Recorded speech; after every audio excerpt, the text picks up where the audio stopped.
Welcome, race fans, to the beach. It's our one and only trip to Sauble Speedway in 2021. How can we not take advantage of a beautiful day on one of the most pristine beaches in all of Canada? The APC series running on the rugged quarter-mile Sauble Speedway for a doubleheader here tonight. Catch all the action on G-Force TV. Well, guys, lots of developments here in the pits. They've just announced what the adjusted schedule is going to be. We caught up with Adam Adams, so they're going to line up the cars tonight. No qualifying, no heat races. All three divisions are going to line up for their points for the first race. I think that's interesting. A good way to save time is we do have a hard curfew here tonight. Yeah, we're going to have to follow up on that because the initial plan for OSCAAR was to use timed practice and then so use their practices, qualify, and line them up like that. But we're also hearing points. We know APC is lining up by points with their handicap system. And then race number 2 for APC will take each driver's fastest lap from the race will be their qualifying lap, and then apply their handicap system. Well, Adam, we'll let you back to the booth because he's got to get ready. We're going to continue to Welcome live to G-Force TV from Sauble Speedway. 5 of the APC series on G-Force TV. This is what they've My chosen name to do. is Greg Kellman. Joining me in the booth, as always, Adam Ross, Jim Irving along with us as well, and Clinton Jeffrey down track side to cover all the action. And Adam, we start off tonight. Things are a little jumbled up with the schedule because the weather, once again, not playing nice. The weather was great when I was out in the lake. It was a beautiful afternoon. Then all of a sudden, some angry skies came along. We've got a few promoters at work tonight. We've got the Speedway owners, but we've also got Luke Ramsey with the APC series, Dave Gainforth with the OSCAAR divisions, all trying to work together, saying what is going to get this program to our fans the quickest. And Jim, that's what we've wound up with, is a great plan, which should see the APC first 75-lap main event, the first event on the racetrack. Well, it's going to be great. You know, fans up here at Sauble Speedway have looked forward to this race tonight for a whole year. Actually 2 years, because last year we were here with APC, but most of the fans did not get to see it. And of all places, Sauble Speedway has always been unique to me. It feels like we're in a building, but it feels like we're among the fans here, and I'm not sure why. It used to be especially so, because I've announced here before where the open windows are at the other end of the building, so you get the heckling, like it's in 3D. They actually come in the window to you, Greg. You get extra heckling no matter where we go. How was it down at the beach anyways? Is anyone watching or wondering what in the world that guy's doing? Let me tell you, dinghy with a microphone. Yes. So we rented that raft, and I did not destroy it. Thankfully, I was proud of that. But as Jeremy and I are setting up, and Jeremy and I are both voluptuous fellas. We're fat folk at the beach. And so we're getting set up to do this scene, and 3 fellas come walking up, and they had to be about 20 years old in phenomenal shape. I mean, they had muscles on their muscles. And me being the sarcastic one that I am, they said, "What are you guys doing?" I said, "We're filming the before picture." I said, "Can we get involved?" I said, "You look more like the after. I look like the before." He says, "I could use a little bit of that weight." Nobody has ever asked me to borrow some of my flubber before, but I gladly, if we could have traded on the spot. So yeah, we did. There was some buzz about it. So what are you doing? Oh, we're here to shoot some intros for the races tonight out at the Speedway. So hopefully they're here. Yeah, beautiful afternoon here this afternoon. It was extremely hot, approaching 30 degrees, but now tonight we had some rain move in at around 4:30, and they've worked really hard, got the track dried.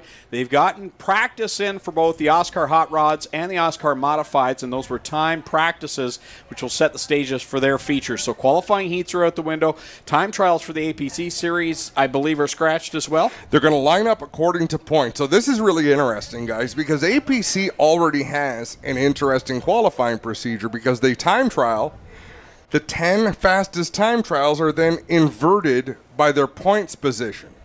So Brandon Watson, being the points leader, the best he can ever start a race is 10th. Well, at the last race at Sunset, he failed to qualify in the top 10, so he started further back.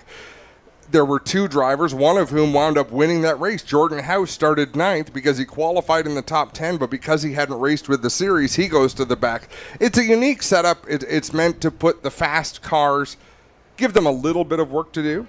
So tonight, they're going to take those point standings and invert them, so we should see the points leaders in row number 5 and 9th and 10th in points in row 1. For the second race, it gets even more fun and more complicated because they are going to take each driver's fastest lap from the first 75-lap race. So the fastest lap they turn, and for every driver it may be on a different lap, but that will be considered their time trial lap. And then they will invert the top 10 in order of points as of the end of the first race. So they'll calculate their points from the first race tonight, and then they'll invert those top 10. So thankfully, people much smarter, Greg, than you or I are going to be doing that, and they just give it to us on a sheet. So, Jim, if it's all right, I want to ask you about some of the... Sauble Speedway has a unique program this year, and from what I understand, it's going pretty well. Yes, we do, Adam. We have the United 8 cylinders, which we have cars from the Hot Rod series. We've got super stocks. We've got late models in that as well. And we've got the combined fours. And there are breakout times. So, you know, if you look at the combined fours, for example, where you have bone stocks, you've got fun stocks, you've got mini cars, you know, whatever, their breakout time is 17.3. And, you know, the second place driver, he's going to try his darnest to get the lead driver to break out. And we've had a few of those breakouts, but, you know, overall, not too many. Probably our best division here at the track this year is the United 8s. We have got some great cars. You're going to see Dalen Martin here tonight in the Hot Rod Series. He has won 2 features with the United 8s. It's just been great. And we've got the whole reason behind it was, you know, there seems to be, you know, limited cars in divisions around the province. There's no car shortage. There's probably just too many divisions. So we have put everything together, and boy, I think it's working. You know, Jim, you've been doing this job for at least 2 or 3 years. Yes. Maybe add a 0 behind either of those numbers. You've seen racing evolve. I'm excited about where racing is right now because tonight we have visiting divisions, but they all have good car counts. I think this year, you know, people missed it a year ago. You know, I was sitting at home on Saturday nights last year, and I think people have heard it from me before. I never realized how boring Saturday nights actually could be. You know, I did get a chance to watch you guys a few times. I was able to look at different divisions. I watched a lot of dirt racing last year as well, and learned to appreciate that. But you know, I think the drivers missed it even more, and we've seen those guys come back. We've got people that have come back racing this year at Sauble. Dave McMahon, for example, he won the feature here 2 weeks ago. He hadn't raced in 20 years. And he came out and he's just doing amazing. And that goes for a lot of the other drivers as well. I think a great idea by Joe Chisholm to put this in, and I think we're seeing dividends from it. Let's take a quick break on G-Force TV because when we come back, it's going to be race time. And folks, it's going to be a great night. We'll be right back.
A guy like this, who relies on his truck for work, knows that his truck will take care of him if he takes care of his truck. and WeatherTech has always been the ultimate protection. From floor liners to no-drill mud flaps to tech liner for your truck bed to bump step to the handy under-seat storage system. And Cup Phone keeps phones secure in any cup holder. Order your ultimate protection today at weathertech.ca.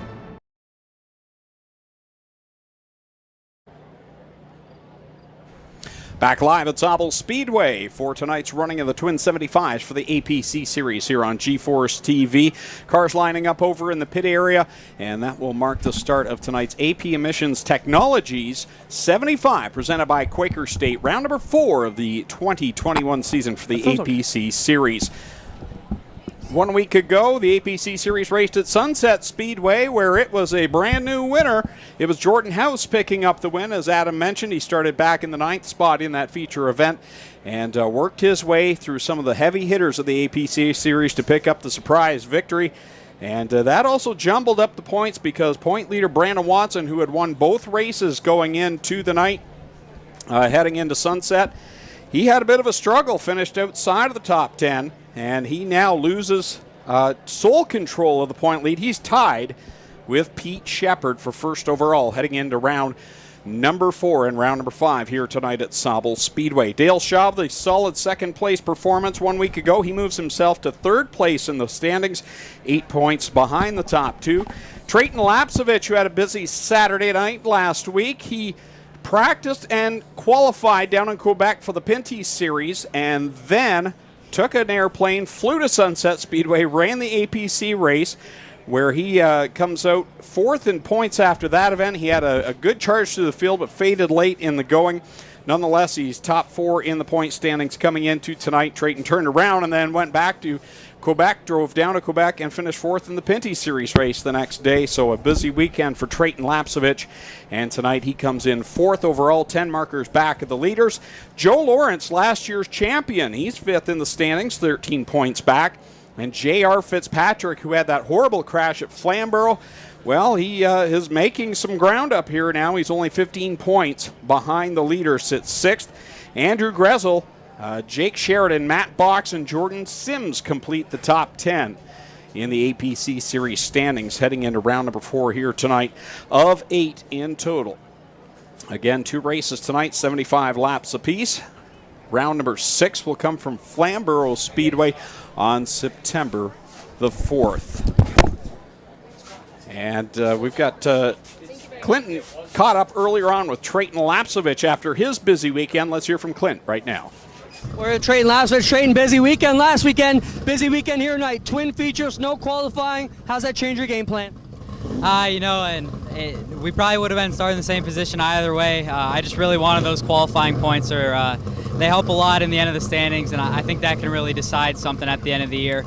But no, we go into tonight with the same outlook even without qualifying. We're just going to try and ride out the first 75, see where we end up, keep the car in one piece, and we'll see if we can grab 2 wins here tonight. Good luck tonight, Trayton. Thank you. Because that's too high. And it's coming back.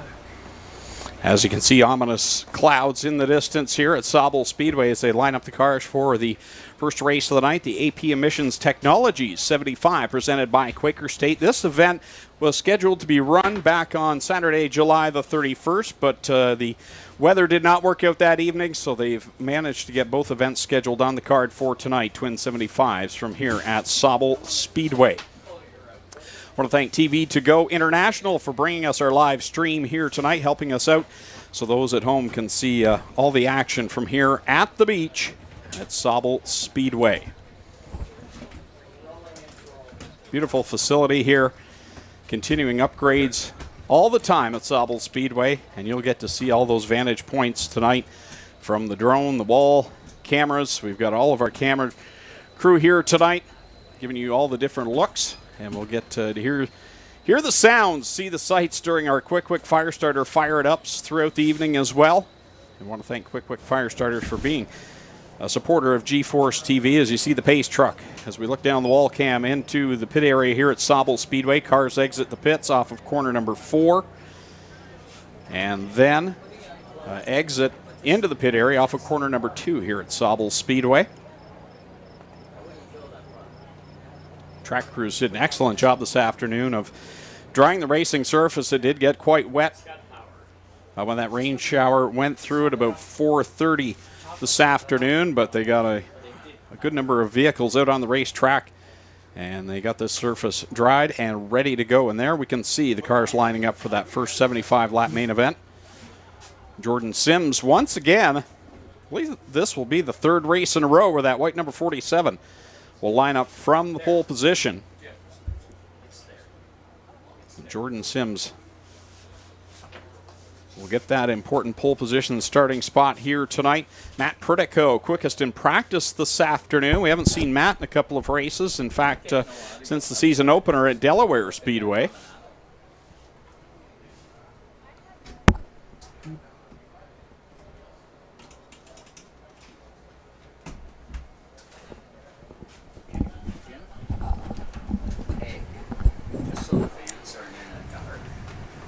The most enjoyable thing for me, Greg, tonight is the stream of fans coming into the track. They continue to roll in. So for those of you just choosing a seat, deciding where you're going to sit tonight, you have got here just in time because the first event of the night is about to roll onto the racetrack. And it's a big one. See some of the drivers getting their suits on and climbing behind the wheels of their APC Series late models.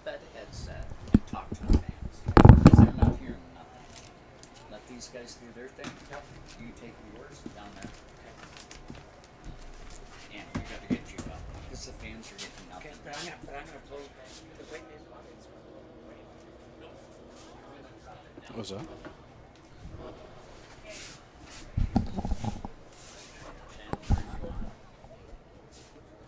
So as the drivers get strapped in, we'll be just moments away from the start of this one here on G-Force TV. We'll take a quick break and be back with the start of the AP Emissions Technology 75 presented by Quaker State here on G-Force TV.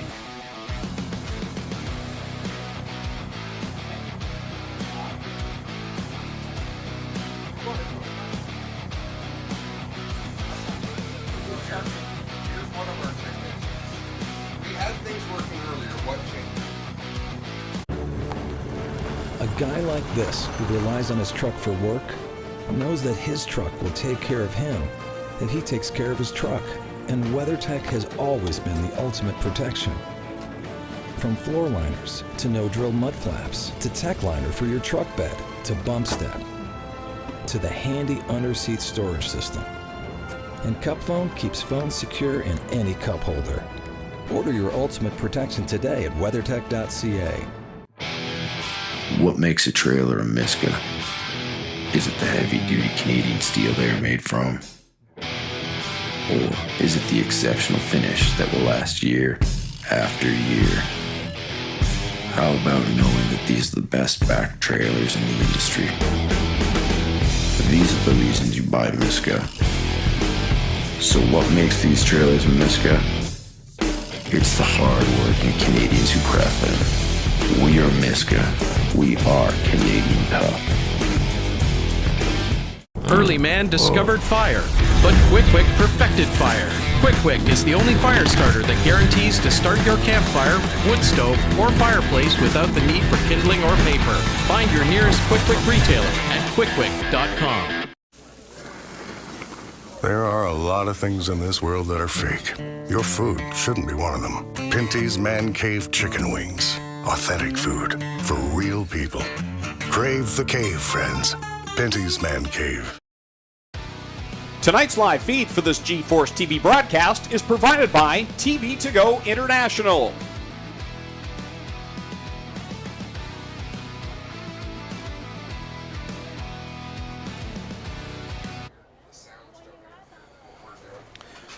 Back live, Sauble Speedway here on G-Force TV for the APC Series and their twin 75-lap main events here tonight. And Adam, drivers getting strapped in. And again, it's that anticipation that we talked about a week ago, but tonight it's a little different because they had a very, very brief practice session, no qualifying. To me, this is for the drivers maybe a little more anxious than it normally would be when you've gotten some time to get some laps on the racetrack. I don't know why it is, Greg, but there's a comfort level with Sauble Speedway. I haven't raced in 20 years, but when we would come to Sauble Speedway, you just get out there, it feels good. There's not as many variables. Now, oddly enough, the track changes tremendously. We're so close to the water, the track will go through a lot of characteristic changes over the course of the night. But it's one of those places that you just get in the seat like, yeah, here we go, and you're ready to race. It's also why we see a lot of friction at Sauble Speedway, because everybody feels a little bit like Superman. It's not some of the high-speed tracks we've gone to, like Jukasa, Delaware. It's not treacherous like Peterborough or a Flamborough Speedway. Everyone's kind of comfortable. When everyone gets comfortable, they put in that little bit more effort into their driving, and you get that friction and the chaos. So it's often the same result, just different ingredients that go into it. So cars rolling out onto the racetrack for the start of tonight's first 75-lap main event. And my mistake, it's going to be Matt Box actually drawing the pole for this one. Jordan Sims on the outside of the front row, but for the third race in a row, Jordan will be up on that front row. And we'll see how he can do tonight. Again, as I mentioned earlier on, in the top 10 in the standings coming into tonight. This track, in my first visit, the one thing that I noticed, and maybe it was just because we had a camera off of corner number 2 last year, but watching these drivers get off that second corner looks like a treacherous turn here at Sauble, more so than corner 4. I don't know if that's the case or not, but it just looked like turn 2, really. If you can get off that corner, you're going to have a pretty good night. You know, you're not wrong, and I'm not sure what it is. If turn 3 and 4, there's a lot of room until you get the exit of turn 4, and you think, where the heck do I go from here? Because it is a spot where you'll fan out 3 wide at times, and it just doesn't work. Turn 2, there's 2 choices. I'm going high, I'm going low. There's not a lot of in between. It's just, like I say, it's a comfortable track. It's a fun track. Everything is right in front of you as a driver, so you got to have your reflexes. You got to keep your fenders on the car, and that makes it fun for us. So the field coming to a stop down here on the front stretch. Sean Gibbs directing all of the drivers, getting them lined up here on the front stretch for the start of our first 75-lap event of the evening. I believe all cars are onto the racetrack now. No, there's more to come. Still some more. Sean Chenoweth here again tonight. As he makes his way out. Sean McGlynn back after a week off last week at Sunset. Matt Pritico, as I mentioned, was quickest in practice, but we haven't seen him since round 1 at Delaware Speedway back start of July. So Matt Pritico's got some work to do. He'll come from the back of the field here tonight with a fast race car as always. And a couple of drivers making their first starts of the season. And again, there's some that had some hard feelings. I mean, Dale Shaw coming off of a podium finish at Sunset Speedway, he wasn't thrilled in Victory Lane with the way some of the racing went. By comparison to Flamborough, it was a courteous and chivalrous affair. There was still a little bit of bumping and banging and excitement there to be had, but these drivers haven't forgotten what happened a month ago at Flamborough either. And it's funny the comments we make, Greg, that I compared Sean McGlynn's car to a cockroach. So I don't think there's no way to sugarcoat this, because that car is a survivor.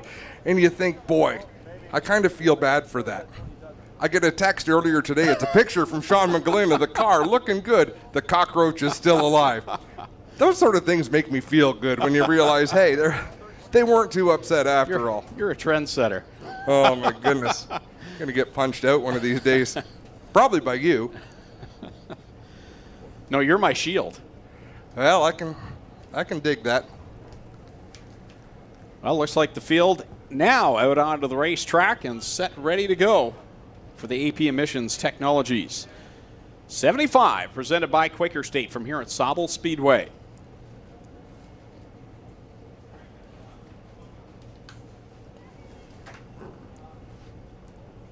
So 26 cars set to take the green flag here this evening.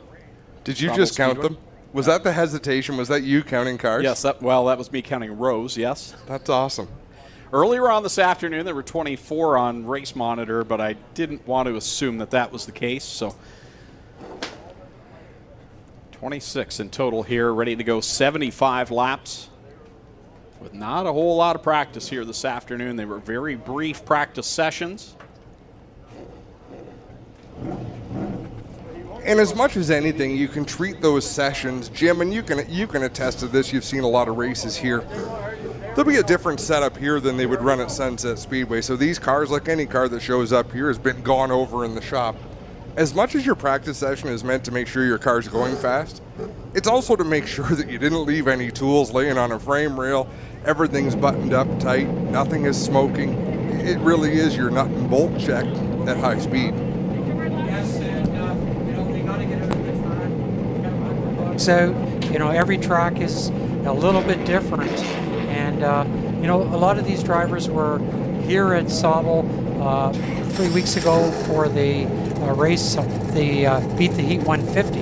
And, they'll have that background, whereas a lot of the drivers that didn't race in it, it's a whole new ball game here tonight. So, Greg, drivers who had good runs at the Beat the Heat 150, of course, Andrew Gressel going to roll off from the 4th spot. I think those two drivers in the second row are as hungry as anybody in this field. But also Danny Benedict in this Mobile 1 number 54. He's coming from deep in the field, but he had a good night. Well, he was hot that night. He led most of the race, Adam. It was fantastic. The other driver that had a great night was the 72 of Junior Fairley. And somebody you got to keep your eye on tonight. I know he's starting away at the back and hasn't raced in a year. Tim Ellis. Tim Ellis. There's nobody that knows this track better than he. And, 2 years ago, it was supposed to be his swan song when he drove in the super late model here, McCall prepared car. He led from start to finish in that race. He was unbelievable. Came back last year in that great APC race here, had a good showing again. But Tim Ellis, he's up for this race here tonight. Let's talk a little bit about Junior Farley. Like you mentioned him briefly, starting at the back in that 72. He's supposed to be racing Oswego Speedway in a super modified. He bought the car, it's ready to go. COVID has him stuck at home. So I'm so glad he's able to get out and do some racing. Well, he was great here in the Beat the Heat 150. Was up near the front a few times. I think he ended up finishing 4th. Just a great showing that night for Junior. He used to race in the old All-Star Series. He was a regular here at Sauble Speedway, knows the track well, and racing in that Shaw Motorsports Chevy, he'll do a great job here tonight. Well, let's give fans the starting lineup. Greg, do we want to start from the back to the front? Sure. Let's do it. Rolling off from the 26th spot in the Great Lakes Concrete, number 24, it is Nick Getz behind the wheel of the 24. Alongside him, we've talked about him. A lot of success here at Sauble Speedway.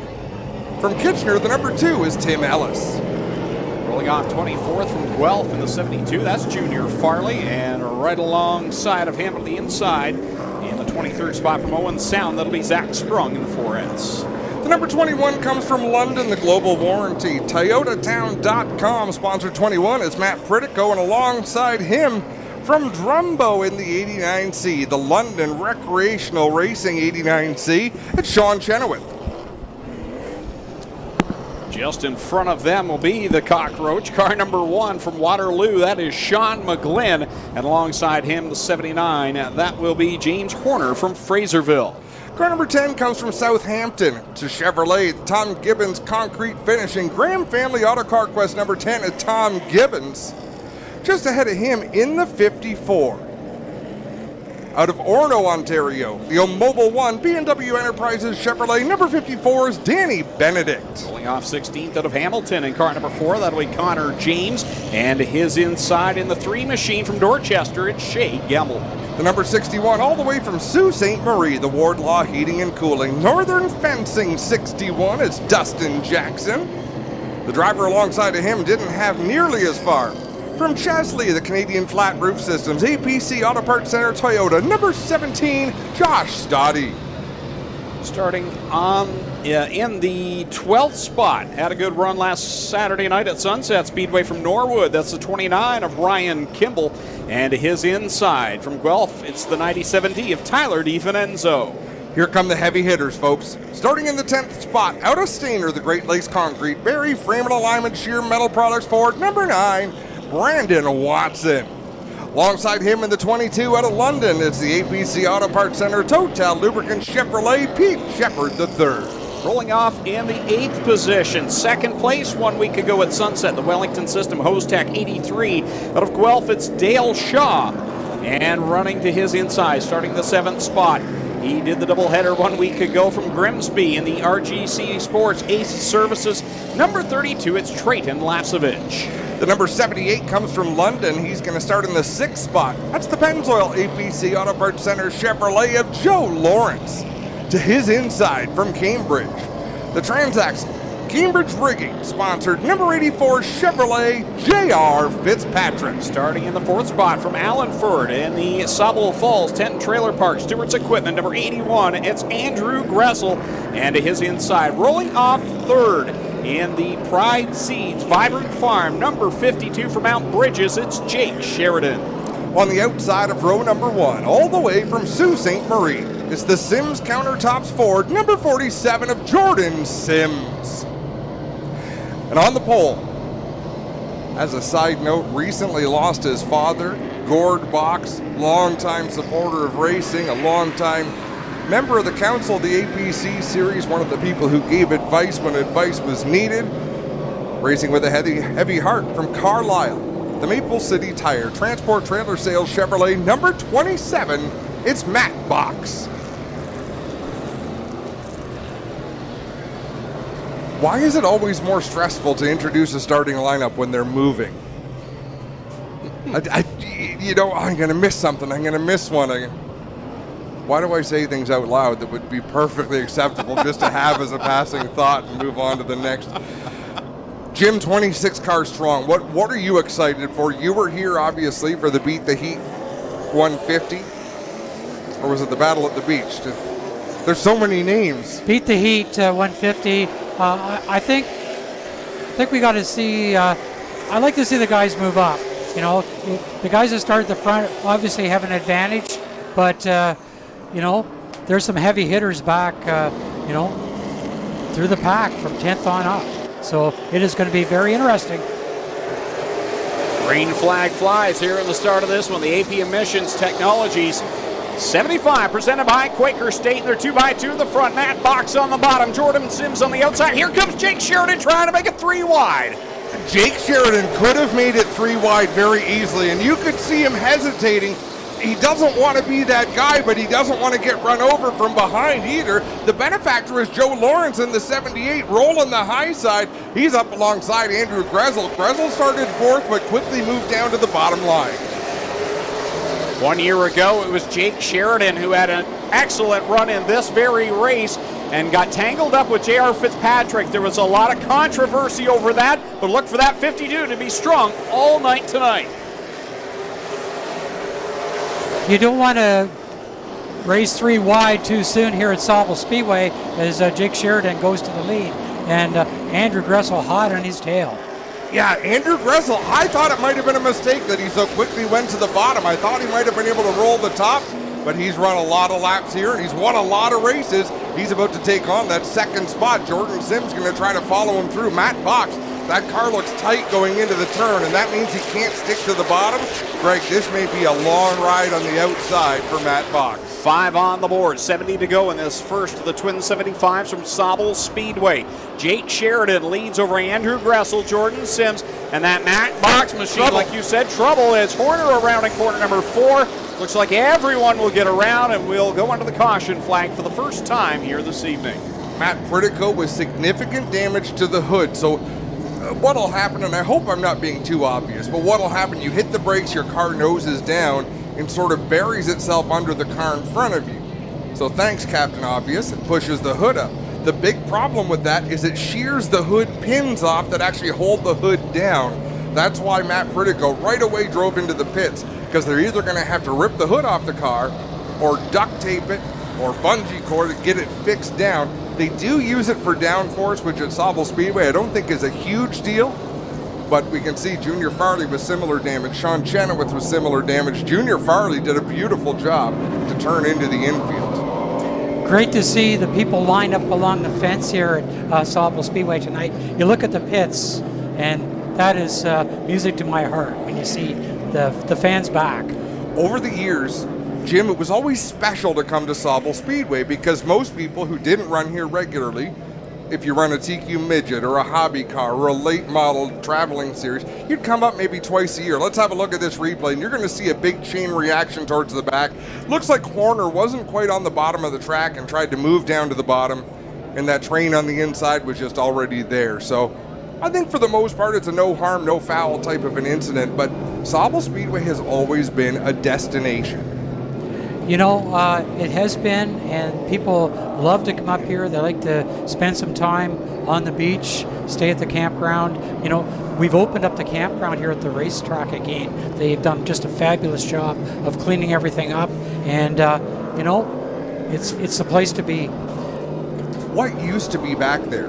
Did they have to clear some trees back there? Back, I'm going to say prior to 1993, that was a campground. And there was, myself included, we had our trailer in there. And, you know, the Shaws, you know, the Spungas, all the people that, John Wolfe, for example, that raced here, Tyler Williams, all the people from the past, Scott Steckley, you know, they all had their trailers in there. They raced here and came up for the weekend.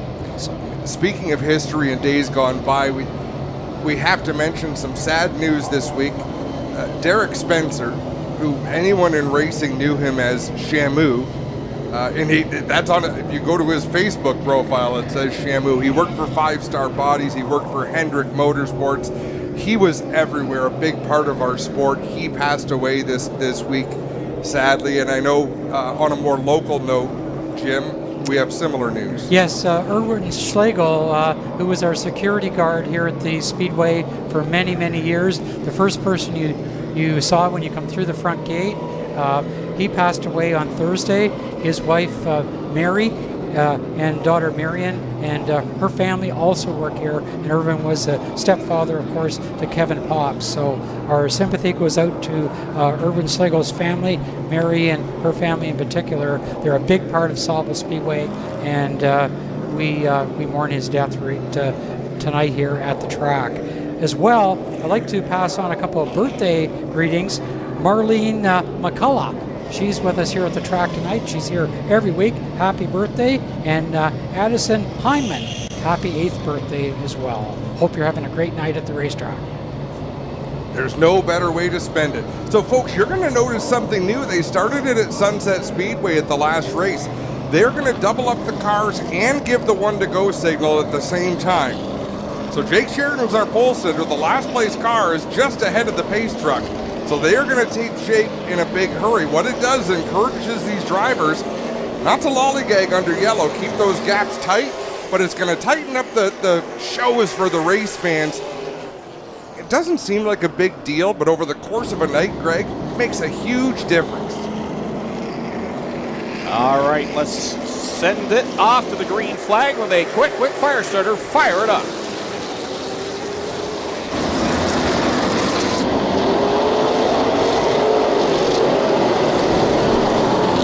Back on the caution flag.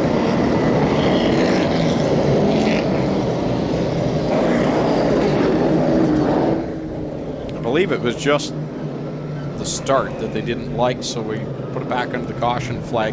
One thing I noticed on that previous caution, one driver to keep an eye on might be that 78 of Joe Lawrence. The right front of that car got crinkled up at some point during that first green flag run. It's awful close to that front tire. Now under caution flag, I don't think it's touching, but when they get into the corner and the nose of that car dives down, might be something to watch. And the 78 of Joe Lawrence comes in 5th in points. I might mention that to anybody here at the Speedway that is in the stands, we do have the radio FM transmitter here at the track as well. It's 92.7. So if you're having problems hearing it through the speakers, 92.7 on your FM set, you can get all the race action here tonight. And by all means, if you have your smartphone here and you see something on the track, you think, boy, I want to see that again, go to GeForceTV.net. A lot of the incidents, a lot of the excitement, you're going to have replays from 2-3 different angles. And usually we shy away from that at places like Sauble because the internet isn't always the best here and we need as much signal as we can get. But we have TV to go tonight. So a driver that's leading right now, Jake Sheridan, in the number 52, Adam. 2 years ago here at Sauble Speedway, we had a Friday and a Sunday race on the Civic Holiday weekend. Friday night, a terrific crash, and the 52 Sheridan destroyed his car. And see him leading tonight, that's a good sign, because the Sheridan car has always done very well here at Sauble Speedway. Nice to see him back out front tonight. And they're troopers. They're absolute racers. Jake Sheridan here tonight running the late model. I believe his brother Nick Sheridan is at Brockville Speedway running a dirt sprint car this evening. So they get it done. I mean, if they have a problem today, they're going to get it fixed and be ready tomorrow. One to go, and what we've seen so far on these last two starts, the original start and the restart, the back of the field has had a tough time catching up to take that green flag. I think they'll catch up this time a little bit better as Jake Sheridan and Andrew Gressel bring us back to the green flag. 5 laps on the board, 70 to go in the AP Emission Technology 75, presented by Quaker State.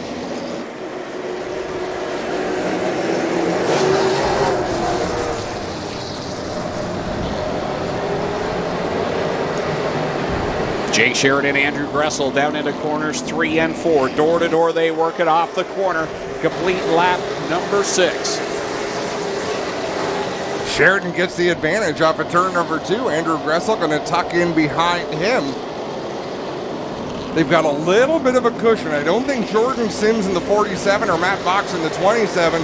Their cars aren't working quite as well as the top 2, and right now they're about to get gobbled up. Oh, Dale Shaw looks to the outside of Matt Box.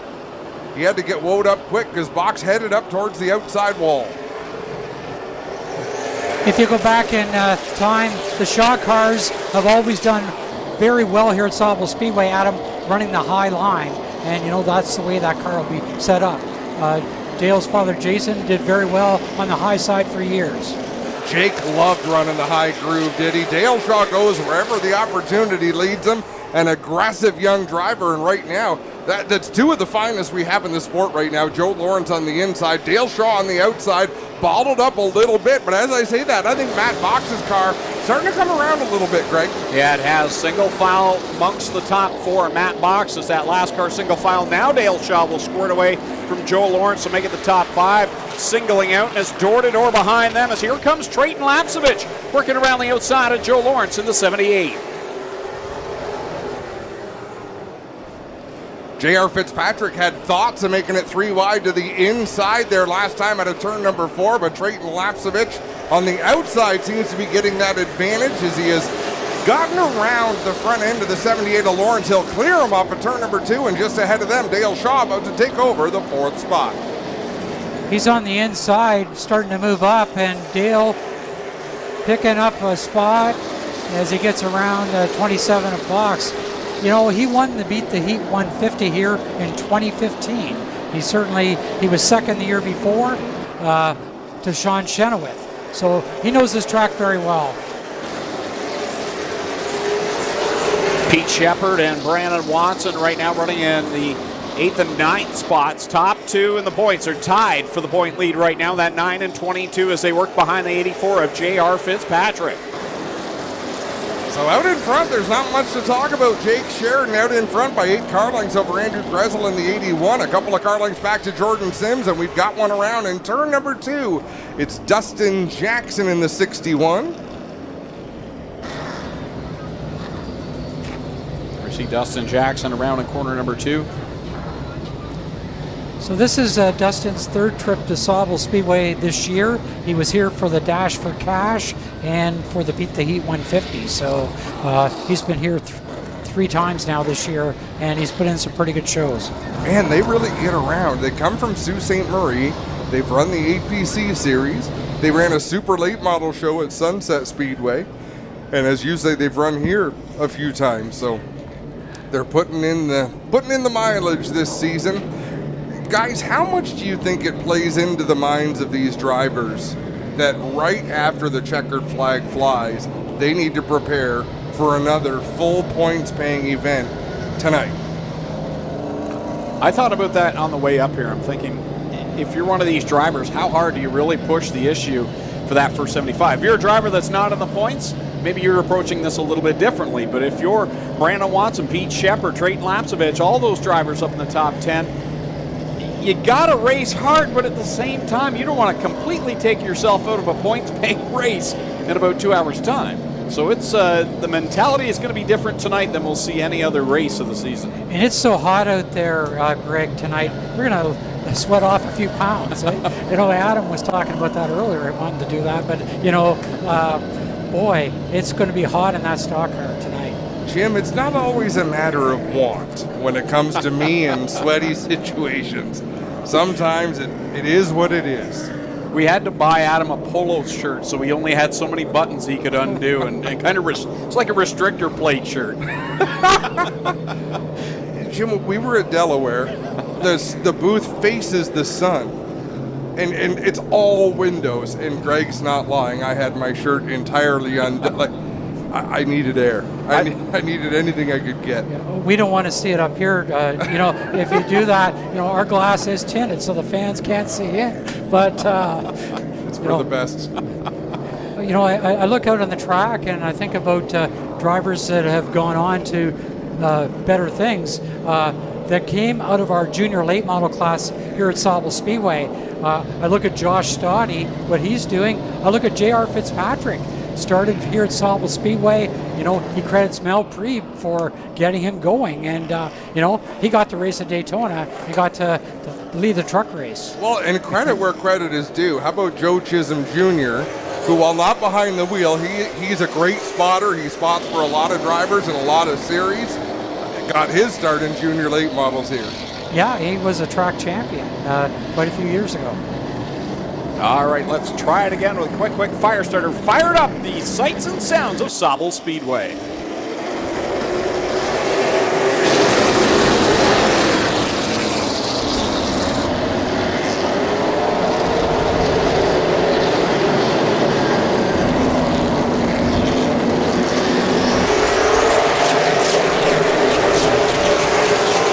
Trouble in turn number 3. That's Zach Sprung in the number 4.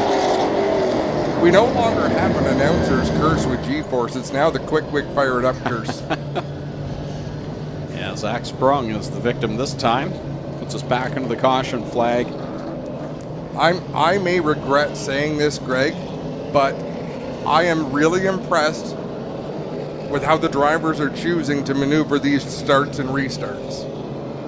The easy way out is to jerk to the inside or use up the person beside you to get what you want. What I'm seeing right now is some give and take. These drivers wisely choosing their spots, but I'm also seeing an outside lane that's really working well.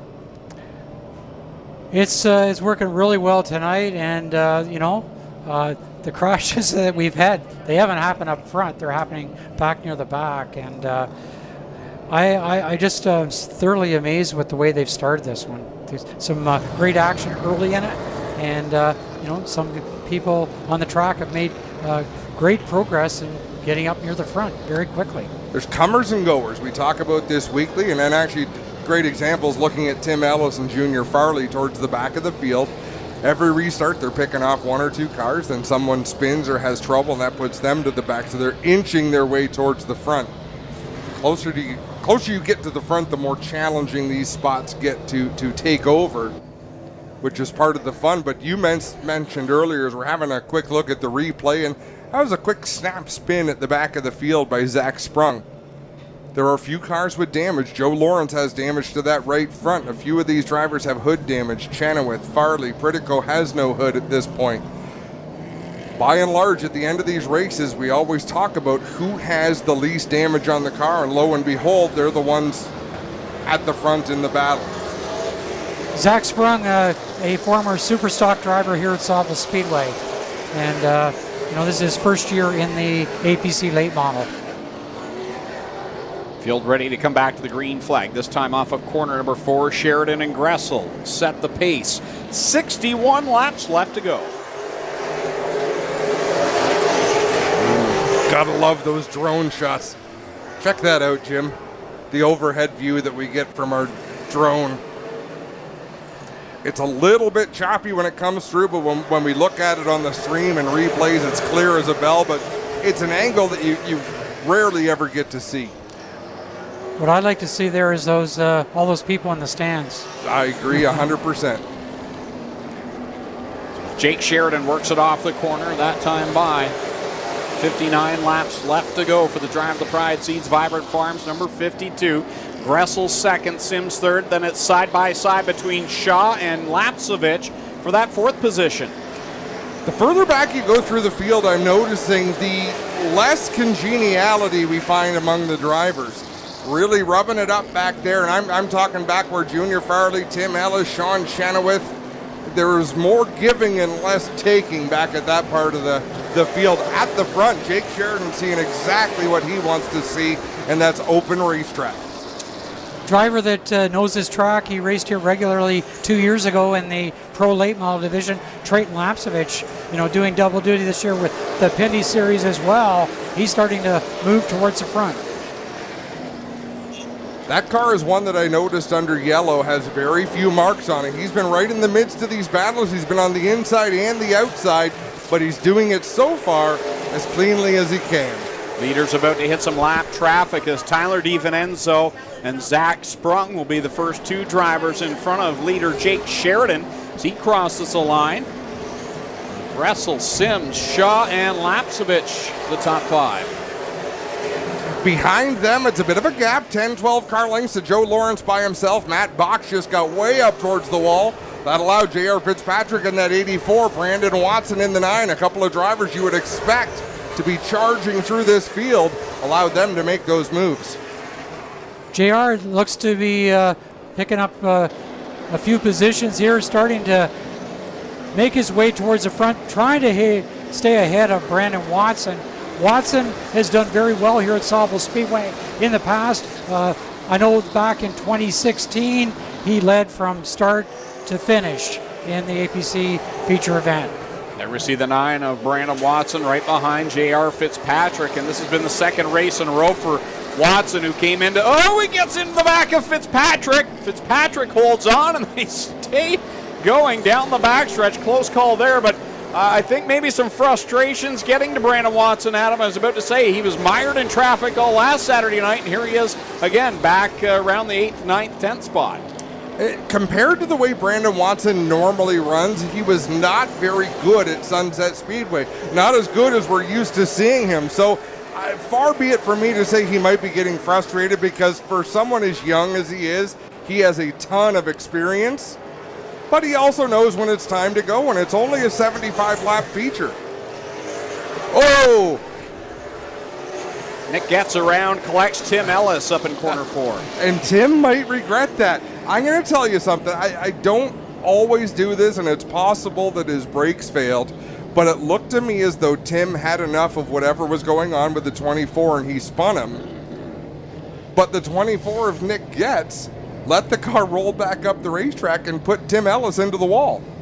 So it was one of those situations where, again, it could have been a brake failure, but it could have been frustration. I don't think Ellis expected the 24 of Getz's car to roll up the racetrack, and you can see the tracks where Tim Ellis got up into the wall, and almost certainly that'll cause some right front suspension damage. Yeah, up here in the booth, we don't always know what goes on down between drivers on the track, but frustration has got to build up here, and wow, that car is banged up pretty good on the back. Nick Getz started here at Sauble Speedway quite a few years ago, and always does well here, but tonight he's going to have to do it with a banged up car. We're seeing Clinton Jeffrey walk up the infield, and I'm not sure if he's crossing the racetrack or if he's about to give us a report from the infield. Everything happens in a hurry here at Sauble Speedway, so no matter where he wants to go, he's got to go quickly. Well, I just wanted to mention there's some rear damage to the rear quarter panel here of that car, and they'll have to take it back and see if they can get it fixed for Getz. And we saw Ellis. He had a big, basically looked like a shark gash down the left side of the numbers, and he went right back to the pits. I think that one checked out. We'll watch for both of them to come back our way. We may, if that speed shot from the front stretch was recording at the time, we may have a shot of the incident from that point. But the biggest part of the damage to the 24 will be where the two caught him. So look in the very top of your screen. Oh no, we got the See that, where the 24 keeps rolling backwards? You would expect the driver to lock the brakes down and stop the car. And I actually learned that right in turn 4, right about where the Spira sign was when I got in a mix-up with Mike Pod. And I'll never forget him waving his hands through the windshield at me after I had spun out, rolled up, and clipped his number 5. Said, you need to learn to crash better. So Josh Stoddy a fair ways back tonight, back behind Brandon Watson in his number 17. I thought that Josh ran the race of his life at Sauble Speedway there a few weeks ago, and that was his race to win, and just a tough break when he had to head to the pits and change a tire on that last caution. His luck hasn't been as horrendous this year as it was last year, but it sure hasn't been good still. Now, Josh, of course, a two-time champion here at Sauble Speedway, and you know, when he became the champion, he had to unseat Jason Parker, and that's no small feat. It's been a lot of fun watching Jason Parker in a super stock. I just love that we're still getting to see some of the names we've enjoyed for so long. Doubling up with Jake Sheridan on the inside in the 52, Andrew Gressel on the outside in the 81 as Nick Getz just beats the restart back onto the track. Let's try it again. Let's try a quick fire starter fired up from Sauble Speedway.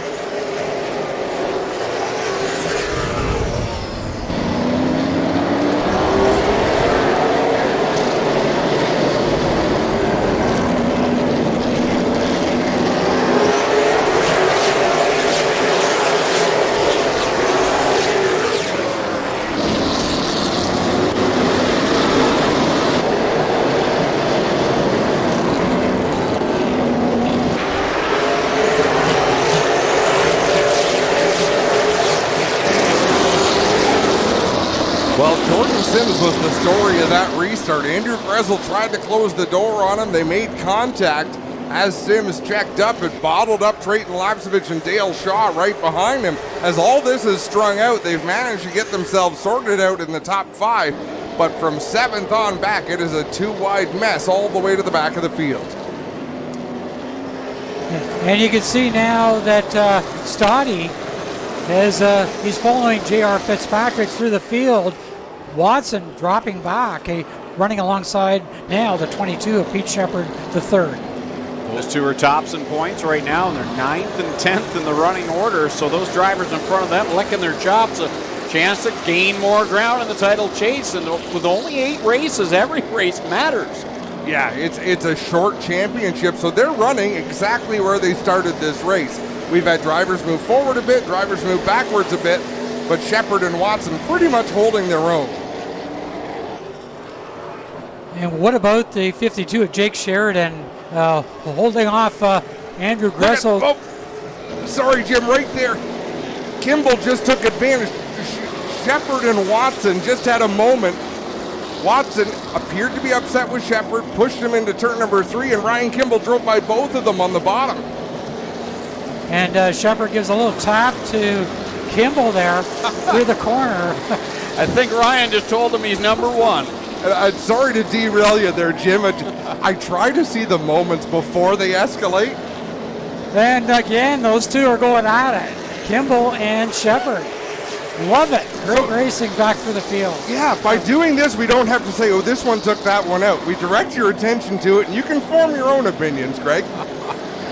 I'm loving the sign gestures we're seeing out the window here. Now they've separated, so we're not going to see it that lap, but an interesting few laps there for the top 2 in the points right now as they're now Brandon Watson trying to get around Danny Benedict, who got all sorts of sideways. I'm not sure Benedict doesn't have a flat tire or a tire going down. And if he does, it wouldn't surprise me if it's the right rear. That car is really wiggly off the turns. Yeah, he was so strong here in the Beat the Heat 150. Tonight he's having to work his way up through. That night he had pole position and started off right off the bat as we're halfway in this feature event. Halfway. 38 laps down, 37 laps to go. So pretty soon here, the 24 Nick Getz, he's in danger of going down a lap because here comes the 52 of Sheridan. Sheridan out in front of her, Andrew Gressel, Jordan Sims, Dale Shaw, and Trayton Lapsevich. And then Josh Stottie's got a nice gap right now between he and J.R. Fitzpatrick, and that's where everything starts. From J.R. back is where the beehive is right now. As we get closer and closer here to winding this one down. 75 laps here, the main event. Number 1 for the APC Series. 2 75 lappers here tonight at Sauble Speedway. It's not very often you get to see 2 feature events for the APC drivers in one night. I know I think they did it down at Jacasa a year ago, but tonight this is a treat to everybody in the Sauble Beach area and to those people on G-Force TV. I couldn't agree more, Jim. And Jacasa is a different animal. You could run triple headers there because they don't use their fenders as much there as they do here. As I say that, Brandon Watson closes the door on Junior Farley. Farley says, knock, knock. I'm opening it up again, my friend. Wow, a lot of tough racing action right now for Brandon Watson as he works it off a corner 4. Now he's got Matt Critico, who's done a nice job to recover from that early problem. They're running some great laps here. Sheridan running a 14.487, looking very strong. You know, those are Can-Am midget laps here at Sauble Speedway, and that is fantastic. Normally they'd run 100 laps here. Last few weeks ago they ran 150 laps. 75 laps is a sprint race, and we're watching Ryan Kimball give some bumper loving to J.R. Fitzpatrick in 3 and 4. So this is very much, now it's just a Saturday night special, so it's time to get to the front. I don't think we're going to see a whole lot more patience from anybody out in this field. 1 week ago, Ryan Kimball had a great run going at Sunset Speedway and had some troubles late in the going, but we're seeing him move to the front here as he runs in the 8th spot. There's Jake Sheridan, the leader, working off of corner number 4. It's 27 laps left to go. It's been a great race so far, right through the field.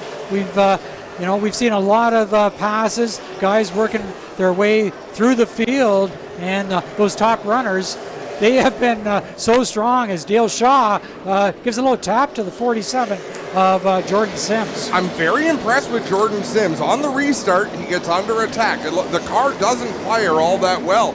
Once they have a few green flag laps, he's as quick as anyone on the track, and Dale Shaw's finally gotten close enough to put some physical pressure on him, but Jordan Sims, I've watched him at Flamborough. He's up to the pressure no matter where he is. You see the 83 of Shaw and the 32 of Lapsevich. You know, it's like Tuesday night iRacing, Adam, that they do all winter. Those guys battled not only in the summer, but all winter as well. It's simulated racing with real emotions attached to them.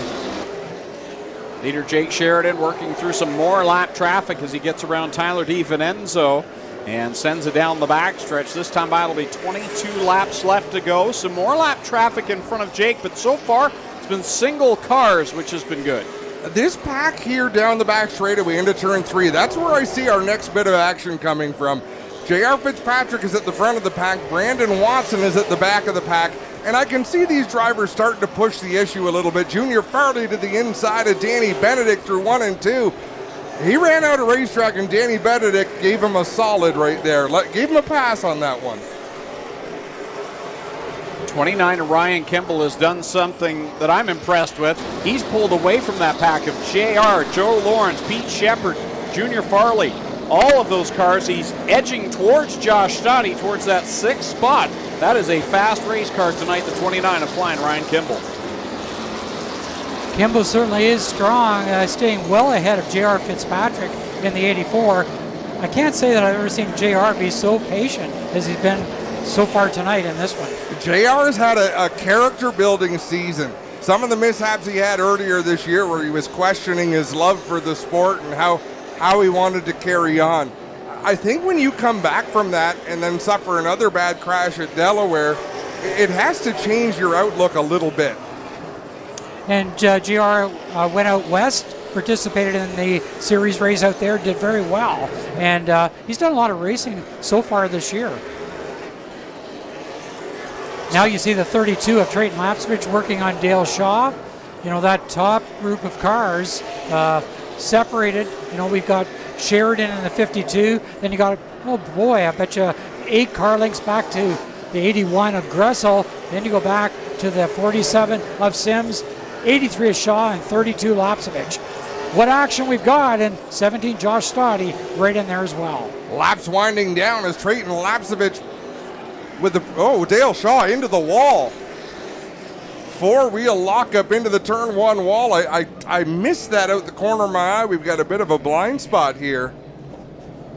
But I was about to call them coming off of turn two, and Trayton came off of turn two, and Dale Shaw never showed up. Well, Adam, he's got the car fired up here against the fence. We just wait and see if Dale's able to drive it away here. But you're right. Four-wheel skid right up into the fence. The tire tracks run right up the banking here in turn number one. And we'll see what ails the Shaw Motorsports 83. We'll get right back to you. Clint, when he drives away, have a look at the left side, obviously the left side wheels, that's where he hit the wall, but make sure that they're all pointed the right direction. They looked at, flat left front? Yeah, Adam, a flat left front here for Dale Shaw. He's going to have to take it to the pits. And we'll give you a bit of a track report here. He kicked a bunch of dirt up here on the bottom. And not sure how that's going to affect the drivers here. As you see, a whole bunch of dirt kicked right up as he's done some agricultural racing here through the infield. We got a fantastic look at that replay. Spencer, if you'll show that again, they approached the lap car, and Dale Shaw left quite a bit of room between himself and the lap car. Trayton Lapsevich filled the hole at the same time Dale Shaw tried to close that door. So we'll have another look at this. So watch them side by side. So they're wheel to wheel coming off of turn number 4, coming up on Tyler DiVincenzo.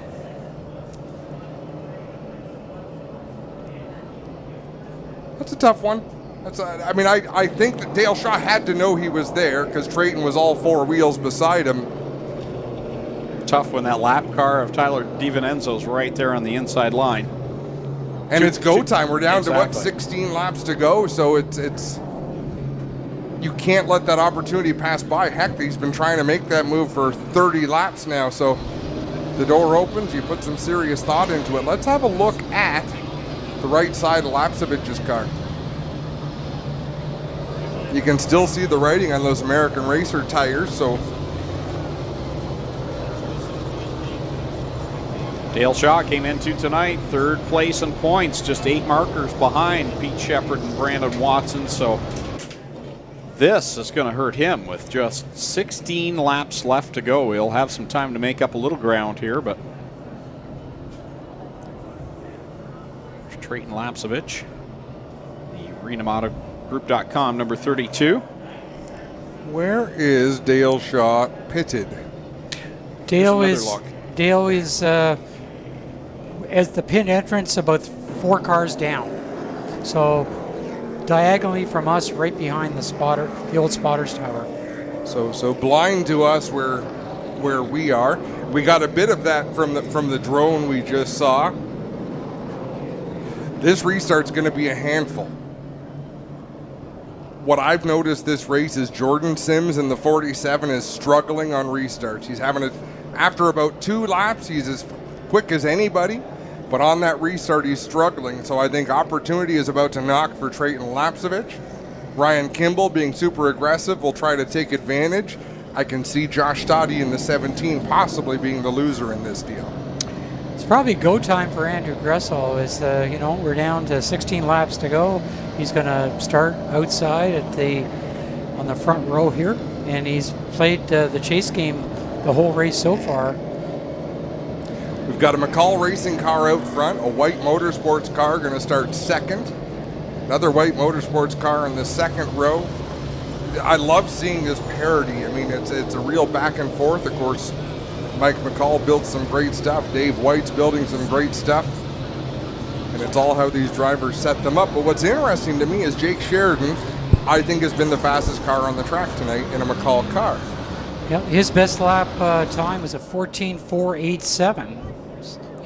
And he, the last lap he ran a 15.196. He's been strong as Dale Shaw is making his way back to the racetrack. That's always good.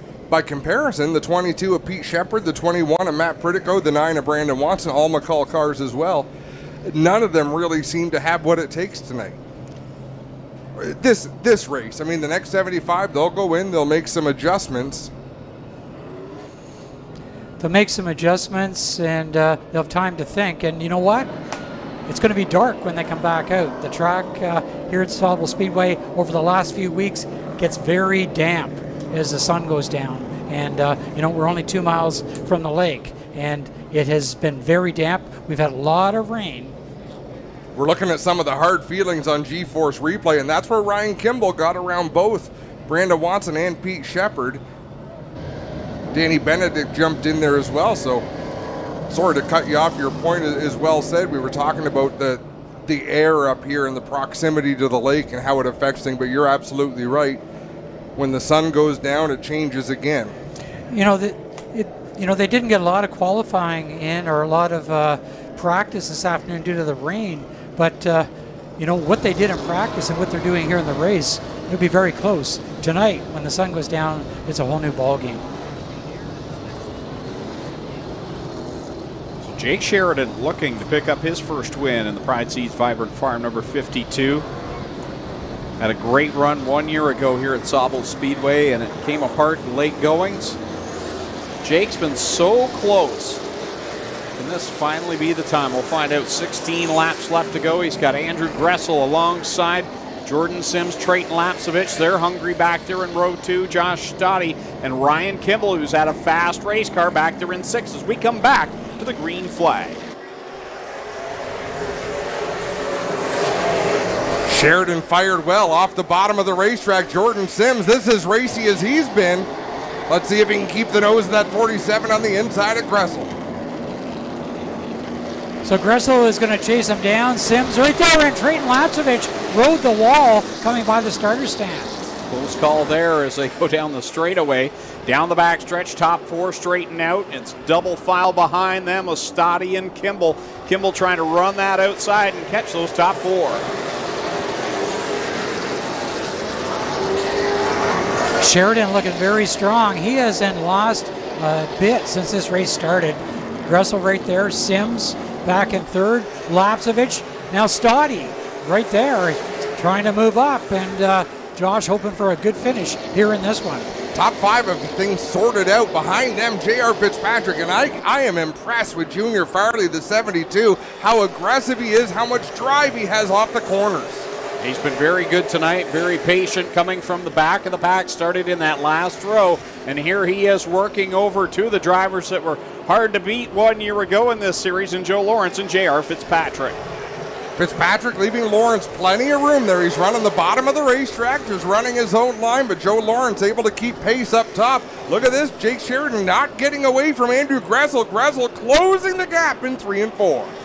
Andrew knows this track oh so well, and he's been running here with the Unlimited 8s and as well in the Beat the Heat 150. Very strong in those races. I don't know if he's got enough right now to get Sheridan. Sheridan has got to make a mistake because he's just so fast. This time by, it'll be 8 laps left to go for Jake Sheridan over Andrew Gressel. The battle right now for that 7th spot is J.R. Fitzpatrick, Joe Lawrence, and Junior Farley right now. I think he knows he's better than both these cars, but just can't get by. I've got to think Junior Farley's just having fun. He doesn't care about the point, so he's got to be pleased with how the car's running. If I'm him, I'm thinking ahead to the next 75 lapper. Get as much as you can out of this one. Enjoy what you're doing. I'm having fun watching him. But he's a racer still. There's 2 cars he knows he can pass. He'll take them. Great race on the track right now between Fitzpatrick and Joe Lawrence. Farley right there. 21, Mac Critico, just waiting for those guys to take each other out. You're probably not wrong. J.R. Fitzpatrick finally clearing the Lawrence 78. 5 laps to go. Leader works down the backstretch around the sprung 4S. And second place right there, less than a car length back comes Andrew Gressel. Sims and Lapsevich, meanwhile, side by side for 3rd. Sims trying to hold off the hard-charging Trayton Lapsevich. Lapsevich just wedging his car up the inside. The slower traffic not going to be good for Trayton Lapsevich as Ryan Kimball closing in. Close call there with Farley and J.R. Fitzpatrick off of quarter 2. Wow. Close calls everywhere. The best battle right now for 3rd, 4th, and 5th. Those guys are battling it out hard. And we had a battle there as the 29 of Ryan Kimball gets into Lapsevich, and he takes a position. That was a textbook bump and run by Ryan Kimball right there in the 29. Josh Stoddy with position on the inside. White flag, take us home, Greg. One more time around for Jake Sheridan, but he's got the lap car of Dale Shaw right in front. Gressel has one last chance down in 3 and 4. They'll work to the outside of Shaw off of corner 4. He'll pick up the win finally. Jake Sheridan wins at Sauble Speedway. J.R. Fitzpatrick slams the door, uses Zach Sprung as a pick to keep Junior Farley behind him. Gentlemen, that's as good a race as I think you're going to see on a short track. I mean, Jake Sheridan had them covered, but there were battles all the way around the racetrack. There's going to be drivers walking to other people's pits to say, hey, is this how we're playing tonight? Because we got more to come. But that's as good as it gets. That was a great race. We had a few cautions. We had some cars with damage, but overall, considering there's another race to come, I think pretty much everyone's in decent shape. I think so. Jim, what were your thoughts? I thought it was a great race. I thought that most of the cars and the drivers, they tried to protect themselves for the second 75 lapper. You know, all the gloves are off in the next one because you got another week or so to fix the car if you do any damage. I think you're absolutely right in saying that now they know they did their main job, which was to make sure you have enough car to start the second race. And who knows, they may go out and have another one just like this with a little bit of rubbing, a little bit of fun, but some great action for the fans. What do you think, folks? How was that 75-lap APC event?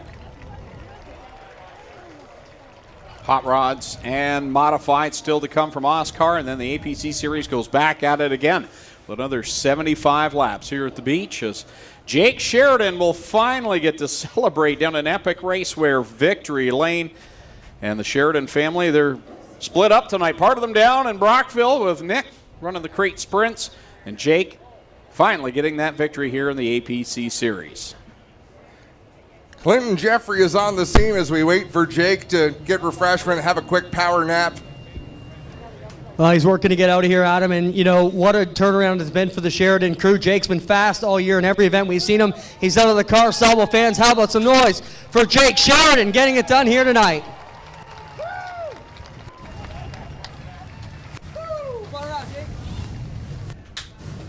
Crew giving him congratulations. The car is absolutely spotless here except for a bit of a tire rub. We'll jump in here. Jake, we talked about it. You know, we've interviewed you a lot this year, and your car just hasn't had the finishes that it deserves. You've been very quick, but stupid mechanical things have taken you out of a lot of these events. It's got to feel good to finally put the punctuation point on the sentence tonight. We're here, Clinton. We're finally here at Victory Lane, the APC series. This is so amazing. I mean, you're right, like, just been so fast all year. Like, this car's been awesome. McCall Racing Boys done a fantastic job all year long. Paulie and Mike, I can't thank them enough. And we've had our fair share of bad luck. I can assure you that just between the last 2 years. But these guys are behind me. Jimmy, you know, Jimmy's my crew guy, my crew chief, car chief, everybody. He's a big help to me. Brent Schaller, great spotter. Everybody that came out and helped me temporarily today. I mean, it takes a whole team. We're a little short, but these guys are dedicated, and I appreciate them so much for that. Let's talk about the second race. Everybody all day in the pit talking about how they have to kind of protect things. You protected things perfect. What's the game plan for race number 2 here tonight? Well, if you're worried about tires, there's no better me than leading the race with the best car on the track. So, I mean, we're good on tires there. I mean, we'll have to decide here what we're going to do for tires, I guess.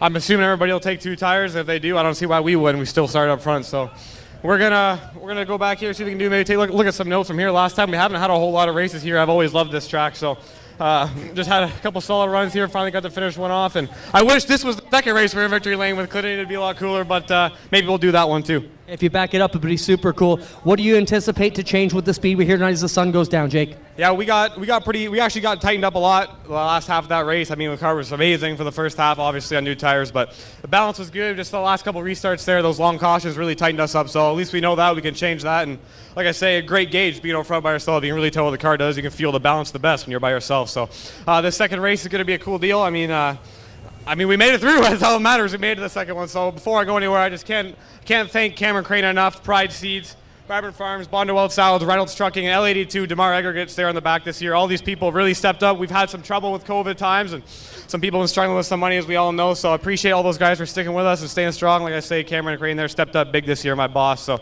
I can't thank everybody enough, and so cool to have my girlfriend here finally for her first win. We haven't won since she's been here, so this is an awesome deal and just surreal. So happy to finally be here, and hopefully we can do it again here soon. Good luck, Jake Sheridan. How about Sauble fans for Jake Sheridan, winner of APC race number 1 here tonight?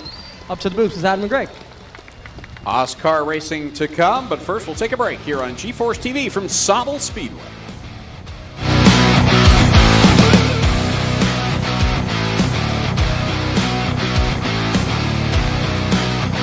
When you think about it, productivity starts at planting. So it's time to rethink how productive your planter can be. We did with the new Case IH 2000 Series Early Riser Planter.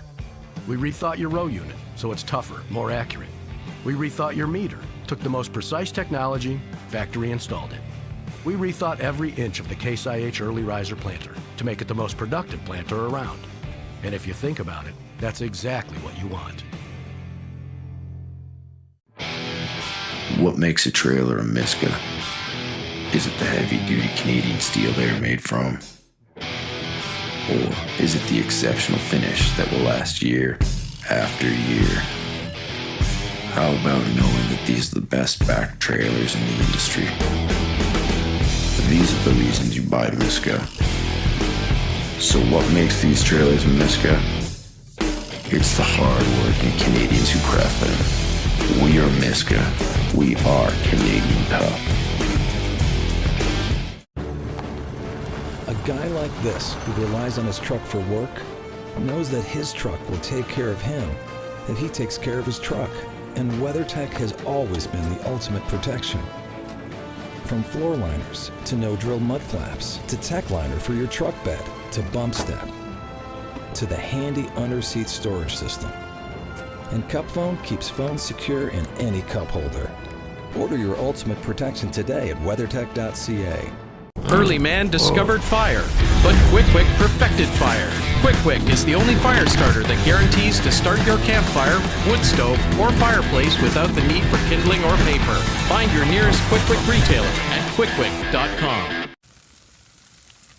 There are a lot of things in this world that are fake. Your food shouldn't be one of them. Pinty's Man Cave Ribs. Authentic food for real people. Crave the cave, friends. Pinty's Man Cave.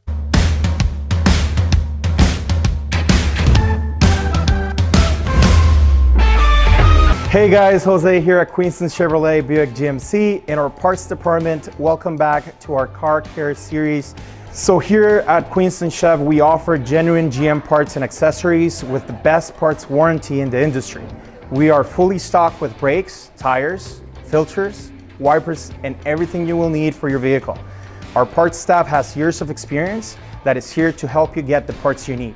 So this is the end of our 3rd episode of our car care series. Please feel free to visit our dealership at any time. You can also give us a call at 905-528-7001 or visit us online at queenstonchev.com. Thank you.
Tonight's live feed for this G-Force TV broadcast is provided by TV To Go International.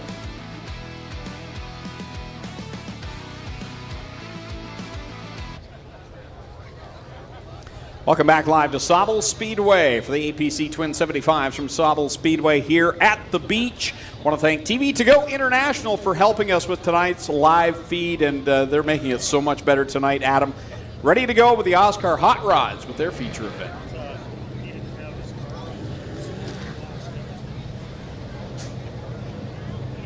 Well, quite a few of these drivers, Greg, are racing here at Sauble Speedway on a regular basis this year. So they're racing with our combined eights, and you know they've been doing a great job. And you look at the likes of Dale Martin and then number 26.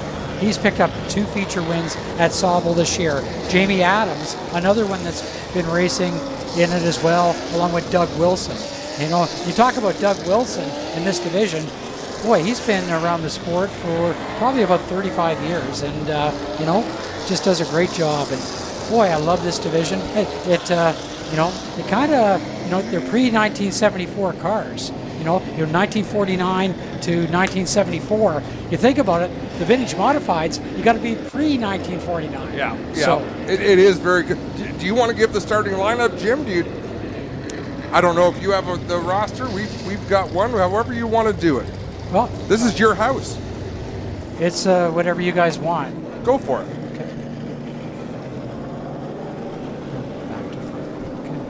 Okay, we're going to start here with the OSCAAR Hot Rods. Folks, let's give them a big round of applause because these drivers just do a bang-up job getting these cars out in their mint condition. Starting at the back, the 04, that is Sean Walker. He has got a 57 Chevy Nomad. He's going to start back at the back of the field. Going to the next position, the 86, that is Nick Clark. Nick is out of Ayton, Ontario. Nick in that number 86. Then we've got the number 9. That is Cole Weber. He's got a 66 Ambassador. Cole Weber in that number 9. Going through the field, we go to the number 58. The 58 car on the racetrack, Jeremy Taggart, 1958 Chevy Impala.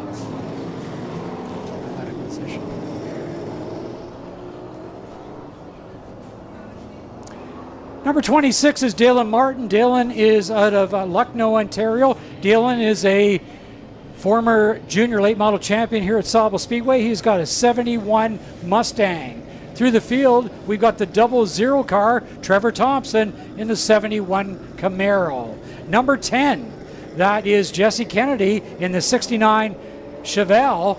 Kennedy in that number 10. Then we go up to the number 2, that is Tyler Hahn in a 64 Beaumont.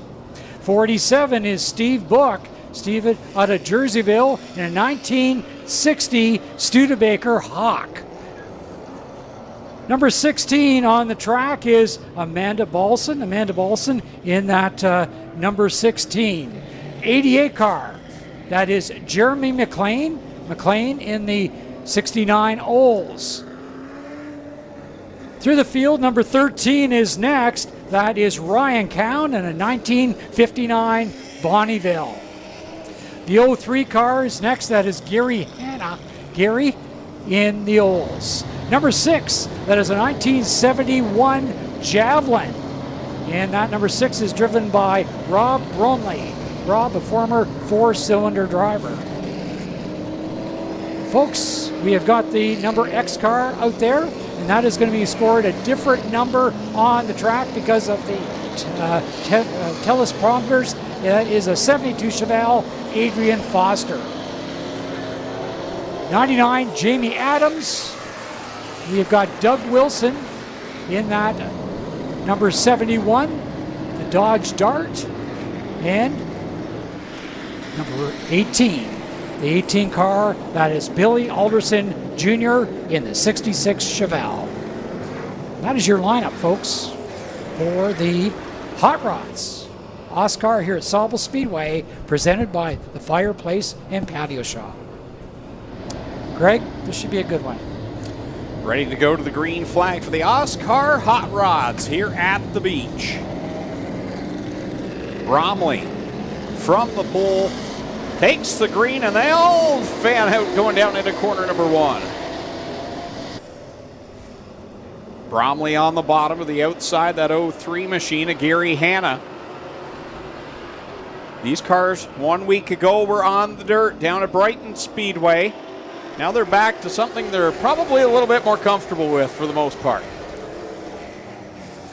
With a 6 car out there, Rob Bromley, he has raced here at Sauble before. We got problems at the back of the field. Looks like it's a 44 car that goes around.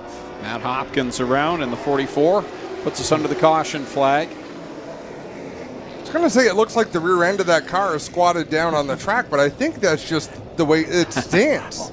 Yeah, I was up close and personal in the pits before the race, and that has got the amazing trunk on that car. Just amazing. A lot of smoke out of the rear of the 44. I thought it was almost something wrong with the rear end there because it was just smoking and not moving. But they actually told me, guys, they shortened the rear end on that car. They shortened the tail portion of that car by a foot anyways. So just think it was even longer before. It's got more trunk than I have forehead, and that's saying a lot. There's so many jokes there. They're like, they really write themselves. So this car, the 44 car on the track of Matt Hopkins, they actually got that body out of Curry's Auto Wreckers, Markdale Salvage, just north of Markdale. That's what they were telling me. So just some amazing local body. flavor. Yeah, and I said they did, and he said, because I didn't think the Bonneville was available in Canada. But I might be wrong. One of our regulars, Alvars de Venice, or de Senis, I can't even say his name right, Adam. He watches all our shows every week. Introduced himself to me, says, I'm crewing on the 44 tonight, so give us a shout out. He actually came over to get a couple G4 stickers, so we love everything you guys do. So it was nice to meet Alvars tonight. And you know what, Clinton? Alvars is very opinionated, and I really enjoy it. Like, I used to think he was just there to bust on us, which sometimes I think he is, but often has some great opinions to share in the chat on our races, on our Tuesday night race chat show. Yeah, he come up and introduced me with his real name, and I'll keep that a secret for him. But they said, by the way, I'm Alvars on your chat. I'm like, hey, nice to meet you. I knew he was going to be here, so I had one eye on that 44 car. I remember him mentioning that in the chat. So, some great drone shots here tonight, here at the Speedway, and some good close-ups on these OSCAAR hot rods. Boy, they just they look vintage, and almost like they shouldn't be on the track. And Dave Gainforth, I really commend him on the rules package that he's put together. So what is it? Original steel front bumpers and rear bumpers. Like, there's certain things that have to stay original to form, but this class has grown in such a way that it's very exciting what he's put together. And it's a class I think that everybody can relate to. These are cars that we grew up with back in the 60s and 70s, and boy, they just do a great job here. And the drivers have brought this part of racing history back to the tracks here in Ontario. And you think about what the Hobby Club, the Vintage Modifieds, did back in the 60s, 70s, and 80s. Now we've got the whole new group of drivers with this hot rod division that certainly are vintage for the 49 to 74 group of cars. And I appreciate how hard they race them. These are not show cars. These are race cars, and they drive them accordingly. Bromley and Hanna bring us back to the green flag. Bromley rolls the bottom side and will inch ahead down the back stretch, with McLean right there in that bottom line as well, following the number 6. You got to love the Javelin. That was a supercar back in the 70s. AMC put that out, and some pretty fast-looking cars on the streets back in those days. And nice to see one out front here tonight. Definitely a sexy look out front. Didn't take long for Steve Book to make his way to the 3rd spot. Brought Tyler Hahn with him in the 4th position. They've been front runners since the inception of this series a few years back. When I look at the 47 of Steve Book, I think of Ralph Book racing down at Flamborough Speedway in the 70s and how dominant of a driver he was. He was the guy to beat in the mid-70s at Flamborough. there's no reason why Ralph couldn't still be racing. I'm sure he's here tonight. Here comes Book, takes a look down at the inside of McLean into corner number 3. Jeremy McLean on the outside, and the caution flag is out. We got one in the wall on the back stretch. Is that Marty Monetti? I believe that's who drives the 72 machine. 72, Marty Monetti.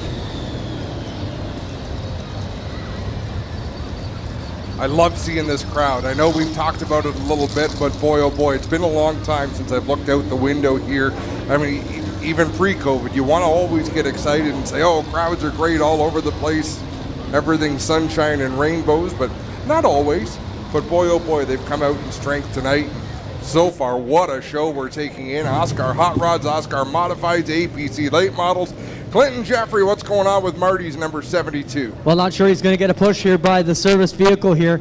And we see them. He's got the window net down. So not sure what it is for Marty Monetti. Looks like there's problems here in the car as he's taking the helmet off. Guys, this could be the end of it for the 72 here as he gets shoved back to the pit area. And as we went yellow, Jesse Kennedy took his number 10 car to the pits as well, guys. So watch for him to make his way back.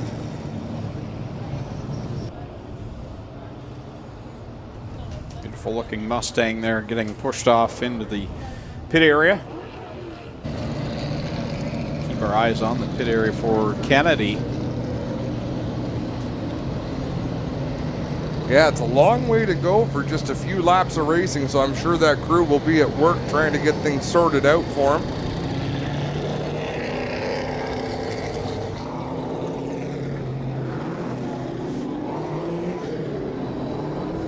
Still to come, OSCAAR Modifieds and the second 75 lap event for the APC series.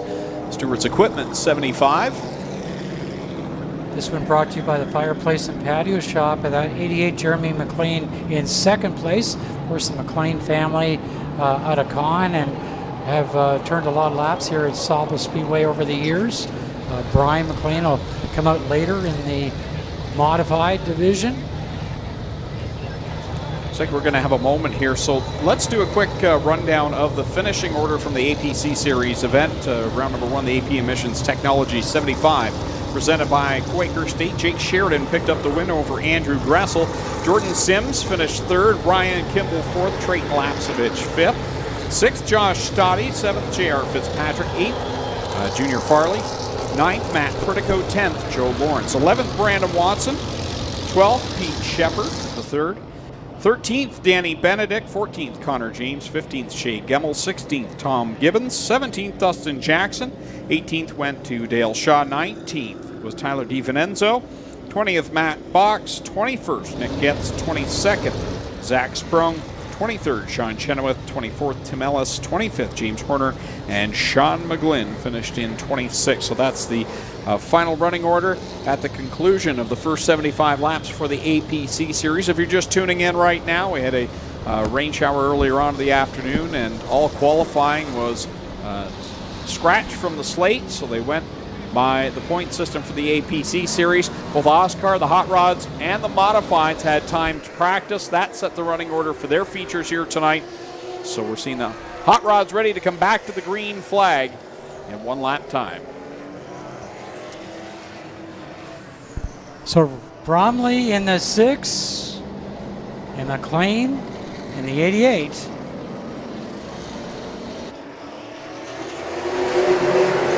McLean with a good launch on the outside. Can he clear Bromley in 1? No, Bromley really rolls through 1 and 2. Well, he'll take the advantage down the backstretch.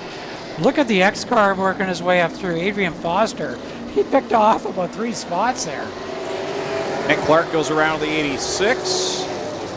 And doesn't look like he'll get fired, so it puts us back under the caution flag. Oh! Big trouble on the back straightaway. Hahn into the back of the 88.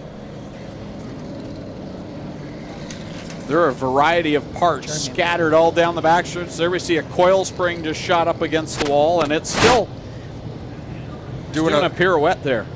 That was hard contact. I believe Tyler Hahn got into the back of McLean down the backstretch, and you can see right underneath the Sauble Falls sign. Clinton, if you can get Ryan over there, look at the rubber streak below the Sauble Falls sign on the backstretch wall.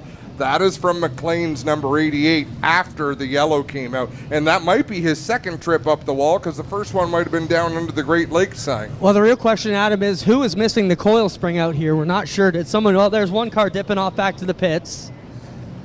Can't see who that is. That's Clark. That's Clark in the 86. So it's probably Nick Clark who lost the coil spring. You see the big scuff down the back straightaway there. Spencer's picking it up. We got spring rubbers, coil springs, and spring hats down here in turn number 3. I would sooner think those parts belong to the McLean number 88 for that ride he took down the backstretch. He has pulled off into the pits as well. So we're going to have a look here. So the yellows come out, McLean checks up, 1 time up the wall, 2 times up the wall, yard sale into turn number 3. So the wall here at Sauble Speedway from turn number 2 right around to the starter stand is the New Jersey barrier type wall where you can actually ride the wall. It's designed to throw the car back out into traffic. The wall from the starter stand over to the off ramp is a concrete wall straight up and down. So 2 different types of wall here. If you came to Sauble Speedway from 1987 to about 1989, you know that the turns between 1 and 2 were wide open, and that was what we called the alligator pond over there. Well, guys, and there was quite a few cars went over off the edge. Go ahead, Clint. Well, guys, over here in the infield, we've got part of the parts, and I don't know if you can see it, but this is the rear coil spring out of one of the cars, and it's got a number, 280, so that'd be the rating on the spring. This spring hat will sit in top. The jack screw will go down in here, and that'll compress or change the ride heights and the settings for the car. So when the car gets all jacked up and lifted up, there's nothing holding this in. The spring falls out of the bottom hat, the top hat comes off, and the spring falls out, and that's the situation you have here in the infield, guys. There's a spring and a spring hat all here in the infield. And you just gave away speed secrets. I don't have any speed secrets. I'm real slow. You can't just read the number on the spring. That's confidential. I feel like we're such hacks working with him. That was a really good explanation. Clinton's always on it. He's in depth. Hey, if they don't want me to give away their speed secrets, don't leave them in turn number 3. Exactly. This is the thingamajig that came off the Wutzer in the right rear, and you see he hit the wall just there. Wow. And that's... Well, you laugh, but I'm sure there's going to be one of those situations tonight where we will have the thingamajig off the Wutzer. Oh, the drone got phenomenal footage. Sorry for taking advantage of McLean's misfortune, but we got some great looks of that. Very fortunate he got thrown back into traffic, as we don't want any delays for taking out fence posts. I wanted to see the end of that. Very fortunate he got spit back out. We look again from high above. And that is the nice thing when you get up the wall, it always spits you back, so you generally don't have to worry about cars going through the fence. It can happen, but... We've had our share of that here at Sauble Speedway. Just ask Josh Stoddy. 6 laps complete in this 35-lap event for the OSCAAR Hot Rods. I believe they're still running the scheduled length. Yeah, McLean's come out casual. Doesn't have his top hat anymore. He's not ready for the show. All right, here we come. Book now on the outside of Bromley on this restart. Back to the green flag. 6 on the board.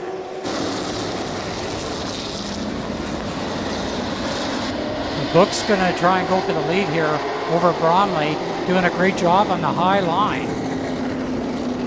And I watched Steve Book win more enduros, whether it was Flamborough or Cayuga or Delaware, running that extreme high line in a yellow and black Camaro. Tyler Hahn's just waiting for those top 2 to make a mistake, and Trevor Thompson in the 00 right there as well. Thompson's always got a lot of speed, eh, Greg? Yeah, always so good. He's always there in the broadcast that we've done with him, and he's running on that outside line, the 4th spot. Amanda Bolson up there in the 5th position as well. Said she missed the setup last Saturday night after practicing for Brighton, but was really happy to be back on the blacktop here this weekend. Trevor Thompson's got a great guy in the pits working on the car in Chuck Waller, and Chuck certainly knows the setup here at Sauble Speedway. I was talking about Chuck to my son. racing at Sauble Speedway just a couple of weeks ago. Chuck has forgotten more than we'll ever know. He is one sharp guy on the track and just a fabulous mechanic working on these cars. Dalen Martin now has caught the top 5 as Amanda Bolson works into the 4th spot, but Martin now right there in the 6th spot, and Adrian Foster in that X machine started really deep in this field and now has worked up to the 7th spot. A lot of speed there as Hahn having a look to the inside of our race leader. Doesn't want to sit in 2nd place anymore. So the 47 of Book falls back. It looked like he just touched the wall there. I think so. Rode the ball a little bit on the backstretch. Loses ground to the top 2 as now Tyler Hahn looks the inside line of Bromley off of 2. Just want to mention this 2-car of Hahn. I was speaking with Ryan Duffy earlier in the week. He said they got wrecked on the last pavement race and they got wrecked last week at Brighton. They're back at it here, said we are coming loaded for bear. We need to put this 2 in victory lane, and now he's knocking all over the back door of the leader.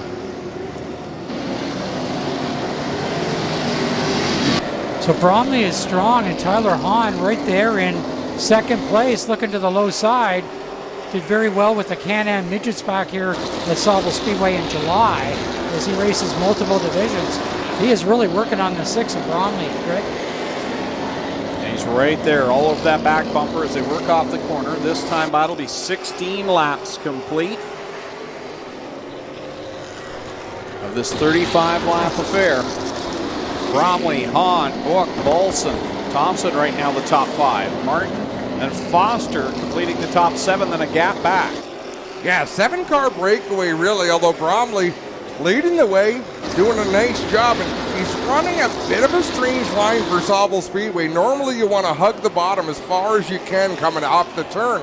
Bromley comes up the racetrack from the middle of the turn off, but he's making so much power, Greg, that Hahn can't drive to the inside of him. Yeah, he's really got a good launch there. Now they'll work around the lap cars. They work down the backstretch, just past the halfway mark in this one. Hahn still all over the back bumper of Bromley, Book, Bolson, and Thompson will all work around the lap car. Bromley altered his line a little bit there. If you saw that, he checked up coming off the corner to keep the car down the racetrack. I think it caught Hahn by surprise a little bit. He dropped back about a car length and a half. He'll close back in now as they work off of turn 4. Bromley in the 6 and Hahn in the 2 putting on a clinic out there. We're going to come up on traffic as they're moving up on the 04 of Sean Walker. He'll go down a lot. I love that car. Sean Walker's 04, great looking machine. You know, Steve Book fell back those 3-4 car lengths. He hasn't fallen back anymore. He hasn't been able to close in anymore. They're kind of frozen at these gaps. Almost time to go, a little less than 15 laps remaining, so still plenty of time, but you don't want to see that leader Bromley get too far out of your sights. Hahn keeps trying in that 2-car to get by Bromley. They're going to come up on traffic very soon. Book comfortably in 3rd with Balsam in 4th in the 16. Laps are winding down here in what has been a very entertaining hot rod race. Greg? I'm not going to say anything's going to happen, but Tyler Hahn is catching the lap traffic as well as leader Bromley, but one of those cars is Jeremy McLean. You think Hahn will get raced a little differently? Yeah, it's quite possible.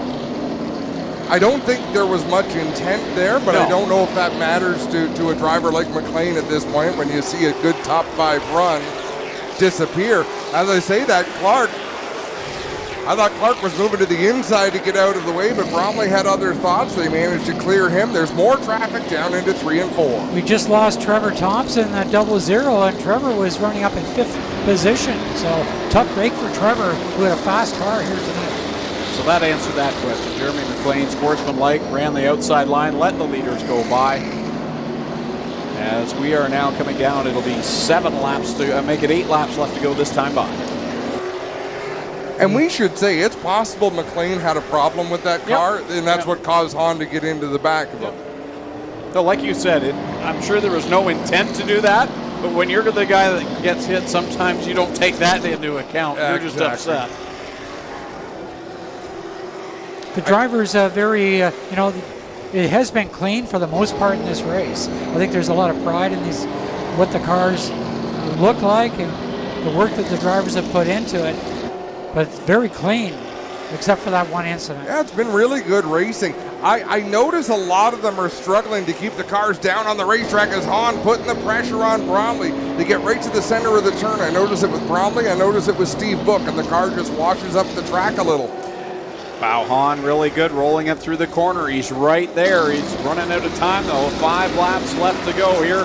Oh, sideways goes Bromley off of 2. Jamie Adams there she's going to go down a lap, and it's a good thing for Rob Bromley that she was there because it looked like Hahn had him. Yeah, that was his opportunity, if not for the lap car, I think, because they worked it down the back stretch another time. Distance between first and second. We don't even need to talk in car lengths right now. It's bumper to bumper down the front straightaway. Slower car for the leader. And this is good timing. The leader comes up out of turn number 2. I thought Bromley was going to just sweep to the outside, but this may work out even better for the number 6. 2 laps left to go for the leaders as they go down into corner number 1. Bromley and Hahn work around the lap traffic. Hahn's right there on the back bumper. He's definitely going to have the opportunity to use that front bumper should he choose. Bromley tries to defend the inside, but Hahn with a big run.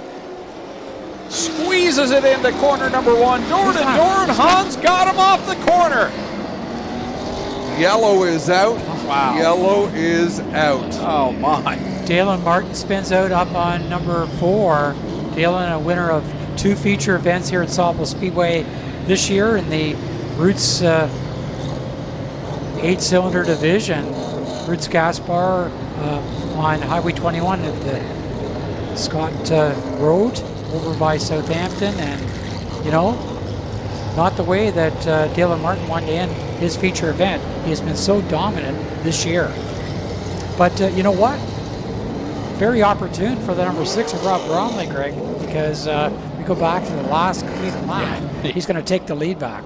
In years past, at a lot of asphalt tracks, if you took the white flag, the next flag, if there was a yellow on the last lap, they would actually end the race. As we have a look at that replay, hard to tell with any accuracy what happened down there in turn number 4. I'm so pleased that they now let them finish the race because these drivers deserve it.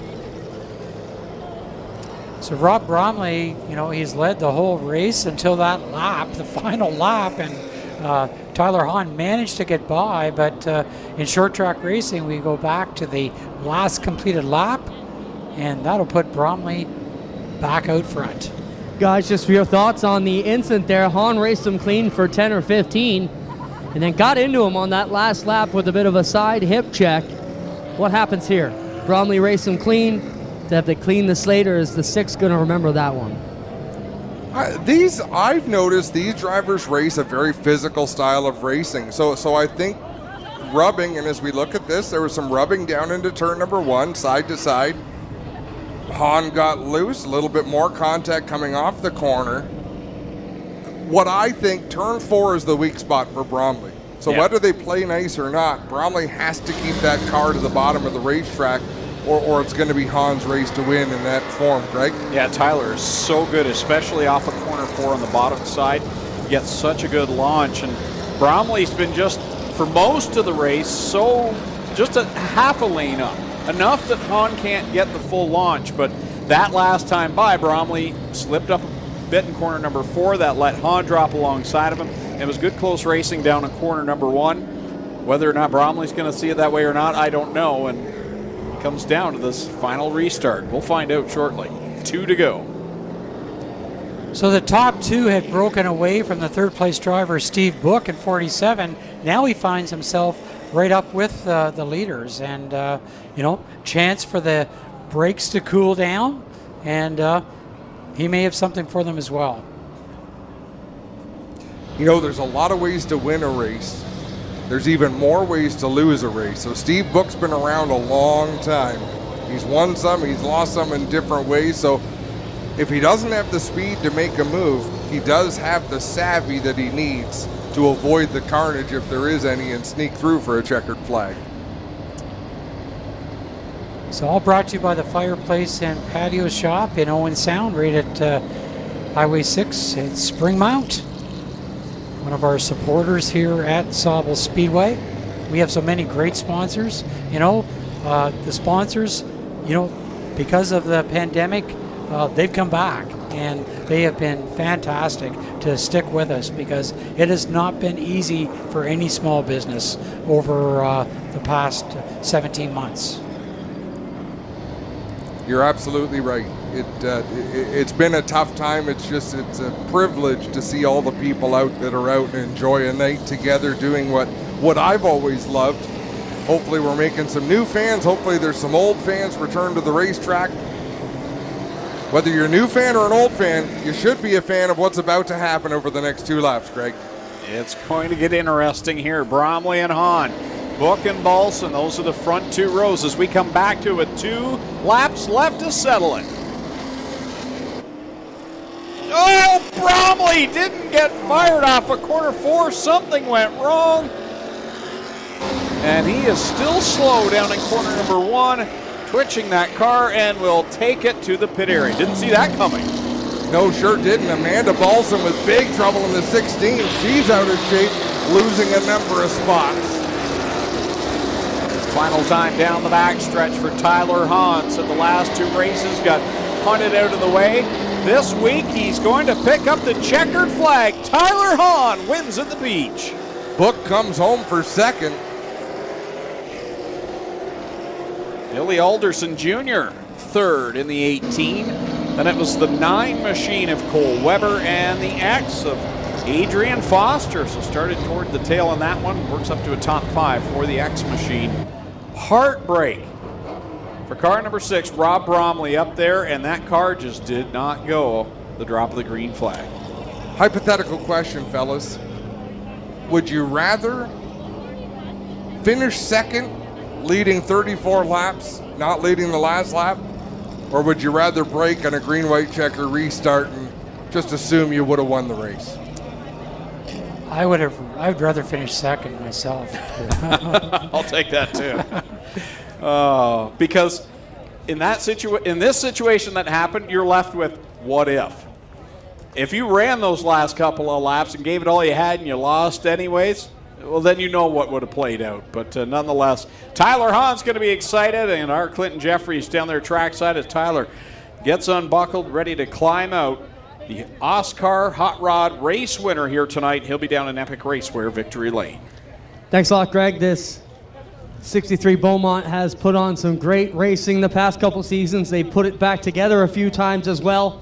And most recently, in the past 2 weeks, they've had to do a lot of work on this car to get it back here to Victory Lane. And we'll get Tyler out to talk to us here. He'll make his way out of the Nightworks Hot Rods number 2. How about at Sauble Speedway? Make some noise for your winner tonight, Tyler Hahn.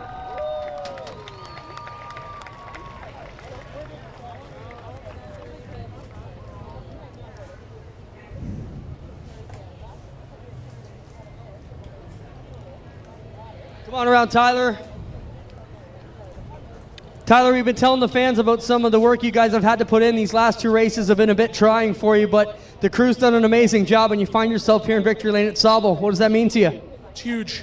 Daniel was up here a few weeks ago in the TQ, and he won. So, I wish he was here tonight, but he's at a different track. But, yeah, this poor car's gotten pretty beat up this year. Seems never ending. So everybody should invest in black duct tape because she's held together with that. Let's talk about that race there. You got into Bromley a bit on the last lap, then the caution came out, looked like you're going to rock away with it. Talk about those last couple laps before we went to the last caution, Ty. So I got a good run out of 4 here, and I was up past his door. If anybody wants to look at the tire mark on his door, it's right at his window net.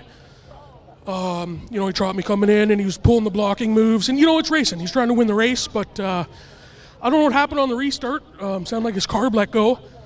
But when you really dog a start, these carbs don't like that. So, keep up some speed. All right, there you have it, Ty. Anybody that you want to thank? Oh, I got to thank a lot of people. I got to thank NRS, OSCAAR. I got to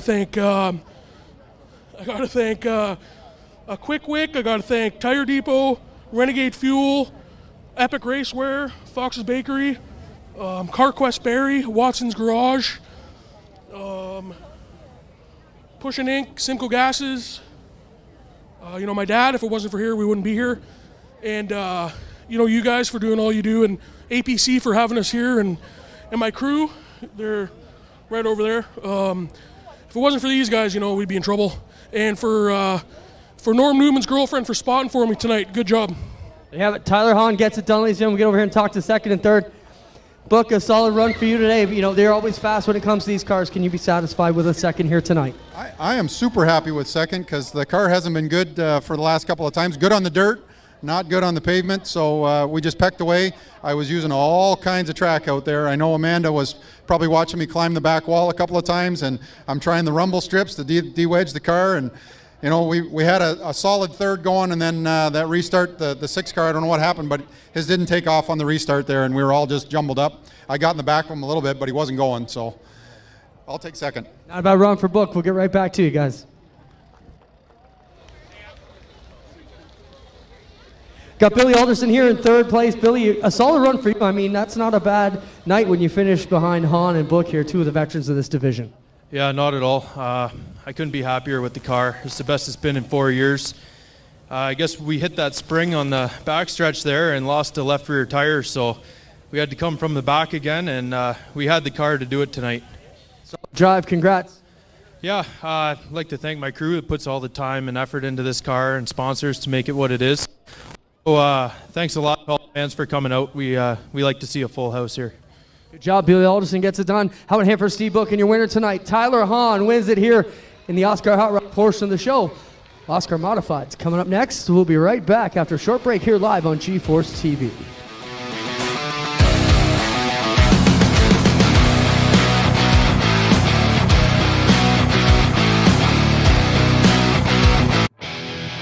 What makes a trailer a Miska? Is it the heavy-duty Canadian steel they're made from? Or is it the exceptional finish that will last year after year? How about knowing that these are the best back trailers in the industry?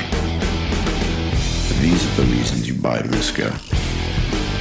So what makes these trailers a Miska? It's the hard-working Canadians who craft them. We are Miska. We are Canadian tough.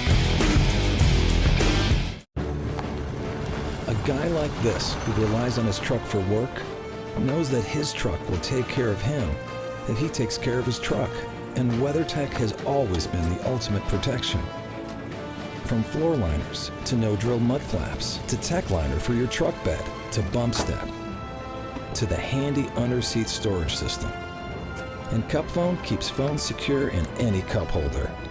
Order your ultimate protection today at weathertech.ca.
Back live at Sauble Speedway on G-Force TV for the APC Series and their Twin 75s, one in the books. OSCAAR Hot Rods now in the books, and the OSCAAR Modifieds head to the racetrack for their feature here tonight. And that will be followed by the second 75-lapper for the APC Series. Glad you could join us here. I'm Greg Kellner with Adam Ross, Jim Irvin up in the tower, along with Clinton Jeffrey down trackside as we get ready for the OSCAAR Modifieds. And this race tonight brought to you by the Fireplace and Patio Shop. It is a 40-lapper tonight for the OSCAAR Mods. they haven't been to Sauble Speedway in a couple of years. This should be a great treat tonight. Sauble Speedway used to run these cars on a regular basis back in the 90s, and as other tracks started to bring them into existence, they formed up in one group under the auspice of OSCAAR, and that way they get full fields every night. Anytime you're able to combine classes, whenever you're separating cars that are so similar they could race together, you're doing the fans a disservice, you're doing the racers a disservice. This is what the field should look like, a track full of cars, Greg. Looks like Norman Newman will go from the pole in car number 11. He's out of Kincardine. Outside of him will be the 96. That's Colton Everingham. We saw him 1 week ago in the APC series. He's from Innisfil. Back there in the second row, that's Jason Keene in the number 18 machine. He's out of Oakville. And behind him will be the 22 of Marshall Shrink. Back in the fifth starting spot will be car number 51, Dale Reinhardt from Shelbourne. And TJ Edwards will line up alongside of him in the sixth spot. He's in the 34 machine out of Guelph. Kelly Balson back there in the London Recreational car number B10. He's from Bowmanville, and he'll line up in the seventh spot. To his outside, AJ Ems in the 14. He's from Hawkins Corner going eighth. From the ninth position, that will be the number 88 machine. And I think that's Ryan Dick in the 88D. And Ryan hails from Wardsville, riding to his outside in the 10th starting spot. I believe that's the 00. Oh, no, 99 machine. I'm sorry. Of Luke Gignac out of Aurelia. Behind him in the 11th starting spot, it's Jace Cornell from Coldwater in the 56, going from the 12th position. Alongside of him, I believe, is that the 58? No. That's the wheelman. It's Wally Wilson. Oh, Wally Wilson, yes. From Owen Sound in the fireplace and patio shop number 69. Then we'll find Andy Camerath in the London Rec 89 machine. He is out of Churchill. Then we'll find car number 1, that is Paul Townsend out of Guelph. Alongside him, the Nitro 54 variety number 9 out of Carlisle, Steve Lyons, back in the blacktop this year. And behind him will be the 47, that's Brent McLean out of Con. We've also got Craig Downey back with us again in the 79 machine. And then we've got the 39, that'll be Brian Batty. And starting from the tail, that will be car number 6, that is Tim Gordon out of Guelph. Field will get the white flag this time by for the OSCAAR Modifieds, ready to go here at the beach. Sharp-looking field of race cars, and I remember the Modifieds from a couple of decades ago, Jim. I've got to say, by and large, these Modifieds are a little bit prettier than they used to look. Well, they started out as an inexpensive way for drivers to move up a division. They didn't want to race street stocker. Many of the late model drivers moved back, like Rick Wallner. Green flag flies. Newman with a good launch. He'll lead down into 1 and 2. Colton Everingham right on his tail off the second turn. They're too wide for the third spot. Well, you can feel the rumble here in the tower these Modifieds make as they work it off the corner to complete the first lap. Norman Newman racing from nearby Kincardine out front. Colton Everingham next. And as we go back, Jason Keene has a lot of laps here at Sauble Speedway with the vintage Modifieds in the past. I'll tell you, Colton Everingham has plenty of corner speed, but he is getting gobbled up on these straightaways. They seem to close a great deal down the backstretch. Very close racing with these open wheel modified cars and doing a great job here at Sauble Speedway tonight. In the past, every time the Modifieds came to Sauble, it would be Gary McLean that would dominate. Gary, of course, not racing this year. And right now, we've got Newman out front after 4 laps complete. Gary McLean dominated at a lot of racetracks in an open wheel modified as things real dicey through the middle of the pack. Drivers looking for racing room out there. They were 3 wide for a moment. Things have settled down to 2 wide racing. Another car that always did well here at Sauble, the 14 of AJ Ems. Back then, Dave Terry was in that car. Ems had a bad crash at Sunset Speedway. That car was up on its side along the front stretch wall. Doesn't seem to be showing any signs of the damage incurred that day, so obviously they've got that repaired and back up to song. The 89 car, Andy Kamrath, started here at Sauble Speedway, another junior late model driver that went on to race in 4 cylinders, late models, now in the open wheel modifieds, just doing a great job. And I think about Andy and that big crash down at Flamborough last October. That was a doozy, Adam. You're not kidding, as we got a battle on for second spot. Jason Keane to the inside again. That car handling very well on the straightaway, but Colton Everingham getting around the ends pretty well, Greg. Yeah, Keane for the last few laps just giving that back bumper working over, and Keane finally got the run. Now they remain wheel to wheel into corner number 3, and they've got Reinhardt behind them, and it's stacked up 2 by 2 behind that. I'll tell you, Everingham's having none of it. Keane with the preferred groove around the bottom, but Everingham nice and smooth on the high side. Look at the advantage Keane gets down the straightaway. Everingham gobbles up much of that going down into the turn, but I think Keane is just going to wear out that 96 in the shorter way around. These guys are going hard at it in this one, while the 11 of Newman gets away on the second place driver, Jason Keane, Colton Everingham, and Reinhardt. But right now, another car coming into the picture at 89, Andy Kamrath.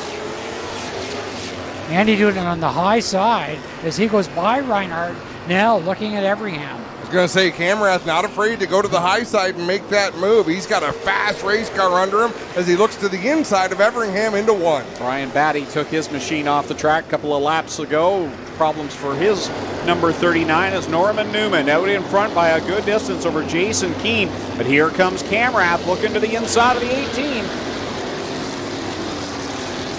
And they have a new second place driver. That is 89, Andy Kamrath up to second. Keane falls to third, then Everingham, then Reinhardt. Another driver right up there, TJ Edwards in the 34. TJ turned a lot of laps here at Sauble Speedway in a late model before going to the modified last year. 16 complete this time by across the stripe for Norman Newman. Over Kamrath, Keane, Everingham, and Reinhardt right now, the top 5. TJ Edwards running back in the 6th spot. Then you've got AJ Ems behind him, Gignac in the 99 behind him. Reinhardt tried to work the inside of Everingham. Everingham was able to keep him down on the bottom, get a smoother run through the turn. Reinhardt will fade back and have to try to set him up to make the move again. Newman leads it in 11. Andy Kamrath second, Jason Keane in 3rd spot. Then we got Colton Everingham and Steve Reinhardt.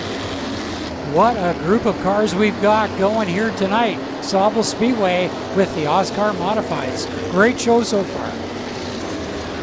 Love that look as they roll down the front stretch and into corner number 1. You see the speed on entry. These cars put up a lot of power, and as I mentioned at the drop of the green flag, you can feel the rumble here in the stands as we're at the cross flags now. 20 and 20 to go. TJ Edwards to the inside of Reinhardt. They go into turn. Problems in the corner, Adam. Oh, TJ Edwards was still on the inside of Reinhardt. Tricky corner number 2 takes Reinhardt around. Puts us under the caution flag for the first time. There's one thing I've noticed with these OSCAAR modified races. I absolutely love them. They seem to cycle through a fair bit. Like there will be this sort of spins. I noticed that at Sunset Speedway, cars go to the back, they'll work their way back up. I was enjoying this green flag run of this one, but Reinhardt, one of the top running cars, looks completely different from straight above than it does from the side as we look from our drone. Let's have a look at the replay here down into turn 1. And that spin started in turn 1. Edwards had his bumper there. Are they the two that spun out together at Sunset towards the end of the race last month, handing over the win? Or was Reinhardt the beneficiary? Having no memory is a bit of a problem sometimes. I can't help you, I wasn't there. So a tough break for the 11 of Newman. He has led from the get-go here. Norman Newman, your leader. Now Andy Camerath, he'll be the benefactor of this caution here in the OSCAAR Modified Race, sponsored by the Fireplace and Patio Shop tonight here at Sauble Speedway. Great run so far, great crowd. Clinton Jeffrey? Oh, I thought I heard him key his mic. Just a reminder, folks here at the track, if you're looking for 50-50 tickets, it's your last opportunity. The draw will take place right after this race is complete, and by the size of the crowd, we are in for a pretty good 50-50 draw tonight. We've been waiting a long time for that. I won the 50-50 draw one night at Ashwegan Speedway, and the winner's share was $37. It was a cold, rainy night. Maybe that's why you won. We got a few different views of that one. Green flag back out, and we're back to racing. 20 laps to go. Camerath launches off the outside line and takes the lead away from Norman Newman. Some bumper tag taking place behind him. I'm going to want to have a look at that restart again. I don't know how. Yeah, I think they're calling that restart back. And again, if you're the outside pole sitter and you know they're going to call it back and there won't be a penalty, you need to try. But if we can have another look at that double file restarts, they want an even shot back to the line, but still the leader gets to fire first. You see Newman through the corner. Okay. Camera just got a better run. Yeah. He really started picking up the pace. Norman Newman did on the inside line. So, and that's the leader's discretion and prerogative. They get the opportunity to get on the throttle first, and it's up to the outside pole sitter to time it, do what they can to be in the mix. And it looked like Camerath did that, but just got a great launch.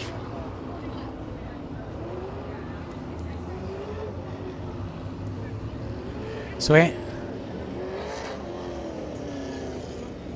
once again, folks, if you are watching the stream on GeForce TV, many thanks to TV to Go, giving us beautiful images, high speed.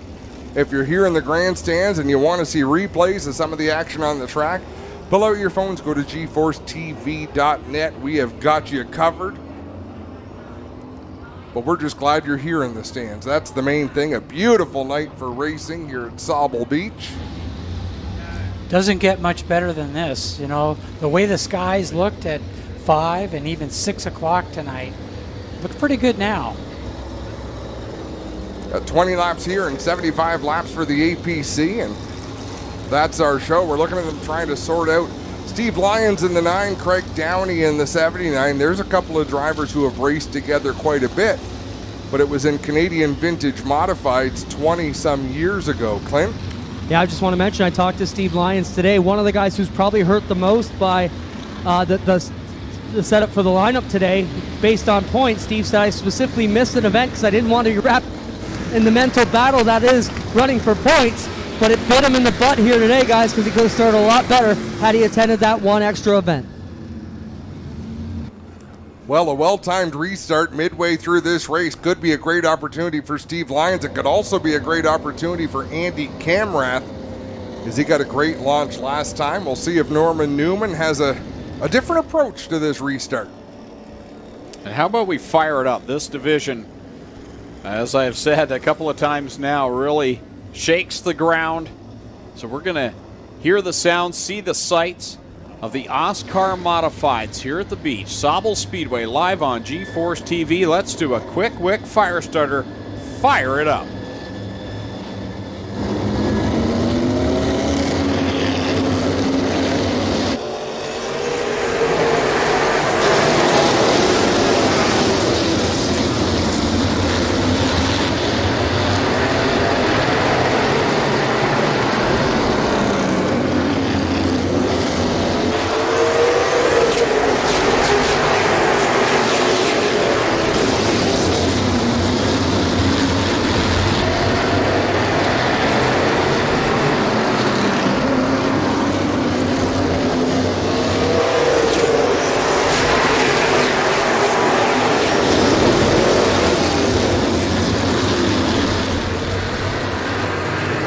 Andy Camrath breaks away as the leader. He's got about a 3 or 4 car length advantage now over Norman Newman. Then about the same back to TJ Edwards. He's done a nice job finding his way into the top 3.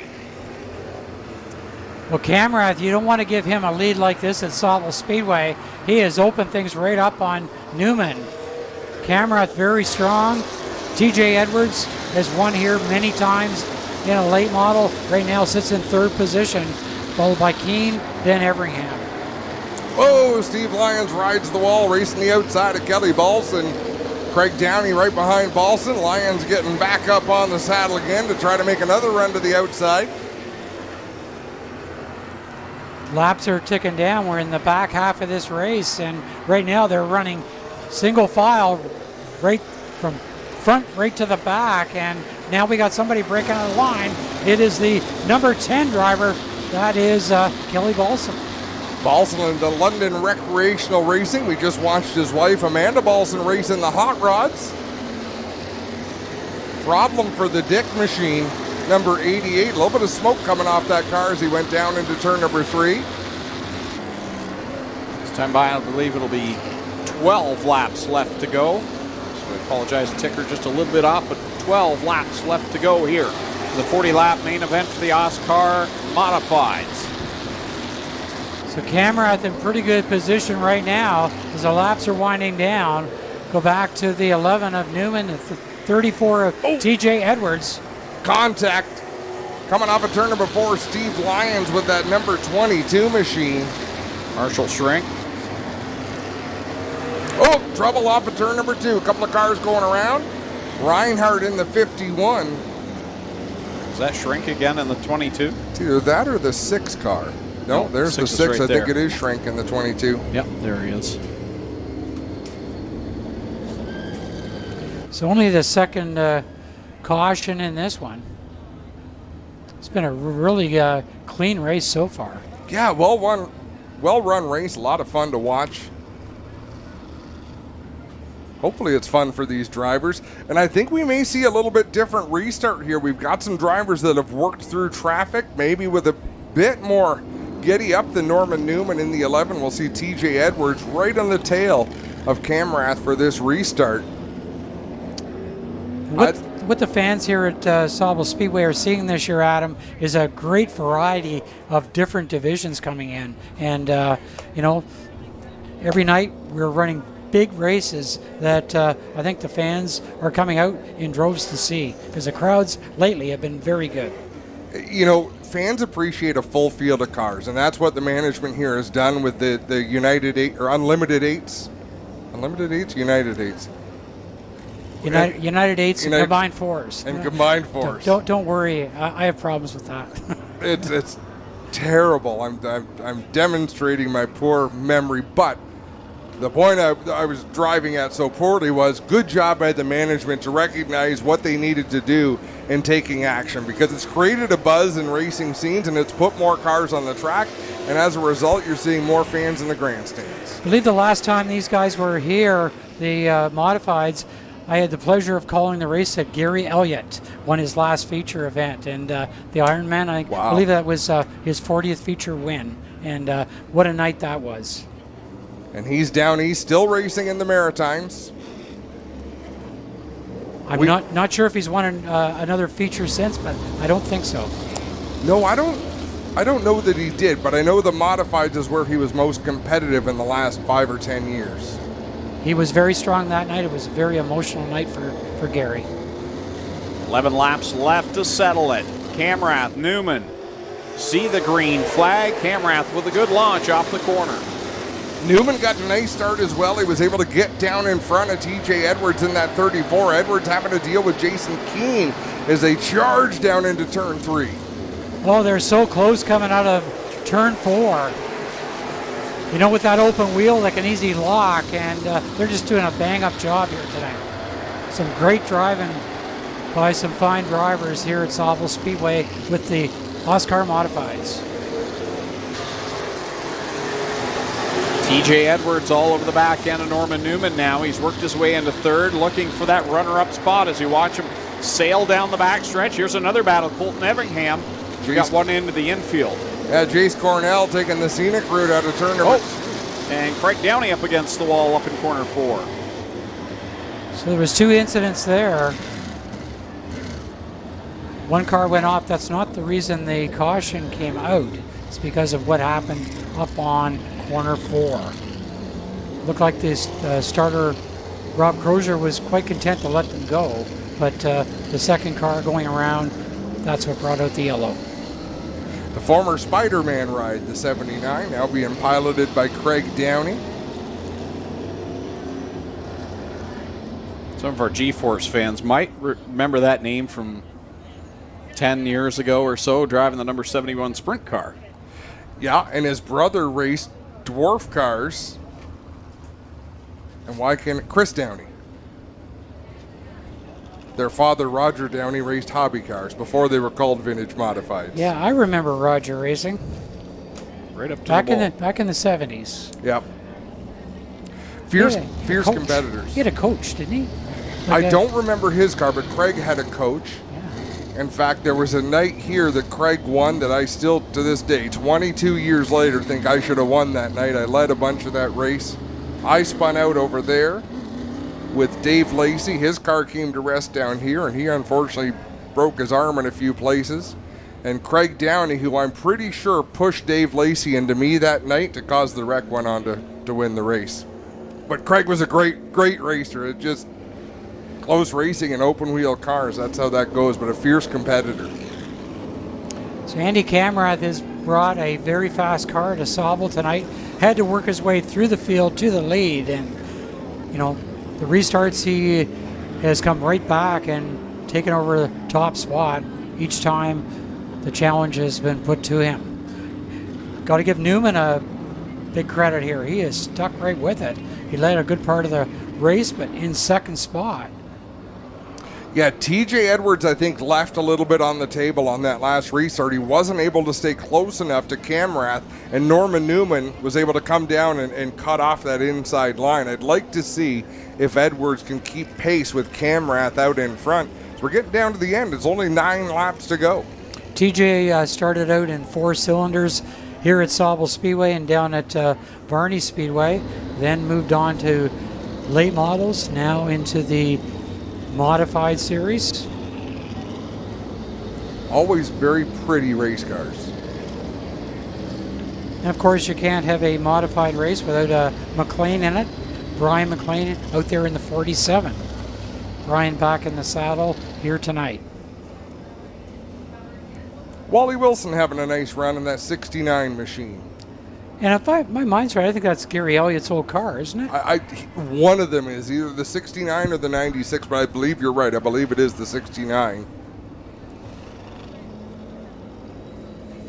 Wally's a nice kid. He's a good kid. They have plenty of race cars. Yeah, 3 divisions. Late model. They have in the APC series, of course, the modified, and he races in the Outlaw Midgets. Yep. And the smaller the cars, the better he performs. I heard he's really good in a midget. He's getting there in a modified. He's got a little bit of work to do, which he knows in the late model, but it's all seat time. And he has fun, and that's what it should be. And always willing to give back, and they are the sponsor of tonight's race. Fireplace and Patio Shop. Once again, last call for 50-50 tickets. The draw will take place right after this race. So the Lions Club of Sauble Beach, their first time out for the 50-50, and it is in just a few minutes. We're going to double them up. We're going to restart this race. There will be 9 laps remaining. Andy Camrath in that 89C London Recreational Racing entry.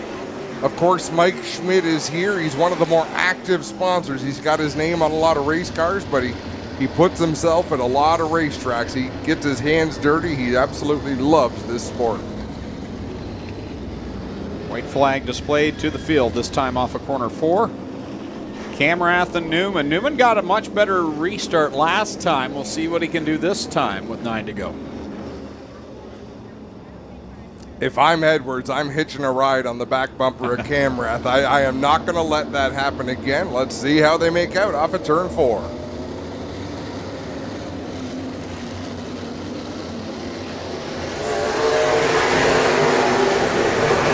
Yeah, here comes TJ Edwards tied to the back bumper of Camrath as they work it off at corner number 2, and we've got a pile up in corner 2. They're still racing down in 3 and 4. No yellow as of yet. Now we have a yellow. But that's what Edwards had to do.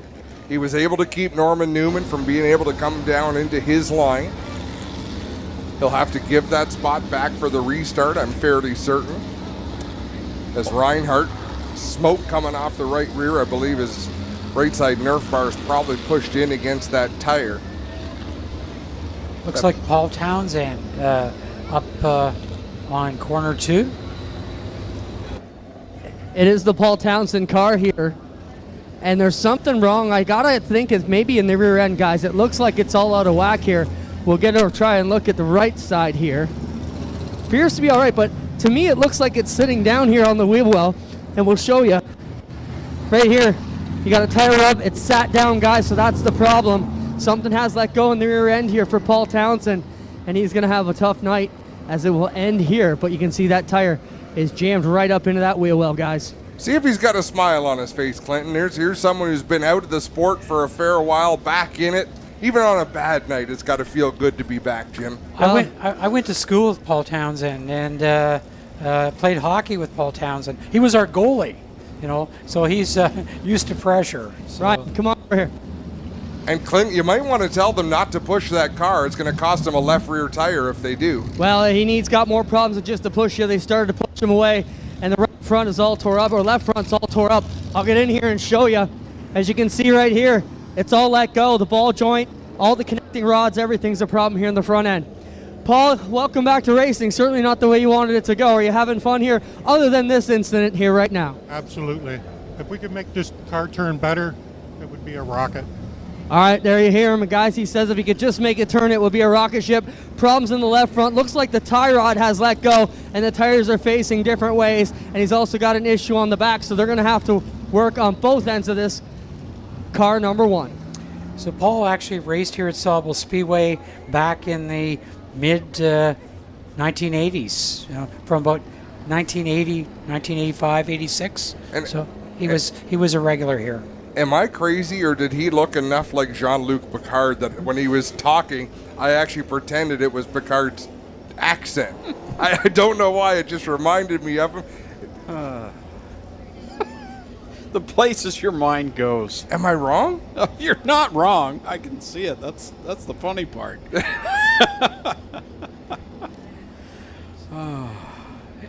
So if I'm not mistaken, I think this is the first, and I hope I don't jinx things, but I think it's the first time that we've had the tow truck on the track tonight. These folks from Stewart's Towing have had a very easy evening thus far. That's the way we like to see it. We're going to take a break on G-Force TV. When we come back, we'll catch the end of the OSCAAR Modifieds and 75 laps of APC late model action.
Back live at Sauble Speedway for the APC Series on GeForce TV. The OSCAAR Modified's on track right now. They've got 9 laps left to settle it. Coming back to the green flag. White flag has been displayed. And these two in the front row have really had some interesting restarts. It's been all Andy Camrath tonight. He's been the strongest car, but I don't think Norman Newman's done just yet. I don't think so either, Greg. And TJ Edwards in the 34. I mean, the cream is rising to the top. Andy Camrath has looked the quickest so far, but that's why we race all the way to the end.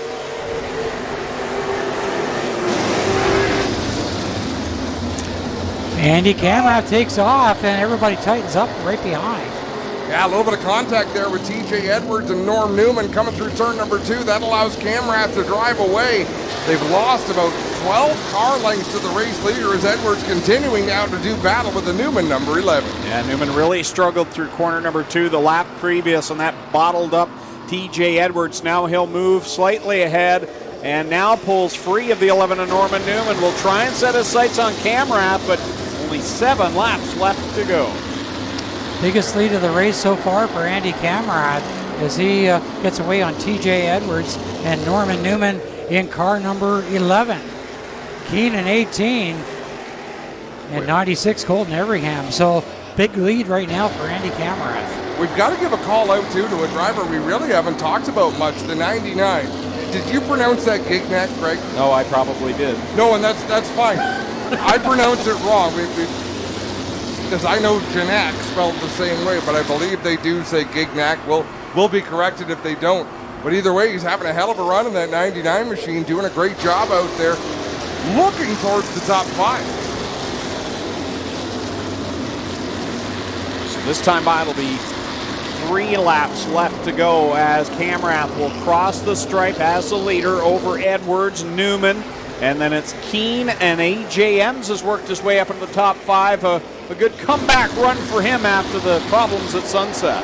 Ryan Dick working over the back bumper of Steve Lyons, number 9. That's a battle just outside of the top 10. We've got 2 laps to go. It's been a great race so far, a good clean race. Andy Camrath looking for the white flag this time by. Greg? Off the corner comes Camrath. Had to do a little bit of work to get to the front, but once he got there, he's been out in front and on cruise control as he leads over TJ Edwards one more time down the backstretch. Into turns 3 and 4 for the final time. Andy Camrath, an impressive drive, dominates the modified event here to take the win. Second place, TJ Edwards. Third to Norm Newman. Then it's Jason Keene with AJ Ems rounding out the top 5. Colton Everingham 6th, Luke Gignac 7th. 8th will be, is that Bolson? Yeah, Kelly Bolson back there. 9th was the McLean. Yep, Brent McLean back there. And completing the top 10. That's Steve Lyons back there in car number 9. Rounds out the top 10. The OSCAAR Modifieds. Andy Camrath comes home to Sauble Speedway for the win here tonight. One more race still to come. It's the Stewart's Equipment 75 for the APC Series. Andy's nephew Cole Camrath, just a youngster, started out racing this year in the junior late models here at Sauble. It's always exciting when the next generation steps in. I'm always curious to see how much they race like their parents. And I don't know why I'm still surprised when the next generation often has a different style, like the Lapsoviches. Pete Shepard, I think there's similarities there, but it's just fun to see what gets passed on from generation to generation. As Clinton Jeffrey down there, Ryan in position with the camera inside Andy Camrath's London Recreational Racing, number 89C. So there will be a happy crew with Mike Schmidt, Sean Chenoweth, the many people that are involved in that race team. Well, here it comes, guys. How about a big Sauble Speedway OSCAAR Hot Rod welcome for your winner tonight, Andy Camrath.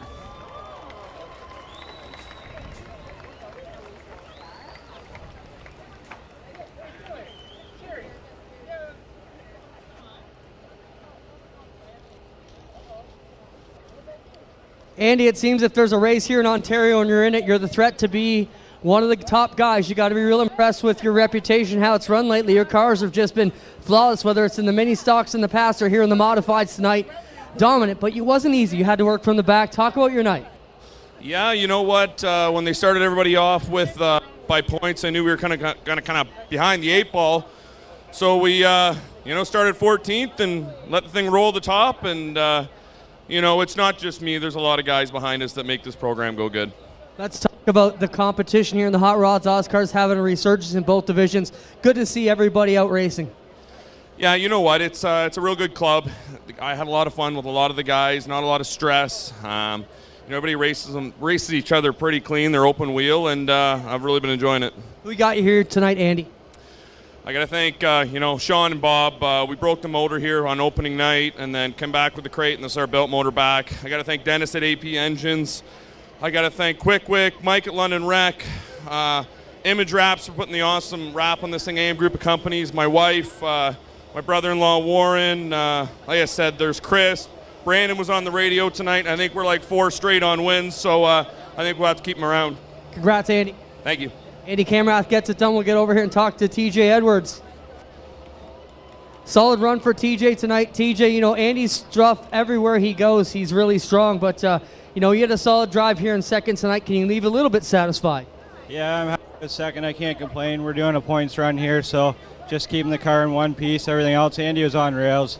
I just wanted to keep what I had, and Rod and Norm was hard to get by. We got lucky on the restart, but I'd like to thank all my sponsors though, JTS, Spain, Home Hardware, Mount Forest, Orangeville, and Durham, Demolac, Can Do Homes, Epic Racewear, Thieker's Collision, Mountain Perforated Plate and Steel, Signs and Needs, and my Uncle Don for making this possible, my Aunt Susan, everybody that helps me, Donald, my spotter, my dad, Chris, everybody that makes it possible.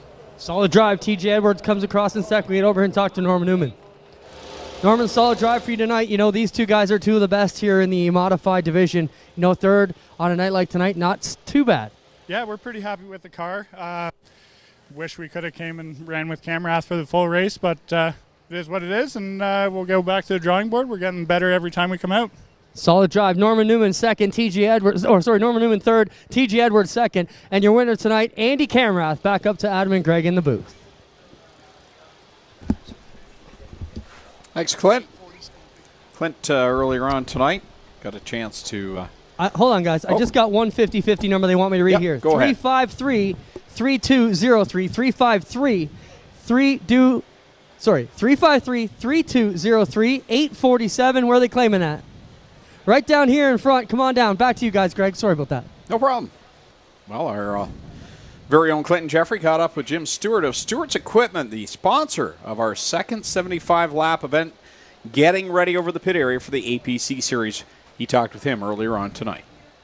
Well, gentlemen, I caught up with one of tonight's sponsors, Jeff Stewart from Stewart's Equipment. And, Jeff, let's talk about your opportunity here. Big things happening at Stewart's these days. Yes, sir. We've been awarded a new county in Simcoe County, which is close to Barrie, Ontario. And so we're going to be the new Kubota dealer in Simcoe County, and we're quite proud of that. And we already have a dealership serving in Erin, Ontario as well. But I wanted to say what a great event these APC races are, and I'm really proud of the group of drivers you people have put together. And it's some of the best racing we've seen in Ontario in a long time. Good competitive group.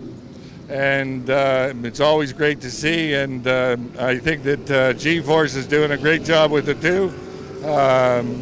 Good coverage, really good coverage, and I want to thank you for that. We appreciate that. So other than Kubota, what can some of your customers find at Stewart's? Well, we're a wide-based dealership. We have agricultural equipment. We're a large equipment agricultural dealer. We have construction, and we cater to landscapers and construction as well, and snow plows and snow equipment in the winter. We're one of the largest dealers in Ontario for that, and so that's what we specialize in. We really appreciate you supporting the series, Jeff. Yes, sir, and it's a great series, and congratulations. Keep up the good work. Enjoy your night. Thank you, sir. Apologies, Jeff Stewart. Always go with your first instinct. No, I even went back to the text message. Did it say Jim? Yeah, okay. We never listened to Spencer, he says. Well, you apologize for that, and I'll apologize to the fans that couldn't hear it here in the grandstands. We've had some technical gremlins, which you may have noticed earlier on in the evening, that we've been able to sort through. But boy, oh boy, just despite our challenges, the racing on the track has been phenomenal. One more race to go. Are we still waiting for a winner of the 50-50? Oh, wait a second. No. Not the winner. Could be in the pits because they do that as well here at Sauble Speedway. We have to commend the staff. There's a lot of things at play here tonight. Of course, there's Sauble Speedway and your great staff. There's the OSCAAR series, their staff, the APC series, their staff, everyone working together. It's very challenging. It's called pit notes, and it's basically the schedule of events that everyone involved with a series or a racetrack gets early in the week. And that's what you go by. This is the order of the show. This is what's going to happen. This is what we're up to. So when things happen and you get to the racetrack and it's showtime and they change, basically, Greg, everything about that night's show, it's very hard to react, especially when you have 3 different groups like we do tonight. And people have done a great job, and hope you're having a fantastic time at the races, folks. But everyone should be commended on their great work.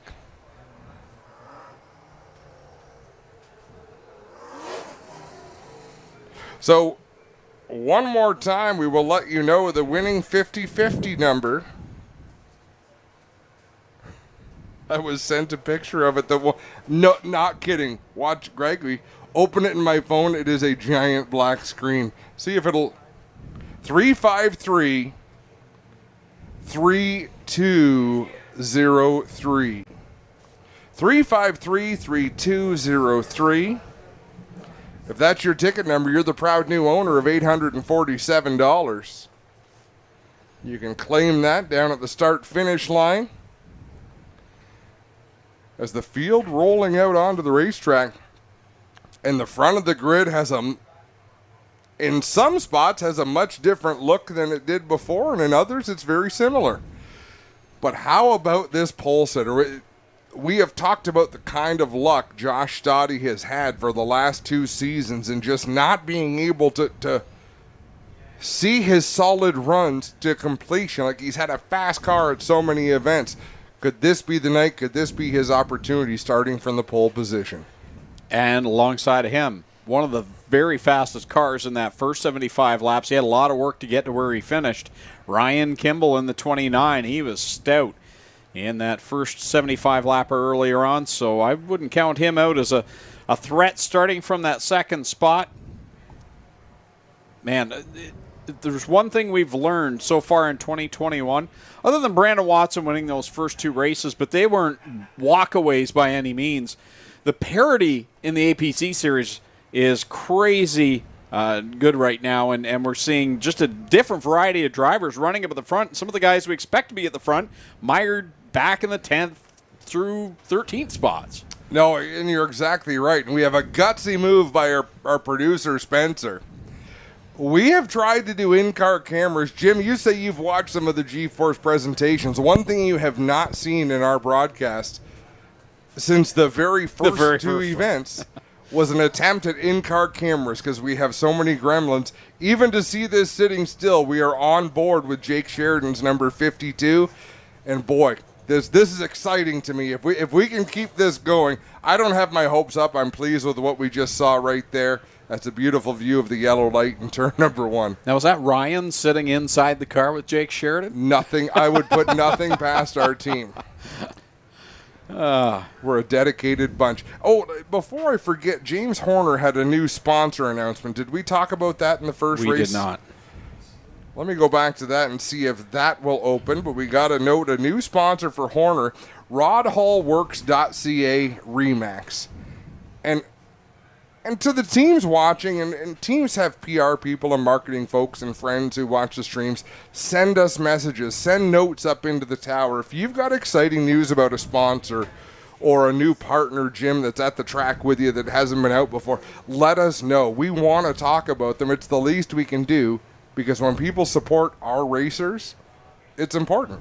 We want to share it. And I think you had a segment the other night, Adam, on your Tuesday night show, talking about how race fans, generally go to people that are associated with racing when they need to make a purchase. And you talked about your pickup truck that you bought out of a place in Quebec, because those people, that dealership, really supported racing, and you admired that. I think a lot of people here at the track associate products they buy with people they hear about here at the racetrack, Sauble Speedway or other tracks around the province in general. And here's the long and the short of it. I might not buy all of my automotive parts at APC Auto Parts Centers, but I'm going to give them the first chance at it. If I need to buy something, that's where I want to go first, in appreciation of what they put in. So it's not about you can't use Pennzoil because Mobil 1's on Danny Benedict's car, or because Quaker State sponsored the first race tonight. But give the products a chance, and race fans are so loyal to do exactly that. I think that 50-50 draw, I think we'll find that the winner is probably over in the pits, because I think anybody in the stands, if they found that they had a ticket worth $847 in these times, they would have been down there to get it. So they need to institute a rule where if it's not claimed, the announcers get to split it up. I thought that was the rule in Sauble. I thought that was understood. Now, we're 2 cars short of a full field. Who are we missing that competed in race number 1? Where's Waldo? Is Sean McGlynn out there? There you go, 1 in 89. Sean, man, Jamie, you win the prize. That was Jamie Maudsley, who actually knows everything. Like, radiator out of Chenoweth's car. Andy Camrath's win will take the edge off of that, and poor Sean McGlynn, the cockroach.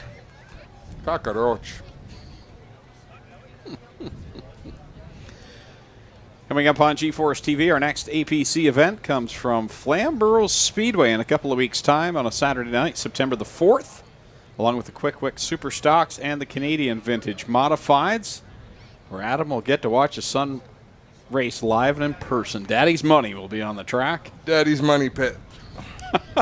And then the next night, Sunday, September the 5th, we'll be down at Brighton Speedway, where it's the Knights of Thunder 360 Sprint Car Series plus the Action Sprint Tour Late Models, Thunder Stocks, Mini Stocks, and Stingers, all part of the Labor Day Classic weekend down at Brighton Speedway, coming up Sunday, September the 5th.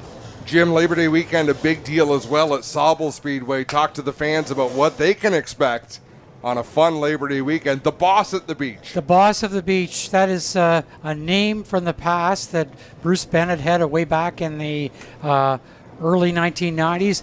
This year, the Boss of the Beach for the United Eights, $5,000 to win, $2,000 for the combined fours. So it is going to be fantastic, and we have got huge entries already. So that is, and you know what? We're going to do everything that weekend. We got Boss of the Beach for the 8 cylinders and 4 cylinders. We have got the Can-Am midgets in as well. And you know what else? On the Sunday night, we're going to have a giant demolition derby to end the season. That's the way to close out a year. So, folks, if you're in the area Labor Day weekend, but meanwhile, here tonight, let's give you the starting lineup for the Stewart's Equipment 75. Super exciting. They've also signed on to sponsor a race at Sunset later in the year. Hats off to Jeff Stewart. But starting shotgun on the field from Owen Sound, the Swiss Chalet and Harvey's Owen Sound. Struck Energy Systems number 4S, it is Zach Sprung. In the 24, Great Lakes Concrete number 24, that is Nick Getz. Back there in the 22nd starting spot out of Fraserville. Adam just mentioned him. That'll be the 79 of James Horner. And starting to his inside, looks like that is going to be the other number 4 in the field from Hamilton, Ontario, the SSG Gloves Holdaway Motorsports number 4 of Connor James. 61 is from Sault Ste. Marie. It's the Wardlaw Heating and Cooling Northern Fencing Chevrolet. It's Dustin Jackson. Ahead of him in the 54 from Orono. The Mobile One B&W Enterprises Chevrolet. It's Danny Benedict. Starting in the 18th position, the driver out of Dorchester in the North Country Property Maintenance APC Auto Parts Center Ford. Car number 3, Shea Gemmel. And ahead of him in car number 10, out of Southampton, the Tom Gibbons Concrete Finishing. Number 10 is Tom Gibbons. From Guelph, it's the 97 of Tyler DiVincenzo. The 22 is Pete Shepard III from London. The 21 from London, that's Matt Pritico. The number 9 is Brandon Watson out of Stainer. Matt Box and the 78 of Joe Lawrence make up the next row. Junior Farley and the 84 of J.R. Fitzpatrick in front of them. The 32 is Trayton Lapsevich alongside of him in that white Tim car. Ellis, I believe. Tim Ellis in the number 2, absolutely right. The 81 is Andrew Gressel. The 52 is Jake Sheridan. 47 of Jordan Sims. The 83 of Dale Shaw. And folks, this is an exciting front row on the outside in the number 21 SMG Motorsports. 29 SMG Motorsports entry. It's Ryan Kimball, and to the inside from Chesley, the MEI Paving number 17, Josh Stoddy. Look at that moon off of corner 4 as the double green goes in the air. We're underway here at Sauble Speedway in the Stewart's Equipment 75. These teams had the option of putting 2 fresh tires on their race car, and I would imagine almost every one of them did. They'll have fresh right side American racers. They'll be on the same left side tires they raced the first event with. Door to door, primetime Josh Stoddy on the inside, flying Ryan Kimball on the outside as they come down into 3 and 4, this time by the complete lap number 2. Stoddy slides up the track just a couple of feet, Jim. How hard is it to keep these cars down early on in a late night race? Well, it's going to be a lot harder than it was the first time because the track will be a bit slick as the sun has gone down. And we've got problems at the front as the 29 of Kimball gets loose and Stoddy falls back.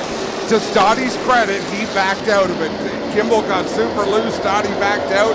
Everyone was able to avoid. There was a lot of sportsmanship expressed there. Well, it's early in the race. You can't win it on the first lap, but you sure can lose it. And we could have had a big wreck there, but fortunately, everybody's okay. I think we're seeing the same from the first race. Jake Sheridan's got another fast race car here in this second 75 lapper. He's to the inside of Josh Stoddy, trying to work on Jordan Sims in the 47. Tim Ellis barely cleared the 84 of J.R. Fitzpatrick as he slid up in front of him out of turn number 4. They'll fall in line in about the 8th and 9th positions. 32 Trayton Lapsevich and 83 Dale Shaw side by side. That was an ugly one in the first one, and don't know if there's any payback or not. It's pretty, that's a great point, Jim. It's early in the race. Drivers remember everything at the same time. You got to shake it off too and focus on the race at hand. Ryan Kimball getting a slight advantage over the rest of the field, pulling away from Jordan Sims in that second spot. Then it's Jake Sheridan, and side by side between Andrew Gressel and Josh Stoddy, who's hanging on the outside line. So Kimball getting away on everybody right now. Jordan Sims in second, but look out. Jake Sheridan, he is on the move up to 3rd spot, and he was dominant in the first 75 lapper. J.R. Fitzpatrick had closed in on Tim Ellis to make a move once again. Ellis just sails it down into turn number 3, and there's a lot of action back there. The 2 of Ellis, the 84 of Fitzpatrick, then right behind them, the 72 of Junior Farley, trying to hold off Pete Shepard in the 22 and Brandon Watson in the 9. Everybody checking up, going into 3 out of 4, and we had a car go high. It looks like it's the number 9 of Brandon Watson. Watson not running as strong tonight here at Sauble as we've seen in the past. He's had a couple of rough weeks dating back to last Saturday night at Sunset Speedway, where he just could not get much further than 7th or 8th, and that's a shock after winning the first 2 rounds. It's a humbling sport, this stock car racing. as I'm still glued, Junior Farley in the 72 trying to hold off Joe Lawrence in that 78. Right behind them is Brandon Watson in the 9. Up front, Ryan Kimball out to about a 10-car length advantage over Jake Sheridan, Josh Stotty in 3rd. Andrew Gressel in 4th. They're side by side for 5th with Creighton Loxovich on the inside, the 47 of Jordan Sims. He'll try and clear him off of corner number 2 and will do so. Now Dale Shaw will look to follow suit, but they tuck in line single file. And under caution for the first time, Tom Gibbons down in the infield. Guys, I was just going to mention, watch that right front and the nose on the Joe Lawrence 78. He had enough of the 72 in front of him, and they both have damage on the right front quarters of their machines. Lawrence, you got to wonder if that's going to start to affect him in the temperature department in the 78, but it is beat up on the right front when he comes by.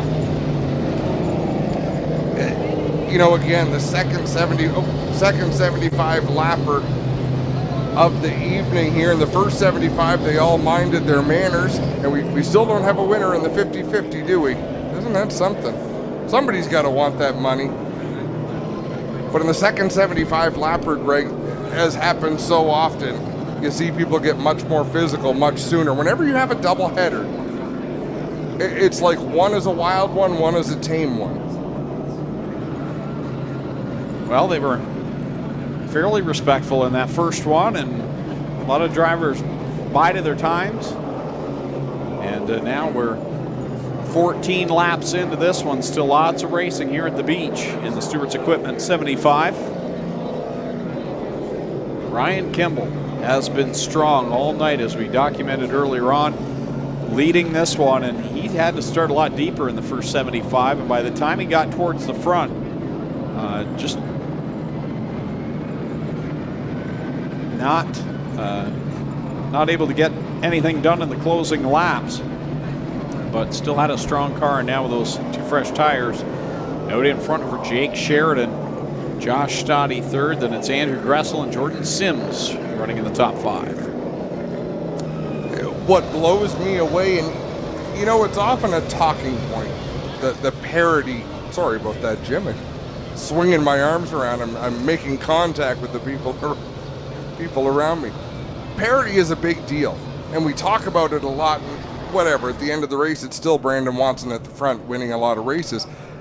They're not getting there tonight. We saw it at Sunset. Here we are at Sauble. Pete Shepard mired deep in the field. Brandon Watson mired deep in the field. Danny Benedict was here just last month, and he almost won a big money race, and he's struggling to get out of the middle of the pack tonight. Yeah, different ball game tonight for some of the top runners that we've seen do so well here at Sauble in the past. 78 out there, Joe Lawrence, last year's champion here in the APC series. Tonight he's mid-pack, not making the charge to the front. But anyway, it's a long race. We're only 14 laps in. Long way to go. Oh, bit of a replay there of where Stotty got into it with Kimball. And again, I'm impressed. Stotty backed out of it, and that's the opportunity. He cost himself a lot of track position there to do the right thing. Look at Kimball restarting on the outside. That's a bold move, Cotton. Here we go, back to the green flag. Kimball the leader on the outside. Jake Sheridan on the bottom on that first 75 laps. Here they go down the backstretch, and Sheridan inches ahead just a little bit. Setting up for what could be a very big night for Jake Sheridan as he goes to the lead here on lap number 15. Sheridan never won a race in the series until earlier tonight. He could be a back-to-back winner here at Sauble. And Jake Sheridan wastes no time in pulling away from the pack. Ryan Kimball back there. And he's got the rest of the pack bearing down on him as Stotty door-to-door right now with, I thought it was Shaw there on the outside, but it's not. Gressel on the outside in that 81. Andrew Gressel has been very quiet so far tonight in the first one, and so far in the second 75 lapper. He had a great run the first time, but very uneventful. It really was, and we appreciate that sometimes as things getting snug. Gressel trying to get down to the inside. Jordan Sims not having any of it. They're sideways off of turn number 2. Sims still maintaining that spot on the inside groove, not letting Gressel down. These drivers have impressed me tonight, and even last week at Sunset, but tonight particularly, there's been a lot of uh-oh moments that have straightened themselves out, and a lot of give and take here after that event that was much documented at Flamborough. It's been very clean so far tonight, as we have got problems up on corner number 4, and right now it is car number 27, Matt Box. Yeah, Matt Box got turned around and a number of cars stopped along with him, but it doesn't look like anyone got torn up too badly. Box letting that car roll down the bank into the infield grass. I'm quite impressed he's able to drive away. We did get significant rain earlier on, so sometimes you put these slick American Racer tires down in the grass. They don't want to take off. He was smart. He rolled it slowly through the grass. Sometimes that's the best thing. Just keep the momentum. Well, the other thing you find here, guys, it's a very uneven grass here in the infield, and if you go through it with any sort of clip, you're pretty close to ripping that nose off, so you really got to be ginger. Not too wet down here, though, guys. It's so hot here this afternoon, the water just absorbed it all very quickly. No standing water, but yeah, you do have to be very careful. It looks like the black flag was displayed to Nick Getz at the 24. Not sure what that was about, but I'm sure I saw Sean Gibbs display the black to Getz. And he's pointing him to the pits right now. So we have a look at the replay from the distance there. And yeah, it does look like Getz got into the back of the 27 of Box, so maybe he's being sent to the naughty box. Gibbs pointing over to the turn 4 pit area. Not sure if he was pointing at the pits or the field. So we'll see how they officiate this one with the 24 and the 27.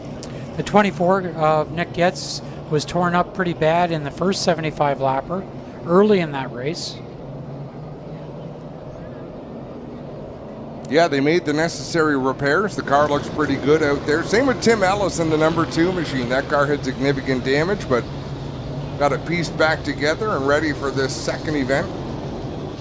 And he's out there in the top 10, just behind Pete Shepard in the 22, just ahead of Matt Pritico in the 21. They might be just out of the top 10.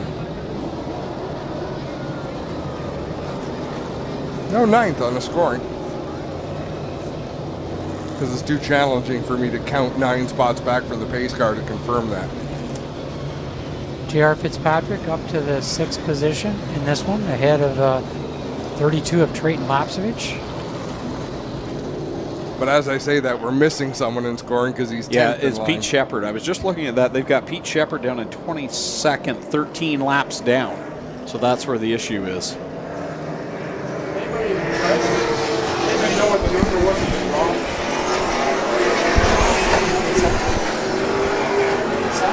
The number of the draw? The number of the draw. Coming back to the green flag. Stewart's Equipment, 75 door-to-door. Kimball and Sheridan. Sheridan gets a good launch into one. And Josh Stoddy on the bottom will try and roll up and take that second spot as they work into corner number 3. This time by lap number 20 goes up on the scoreboard. 20 laps in, 55 laps remaining. There's a lot of paint to be traded still, as you can see these drivers rubbing fenders down the straightaway, driving them deep into the corners, leaning on each other. Jordan Sims in the 47, Andrew Gressel in the 81, still doing battle as we're under yellow for the 32 with Trayton Lapsevich. Yeah, didn't see who got him, but someone got the 32 spun out off of turn number 4 here, and he rests in front of the grass, just shy of the start-finish line. Adam will watch and see what happens with the 32 machine. Have a look here. Let's see what happened to Trayton Lapsevich. Here he sits here on the front stretch. Looks like he may get a push. Window net still up.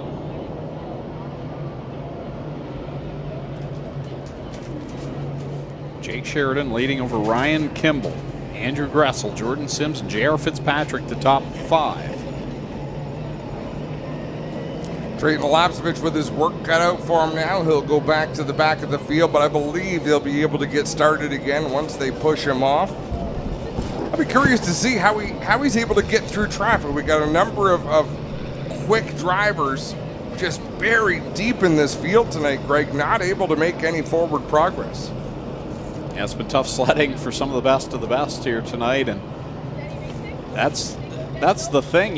Even though they're struggling maybe back where they're sitting from 10th on back to 15th, doesn't mean they're going to be easy to pass by any means. No, and every spot matters. And even though you were in the top 10, if you go to pass a driver who was 16th or 17th, that spot matters to them. Right? They're all going to fight hard, and everyone is fairly quick. Like, we're not seeing the leaders encounter a lot of lap traffic. How many do we still have on the lead lap? Aside from most of them. Well, the only one being shown a lap down is Pete Shepard, which he is not a lap down. He is on the lead lap but worked off the scoreboard. Any danger of going down laps, that's been negated by the cautions we've had. So, guys, just want to mention that Lapsevich did head directly for the pit area, so they are under the clock here to get back without going down laps. All 4 tires did appear to be up on the 32 and drove in under its own power, so we're not sure what the situation is. We'll watch for him to make his return to the speedway. Now, Lapsevich pits, we can see their pit sort of from where we stand off at the end of turn number 4, so I can just see some lights being shown in different directions, but we certainly can't see any work being done on the 32 of Lapsevich. It looked very much like an innocent spin, but if you do know you're going to get time in the work area, you may as well head down there. So Jake Sheridan pulling off the quick laps again. His best lap time in this one so far, a 14.744. Ryan Kimball, he had actually a fast lap on lap 9, a 14.730, so a little bit faster. Getting word that the 32 may have had a tire going down, and that there also may have been some contact with Pete Shepard in the 22, so a lot of things going on out there at the same time. Once again, look at that crowd, is beautiful. Folks, you picked a great night to come out to the Speedway. Been treated to some of the best racing you'll see anywhere in this country. Do you think Ryan Kimball is regretting choosing to start on the outside of that last restart, Greg? I would think so. And I mean, I say that I've never turned a lap in any of these cars, and I don't have that experience, but when I saw it, it shocked me that the guy that just won the last race gets to restart in the inside. I was kind of surprised on that, but when you're Ryan Kimball, you've got a good feel of where does your car work the best, and he obviously felt it was the outside. So honestly, in those situations, you always go with your gut, because you'll never regret going with your gut feeling. You know, after I said that, I thought, what a dumb question to ask, because obviously you regret it because he lost the lead. But the nice thing with it, we get to watch dirt races one week, pavement races the next week, Drayton Lapsevich back onto the racetrack. There is a lot, and even in asphalt now, Sunset Speedway, I think the outside is the preferred lane. Like you say, he had a reason for restarting where he did. Let's see if he's got a different game plan coming to this restart with Jake Sheridan on the inside. Jake Sheridan being able to set the pace. And you can see already Kimball has passed around the outside of Sheridan. So a little bit of cat and mouse down into 3 and 4. Let's do a quick fire starter. Fire it up.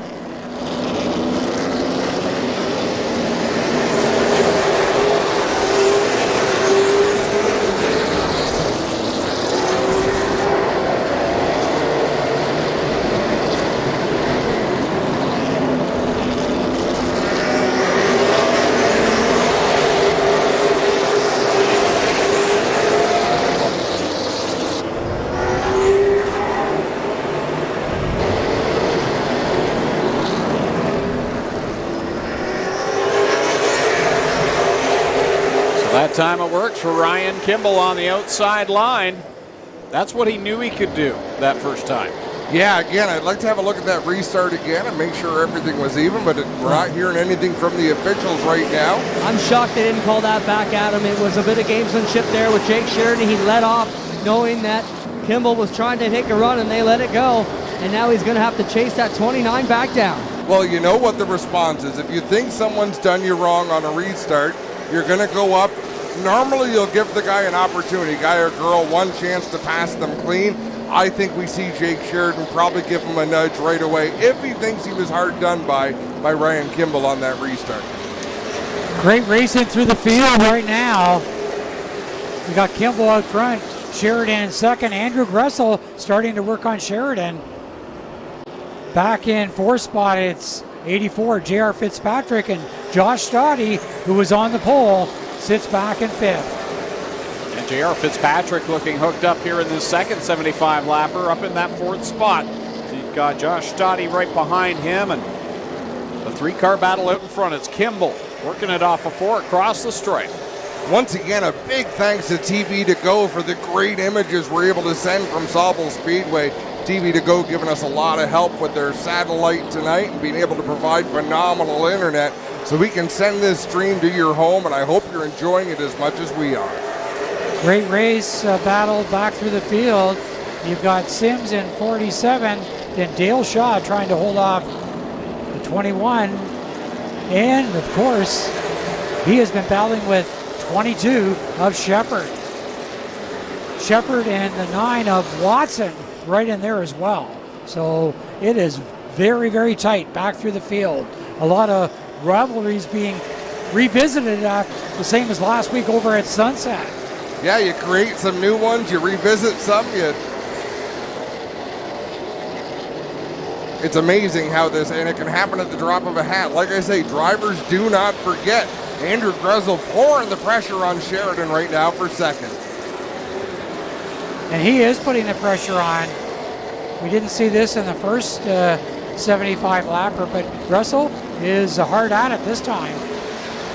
Gressel took a look off of corner number 4. They roll it through 1 and 2 another time. Kimball, here comes Gressel, takes a peek off of number 2.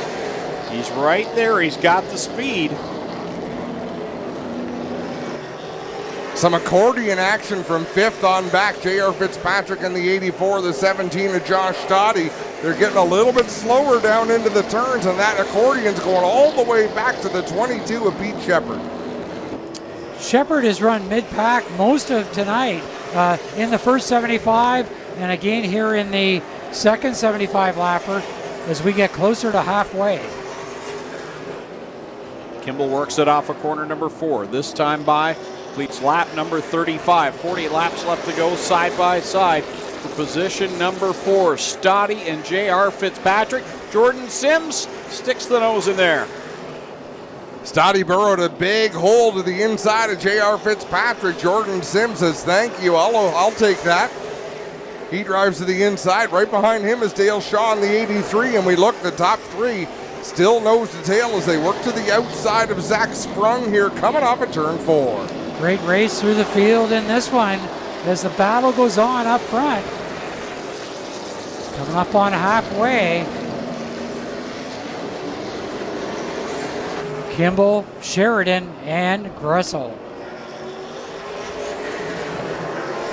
Stoddy now breaking away from Jordan Sims. Let's see if he can catch those top 3. Remember, started on the front row, got shuffled back there in that contact with Ryan Kimball, but now sets his sights on the top 3. Further back, Creighton Lapsevich still trying to rebound from that spin. He's right behind the side-by-side battle between Shea Gemmel in the 3, Tim Ellis in the 2. Back around the 15th spot or so, but at the front, I mean, Ryan Kimball leading the way. Sheridan absolutely shadowing what the leader is doing. Andrew Gressel, he settled back about a car length off the back bumper of Sheridan to see how things are going to play out. Jake Sheridan hoping to do something that no one has done, winning back-to-back here in the APC series at Sauble Speedway. Right now, Sheridan putting the heat on Kimball. Andrew Gressel waiting for those two to make a mistake. Then it's Stoddy in 17, Sims in 47, and Shaw in 83. Should make mention, Pete Shepard right now is riding in the 10th position, but again, transponder issues have him off the scoreboard right now. So if you're watching our live ticker, put Pete Shepard into the 10th spot, move everyone down a position. And a car that's starting to drop back, the 84 of J.R. Fitzpatrick. had been well up there. Now he's back there battling it out with Pete Shepard. Having a hard time keeping that 84 machine on the bottom of the racetrack. And there's some good drivers out here. You leave that bottom open, they're going to take it. Out in front, Ryan Kimball able to maneuver around the outside of this slower traffic, but it just looks to me on the throttle, he can't get to the throttle quite as quickly as Sheridan in the 52.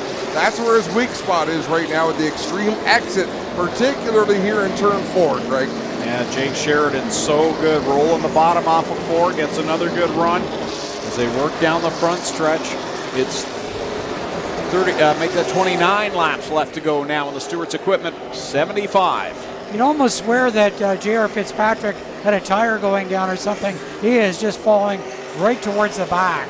And that's quite possible. Oh, he drove it deep into the corner, got into the back of Connor James. It looked as though he was trying to charge the turn to keep Danny Benedict from getting to his inside. He charged a little too deep and got into Connor James. Greg, what do you see? Jake Sheridan's car, Yeah. I thought, the right front's all crumpled up, Clint. I was just going to jump in there. He got in there a little too deep on that entry into 1 and 2 and crumpled up the right front corner. And not sure if it was right when the yellow came out. I think it still happened under green. And Jake can see it's ruffled up now, and he's trying to shake it down a little bit. He has been nipping away at that Kimball 29, but what a show for the Son Grossman team here. Ryan Kimball, the SMG Motorsports crew, doing a great job. Want to say hi to Sean wherever he is away watching us tonight. Got to be super proud of how his team has done here. But man, some great racing here, and Gressel kind of did back out a bit, guys, and I think he's just letting this one play out, knowing he's got a car to bring it to the front when he needs to later on. We're going to have a replay on GeForce TV here down into the corner, and yeah, JR just sailed it so deep into the turn to stay ahead of Danny Benedict. Couldn't avoid the back end of Connor James. I'm going to make the unforgivable request. I'll get yelled at for it later, but is that in-car camera still sending images back? I'll take that as a no. I thought we might get a shot of what had happened to Jake Sheridan there, but we may, just not from his in-car. So, folks, exactly, and Spencer just said it to us over the radio. Check out GeForceTV.net. Between GeForce TV, Thompson Photography, Dale Callan, our photographer, we put together highlights, video packages, and you see a lot of the in-car footage that they put together after these races. Let's have another look here, J.R. Fitzpatrick, and look at that closing rate, Greg. It just sails into that corner and boom. But he sure did beat Danny Benedict to the turn. Yep. So mission 1 accomplished, mission 2 not so much, and how about Trayton Lapsovich? I'll take those 3 spots. Exactly. Well, just before that, Fitzpatrick was following well off the pace. He had lost a lot of positions. So something probably going wrong with that car before that incident. Right now, Lapsovich, we just mentioned him, he's up to the 14th position. He's quietly working his way back up through the field. Ryan Kimball, your leader, over Jake Sheridan. Then it's Andrew Gressel in 3rd. 4th is Josh Stoddy. 5th, Jordan Sims. 6th will be Dale Shaw. 7th is Matt Pritico. 8th is where we find Brandon Watson. 9th, Pete Shepard, the 2-point leaders coming into tonight. And then Joe Lawrence back there in the 10th spot. So actually, Trayton Lapsovich did pick up a couple of spots there and is up to the 11th position.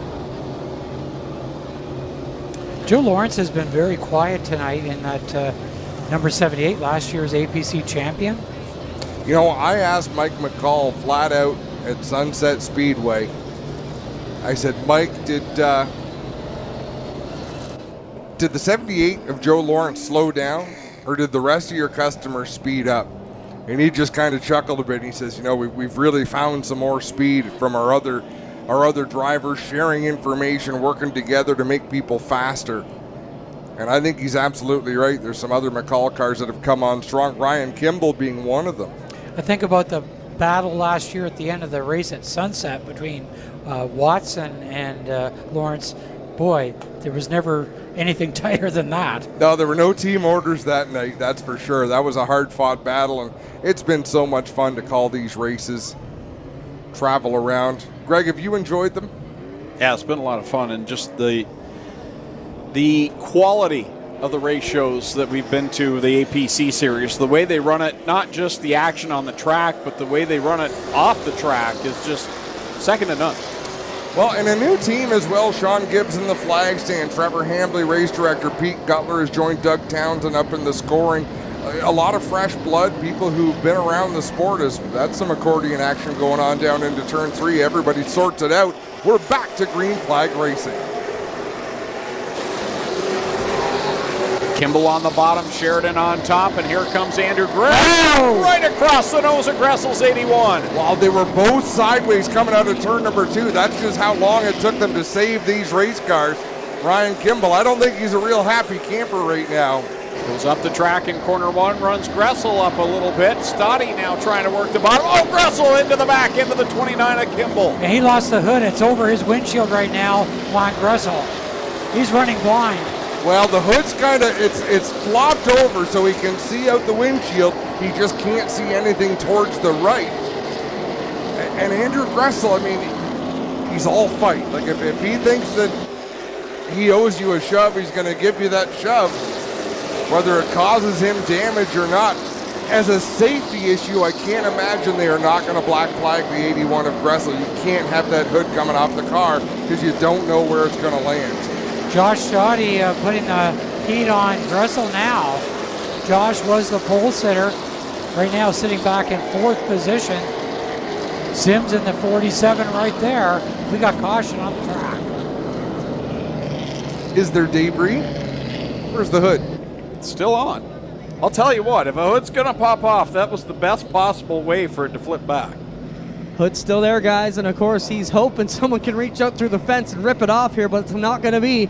And Gressel will slow and let the entire field go by. Heartbreak. No, that's not what he's doing, Clint. No? He's trying to get that hood to come off the right side of the car, and he will rub against the wall to try to get it to rip off, because if it rips off, it's not his problem anymore. Well, I was joking. I didn't think anybody would reach out and rip it off, but no, could do that for him too. But you're right, he's going to try and go. Either way, you know, does he have to go tail? The caution was for him, obviously.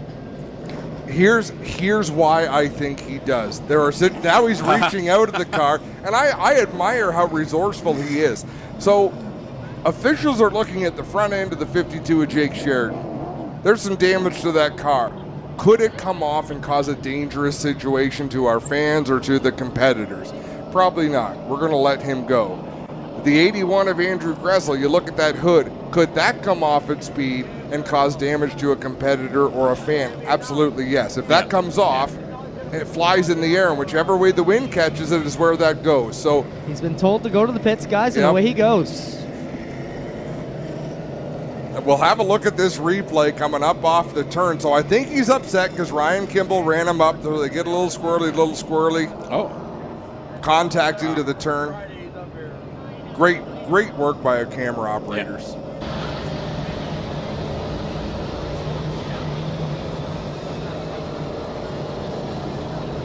The type of racing we're seeing here, guys, reminds me of the old Grand National Series when they ran places like South Boston and Hickory, and it was just the best of the best. Sometimes the Saturday night racer would come out in them, but I just loved watching the racing, and that's what we're seeing here. Really good race car drivers with real passion, which sometimes leads to real anger. Look at this again, Greg. I want you to call this action. Now, this is a previous. That's Jake Sheridan. Yeah, that's the Jake Sheridan restart. So now Ryan Kimball's trying to get back. So you're Ryan Kimball, you're thinking, man, I'm really mad at that 52. Well, the 81's trying to gain a spot. So you try to use up the 81 so you can get back and express your frustration with the 52. And then nobody's happy. And the trouble is, right, the 81 doesn't stand for that. So now the 81, here we're going to see it. The 29, hooked up on the left front there, and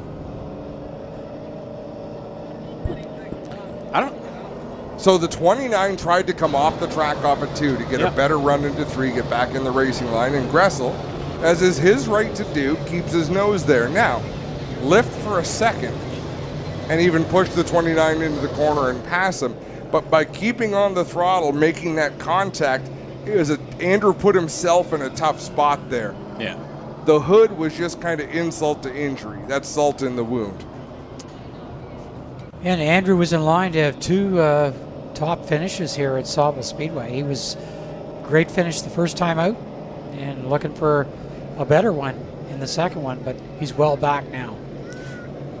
We've seen all season long, Brandon Watson in the 9, Andrew Gressel in the 81, two of the winningest drivers in the history of the series. And we've been watching them both get frustrated this season. Obviously, Brandon with his 2 wins to start the year, but we've watched him in traffic. You can almost see the irritability getting into situations you wouldn't normally see him into, and we're seeing the same with Andrew Gressel. And I just think the level of competition has risen so far. You really have to show patience and be there at the end of these races. Well, the way things are going right now, I wouldn't be surprised if Andrew's still got time. I know there's only 26 laps left, but I think things are going to pick up even more. And how about we kick this restart off with a quick fire starter, fire it up.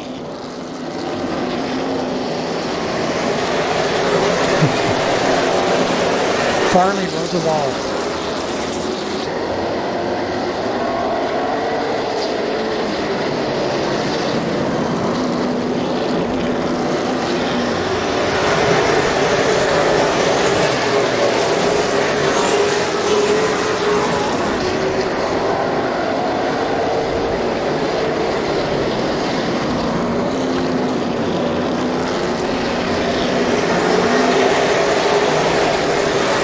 Nice to have a quick fire starter fired up that didn't wind up in a caution. Jake Sheridan back out in front over Ryan Kimbledale. Shaw now into the 3rd position. He's got Josh Stoddy all over the inside of his left rear quarter panel.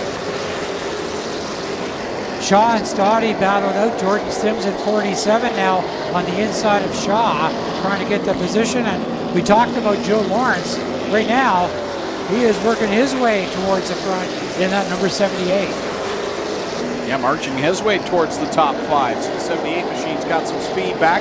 Pete Shepard behind him. Brandon Watson, along with Matt Pritico, tucked in behind the 78 of Lawrence. Creighton Lapsevich in the 32 is 1 spot away from being back into the top 10 in the running order, right behind Shea Gemelop. Oh, big pile up down in corner number 1. Nick Getz loses a wheel. Gressel will get through. Tyler DiVincenzo involved.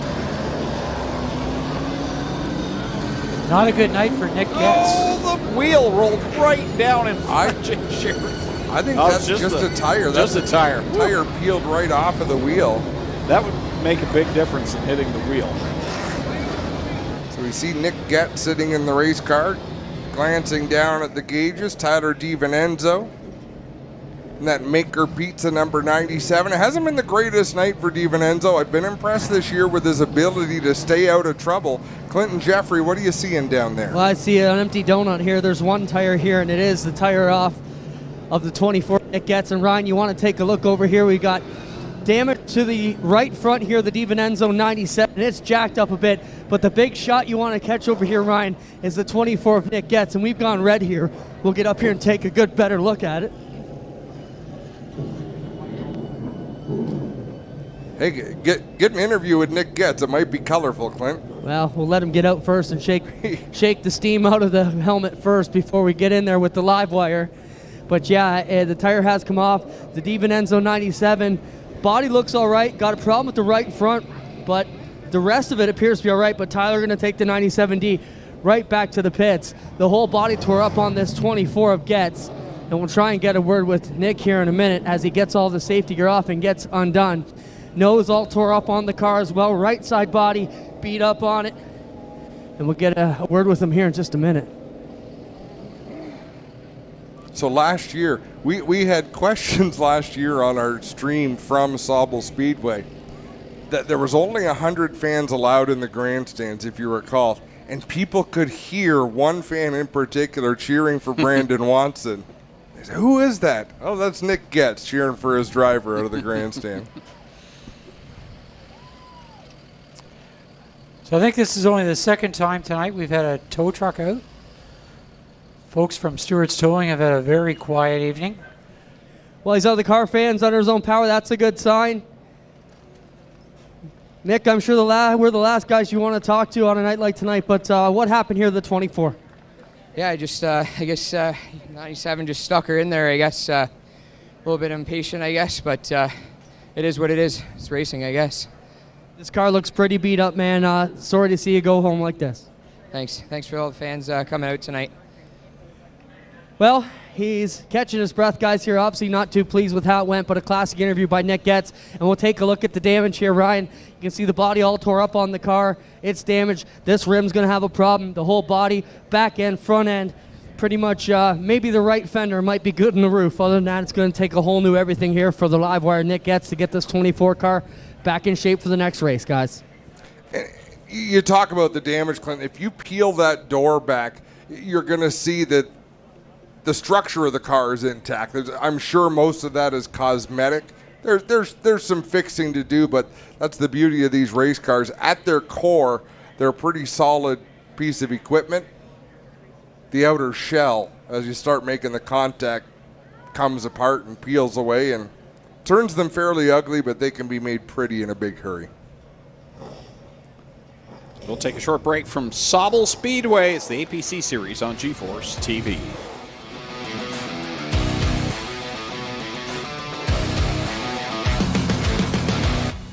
This GeForce TV broadcast is brought to you by WeatherTech Custom Cut Floor Mats and Vehicle Accessories. Visit them online at weathertech.ca. Pinty's, making great food fun. Early man discovered fire, but Quick perfected fire. Quick is the only fire starter that guarantees to start your campfire, wood stove, or fireplace without the need for kindling or paper. Find your nearest Quick retailer at quickquick.com. There are a lot of things in this world that are fake. Your food shouldn't be one of them. Pinty's, man cave, sausages, and street dogs. Authentic food for real people. Crave the cave, friends. Pinty's Man Cave. Well, good evening, everybody. Welcome to our weekly race chat. Adam Ross and Clinton Jeffrey are live and interactive every Tuesday night. Rivals Race Chat is your home for race discussion, debate, news, interviews, and more. They'll even take your questions and comments live on the air and talk to some of the newsmakers each week. Tune in every Tuesday night at 8 p.m. on GeForce TV.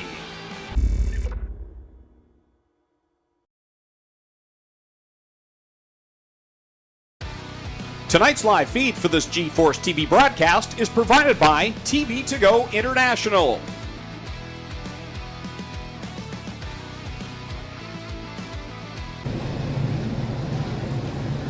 Welcome everybody back live to GeForce TV from Sauble Speedway. Here it's the APC Series, second of two races here this evening. And guys, we just want to watch the leader, Jake Sheridan. When we were under a red there, we got a chance to go up and look at the right front. He's got the right nose dragging. He's also got brake ducts dragging on that right side. Lots of noise scraping on the right front. You got to wonder what's going through Sheridan's head here in the 52, as that right front is all tore up with the brake ducts and everything dragging, making a heck of a noise as he's rolling here on caution. Well, if you don't mind me chiming in, even if you do mind me chiming in, we saw something similar last year in the Pinty Series with Connor James. The nose was off the car. He went and had a podium finish at Sunset Speedway. So the ductwork is there to keep the brakes cool.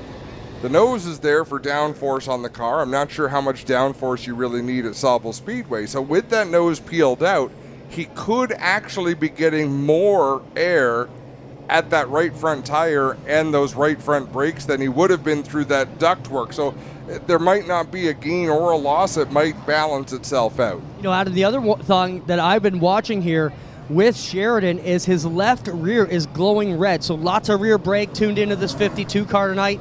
I don't see any, cherryness on the right front or left front. Maybe you guys are, but the left rear seems to be working the best here in this Pride Seeds 52 for Jake Sheridan as he tries to knock down a doubleheader here tonight. Yeah, I know. Go ahead, Adam. Oh, do you want to or do I? No, I wasn't going to touch it. Clint, your work is amazing. Your words are unique. Because cherryness, I don't think I've ever heard that. I don't, but I get it. Like, I know exactly what you were saying. Oh, hang on. Let's unmute you there. Sorry about that. We muted during the commercial break. I'm thinking here tonight with Jake Sheridan leading. The race at Jacassa a couple years ago, a double hitter, Jason Hathaway, I believe, won back-to-back, didn't he? Yes. So that would it's happened. that would probably be the only other time. And was that an official APC race, or was that a points-paying race for APC that kickoff? I remember the day we announced the day.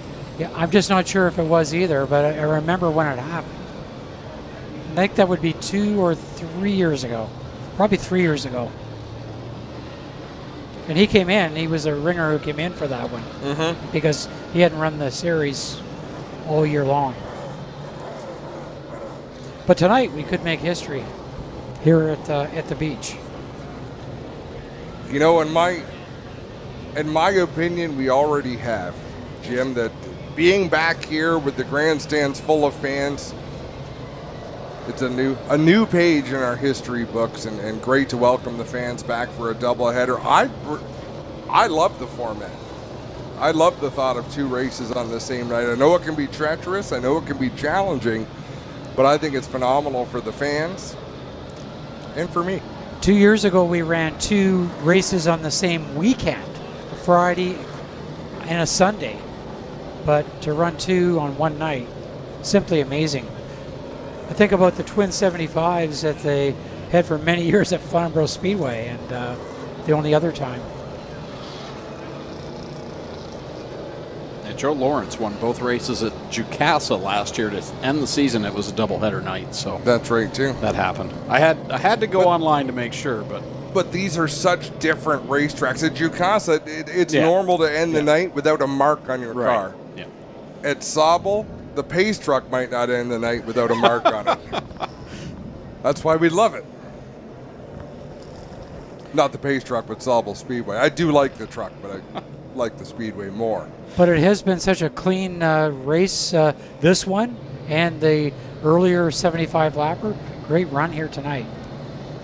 You know, and the drivers need to remind themselves, and sometimes it's up to the officials to remind the drivers, look, you're all pretty good at what you do. You're all pretty even, so you're going to get hit, and chances are you're going to hit somebody. So do unto others as you would have them do unto you, Greg. I think Red Farmer said that first. I'm not positive, though. Well, then Clint owes you one tonight.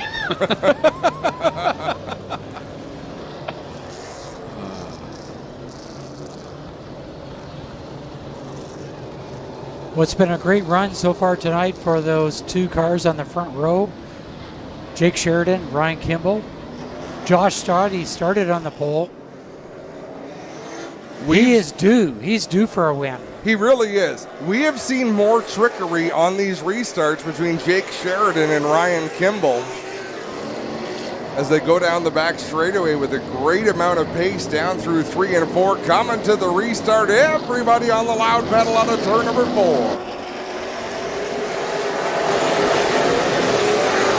Well, Sheridan tucked right up in front of Kimball off of corner number 1 and scoots away down the backstretch. Here comes Stotty now to the inside of the 29. One around sprung, I believe it is. Or is that Benedict? Sprung, I believe, around in 1. Uh-oh. I hope. Wow. He was hanging out the door. Yeah, I don't know if anyone saw him down there at first. Nobody saw Zach, but he saw them. When I looked over, he was hanging out. I'm hoping that was some sort of optical illusion. Better look on the monitor. Yeah, his window nets have been up the whole time, guys. He'd have to be Stretch Armstrong to be hanging out the right side. But I'll tell you what, Jim, I did see what you saw. Yeah, like it looked like something was hanging from our vantage point. Obviously, maybe his hand was out the window, I'm not sure, but it looked like something was sticking outside the car. So I will defend you in that something looked weird down there. I'm switching water bottles. I want what Jim's having. Sorry, Jim. It's a tough room. We spend a lot of time together, so we get a little ornery. 22 laps to go in this one. It's been a great race. It's far from over. Oh, that's for sure. And we saw it. Sheridan and Kimball going back and forth. They're reaching into their bag of tricks. They are running as fast down the back straightaway on these pace laps. I remember Junior Hanley used to restart races like that. Other than that, I can't remember a time when we've seen the pace that quick.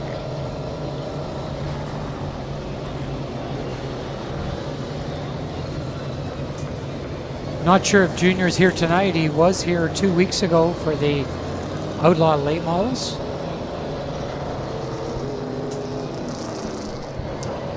Yeah, it's hard to say where he goes from 1 week to the next. You never know where he'll wind up, but I promise you by Monday morning, he will know everything that happened at every short track in Ontario. So we have tonight what they call a blue moon. And you can see it very bright tonight. What does that mean? I think it's like a harvest moon.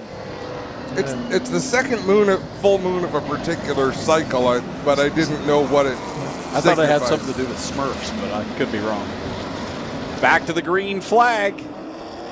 Jake Sheridan gets a good launch. Kimball right there on that outside. Wow. Look at Josh Stoddy coming up, Greg. Yeah, I love the way Stoddy's car is rotating through the middle of the turns. We've talked about that a lot this year as they're sideways out of 4. They're crashing. Jordan Sims, Ryan Kimball. Kimball locks down the brakes before coming back onto the racetrack, and That's your second place car. Second and fifth. So that is that makes it a whole new ball game. Heads up. so we're gonna get some views of this. I can almost promise you that. Coming off of turn number 4, as the car gets sideways, and you can see where the right fronts have been on Kimball's 29 because the numbers are pretty much rubbed off. As they pin sideways, somebody has to lift, or sooner or later, someone or multiple someones are going to wind up spun out. And I think it's the 47 of Jordan Sims that's gone to the pits. He's still on the track, No. but he's at the back of the field. Okay, we did lose a car. Nick Getz is back.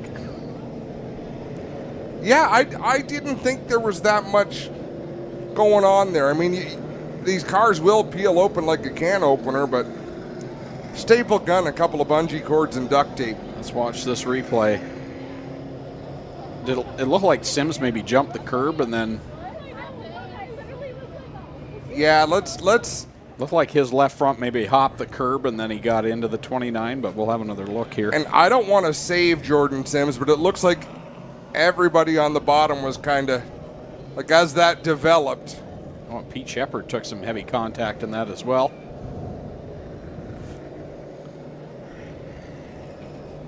And Pete in the thick of that points chase. Here's a good look. So Kimball was trying to get back to the bottom, but I think Sims was there, and then as things went, there was a lot of contact on the go. In case I forget to mention, Spencer, if we take requests, could we have the drone over the pit area after the checkered flag? Just want to make sure we see all the conversations.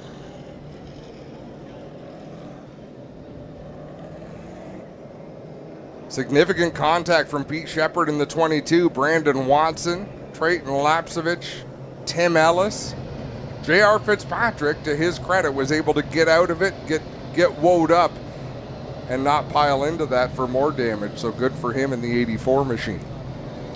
So this is going to make things look a lot different with Jake Sheridan still running up top. Josh Stoddy all of a sudden in second and Dale Shaw in third.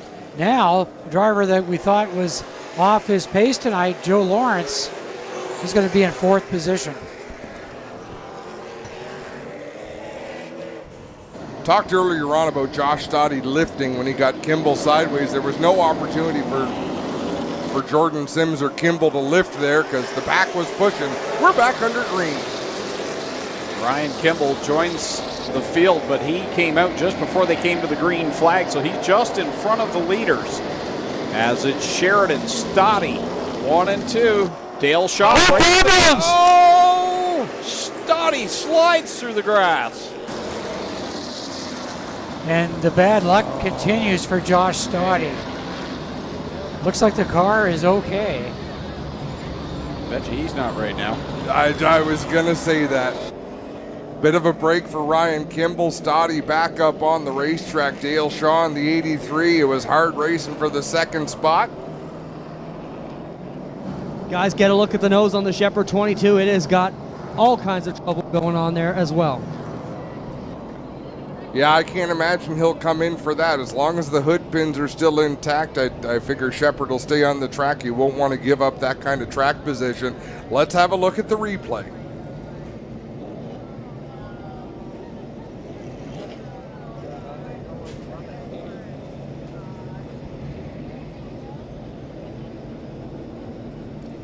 It's hard to, obviously there was contact between the 83 and the 17. I can't tell if the 83 was coming up or the 17 was coming down.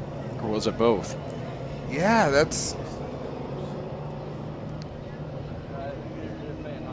I can tell you that's a nice save by Dale Shaw after the contact.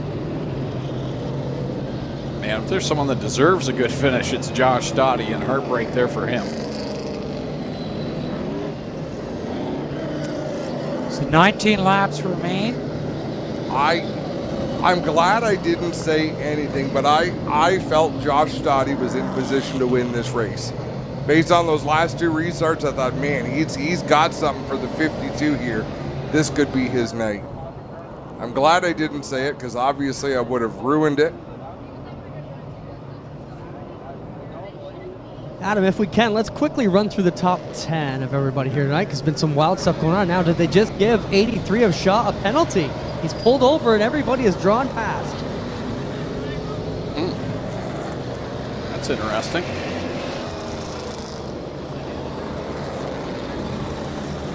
Well, if that's the case, then they're still trying to sort out Pete Shepard as well. Remember, looks like he's going to slot in third, his transponder not picking up. So it's right now is Jake Sheridan the leader. Joe Lawrence finds himself in second. Boy, the top three have changed greatly. Pete Shepard now to the third position. And riding behind them in the fourth spot is Matt Pritico.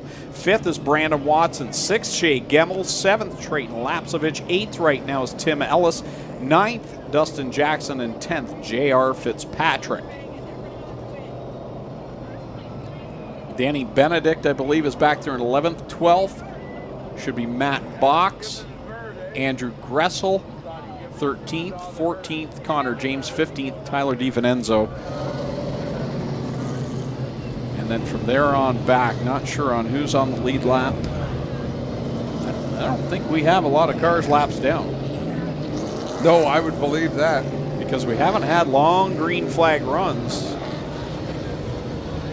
Again, I think the only car showing as a lap down is Pete Shepard. 21 laps left to go. You know, we talked about this on our show on Tuesday night about the need for officials to make calls to sort of keep things under control. I'm just not convinced. When I looked at it originally, I thought the 83 should probably go to the back with the 17. After a look at a lot of replays, it makes me question that judgment. The officials don't have that luxury of standing there and watching replays, Greg. No, exactly. It's a quick call that they have to make, and this is the decision they've made as we're ready to come back to the green flag. With 21 laps left to settle it here in the Stewart's Equipment 75. And down the back chute they go. Sheridan about to be challenged right now. Coming down the front, it's Joe Lawrence going to the lead. Yeah, Lawrence will lead that lap. That's a big deal. Should there be a yellow, whether Sheridan able to overtake him or not, if that yellow comes out. Oh, Dustin Jackson down in the grass. This is not going to end well. Oh, up in front of Josh Stoddy. Stoddy gets out of the way. Wow.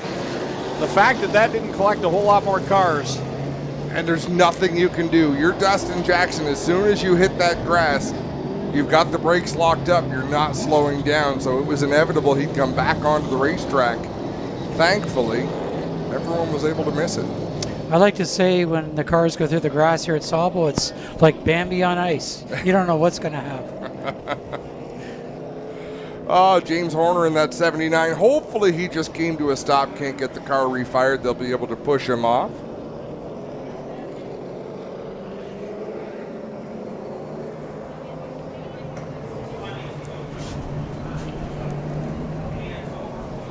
It's funny, I've quietly watched Shea Gemmel all tonight, and mostly because we haven't had to talk about him much. He rode back in 15th much of the first part of this race.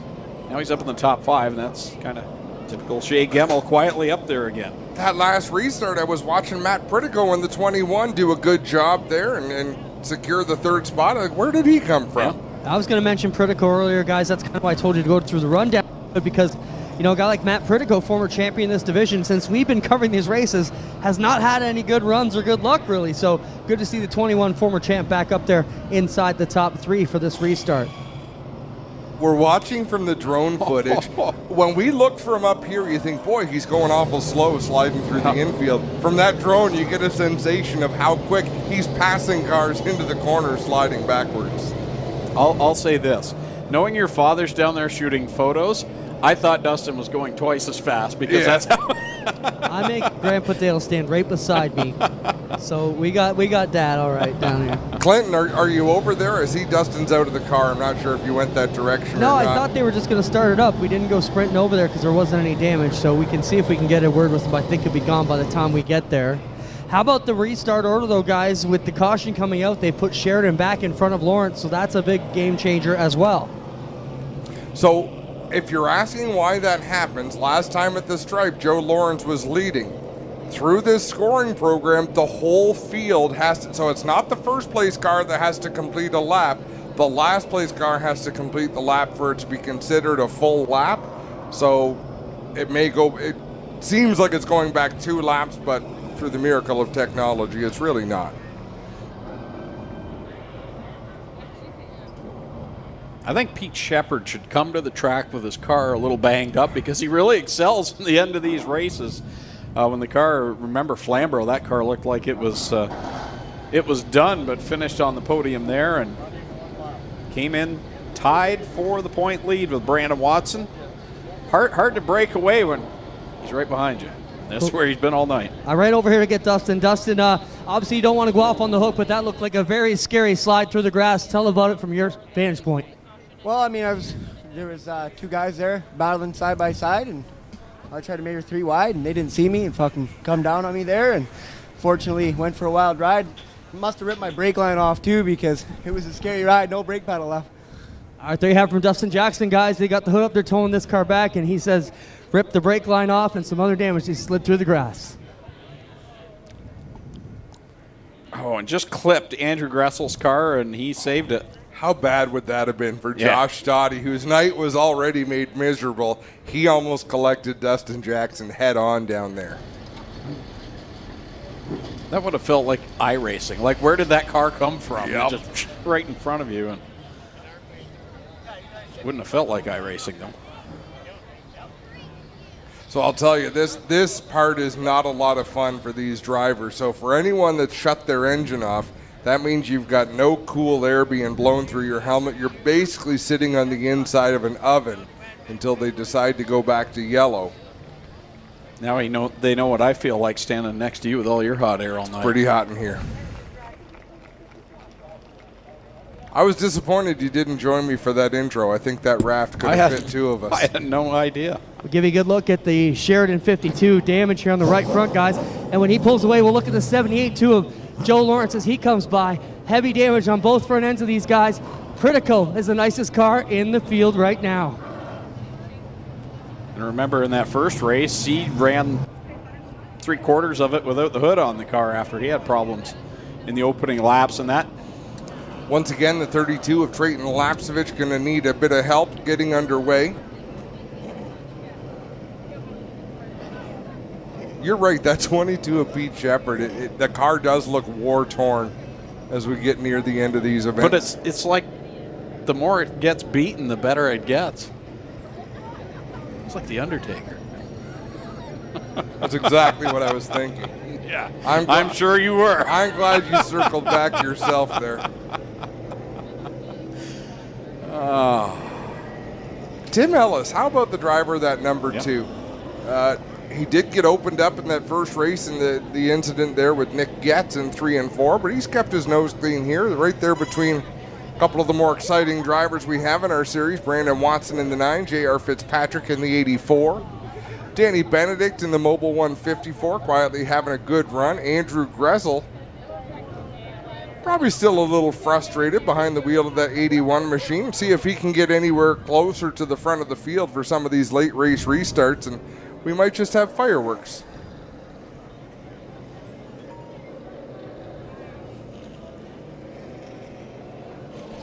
"21 laps to go." Seems like we've been stuck on this lap for a while. Lap 54. Here in the Stewart's Equipment 75. Again, we'll be back on GeForce TV with the APC series on Saturday, September the 4th. Sauble Speedway, along with Quick Wick Super Stocks and the Canadian Vintage Modifieds. Saturday, September the 4th. Log on to GeForceTV.net for that. And then the following night, we'll head to the northern shores of Lake Ontario to Brighton Speedway for some dirt track action. It's the Knights of Thunder 360 Sprint cars, along with the Action Sprint Tour Late Models, Thunder Stocks, Mini Stocks, and the Stingers. Sunday, September 5th, the back end of the Labor Day Classic down at Brighton Speedway, all here on GeForce TV. I got my report a little earlier from Connor. Overheated in the first feature at Flamborough, finished 9th in the second feature. Still choosing to start at the back of the field. I think that the trip's into the wall without being able to go out and test. He feels better starting at the back, but I'm always pleased when I hear the car rolls onto the trailer at the end of the night. Means he didn't spend any of Daddy's money? Yeah. Yep. Do you bring home any winnings, or that's long gone?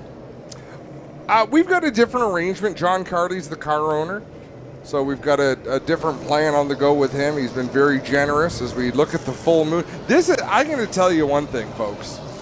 I have announced a lot of full moon races, and I am here to tell you it is for real. When there is a full moon thing, this has not been a full moon night of. I don't care what happens in the next 20 laps. This has not been a full moon night of racing. So good for these drivers. They have beaten astrology. I have a feeling they're going to prove you wrong, Adam. Have you ever been in a room with a bunch of nurses or doctors that say all the crazies come out on a full moon night? Well, we were scheduled to be here, though, Jim. In my defense, I had a pass. 21 laps left to settle it. Back into the green flag here at Sauble Speedway in the Stewart Equipment 75. And we've got a challenge for the lead here by Sheridan. Look at this. Holy moly, what a move by Pritico. Sheridan to the lead, but Matt Pritico. And caution on the track. I don't think they like that start. I can hear Trevor Hamby. So I've been around Trevor for 15 years. He was the race director for the NASCAR Pinty Series for a number of years. And when you hear the tone of his voice, you can tell. He does not talk to the drivers as you normally do on a short track where the race director anymore talks on a one-way radio. He talks to the spotters of these drivers and scolds them, and they have to relay that message to their drivers. But make no mistake, when his tone gets to a certain point, you know that he means business. Looks like Sheridan got the warning that time.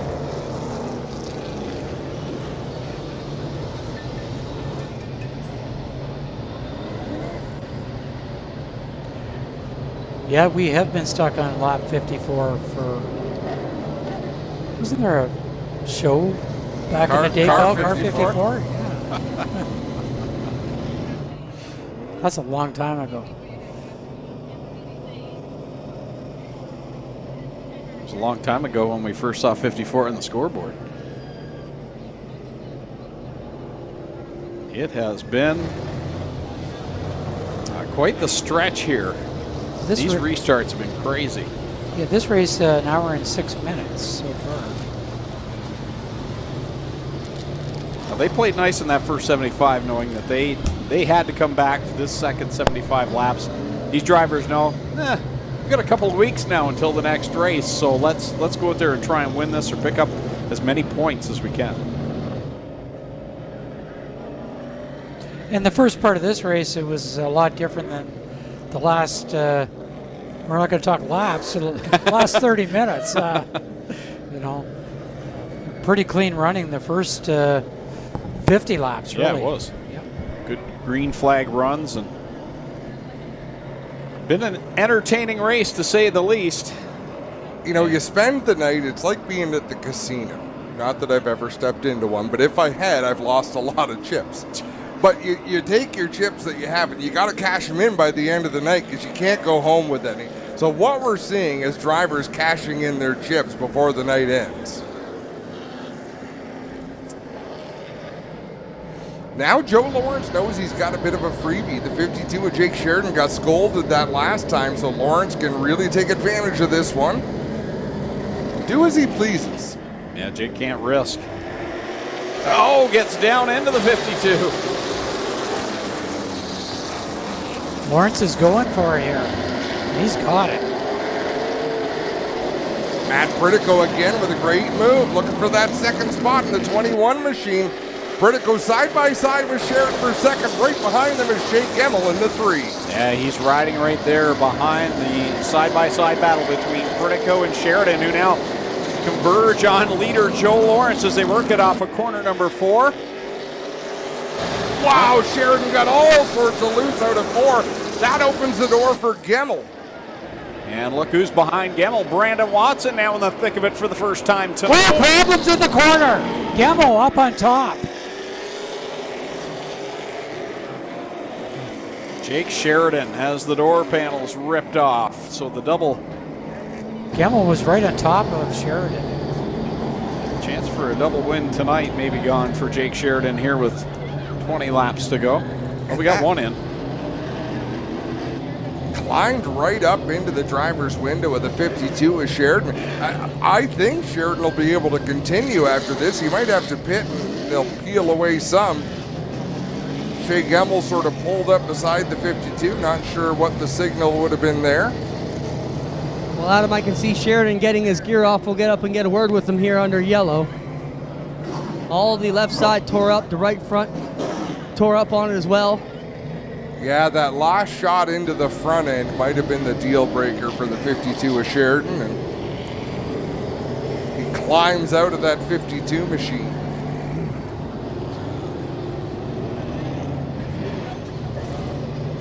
They were all going for it on that last restart. What are they working on there, Clinton? He was looking at the official who came out in that vehicle, and now they both squatted down on the left rear corner. It's something in the front side of the wheel well there, maybe on the body rub, but they've actually peeled the door right off. And now Sheridan going to see if he gets back in and maybe try and get this one fixed. I think that's what they were looking at.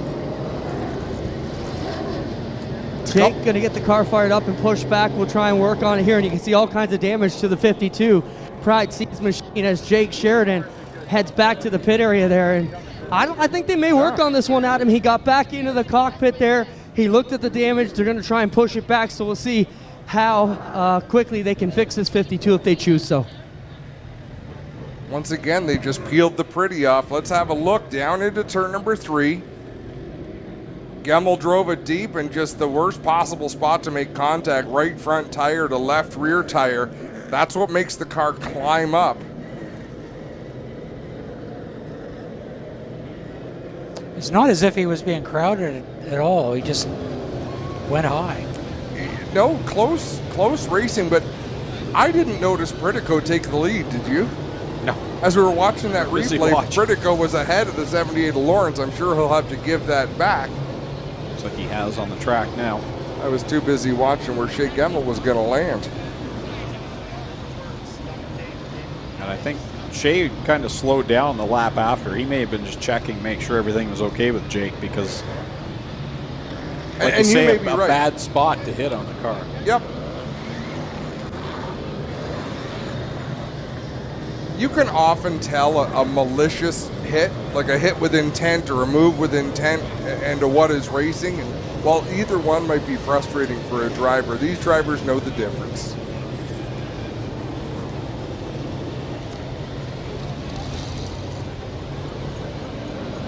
So we're really looking forward to the Labor Day weekend here at Sauble Speedway, where we'll have Boss of the Beach, and it is going to be great for the 8s and the 4s, and $5,000 to win that night. And we are expecting a huge field of cars. We've already got a lot of entries, and it's going to be fantastic. They're going to qualify if you win the race on the Saturday night with the regular prize money that night, you automatically qualify for the pole on the Sunday night. So that is a goal, to get everybody out on Saturday and Sunday. Yeah, make a weekend of it. No, that's great. They used to do that with dirt modified racing in New York. If you won the Labor Day race at the New York State Fairgrounds on the mile, the top 2 finishers of that race on the mile started first and second that night at Rolling Wheels Raceway. 2 very different racetracks, but kind of a neat gimmick.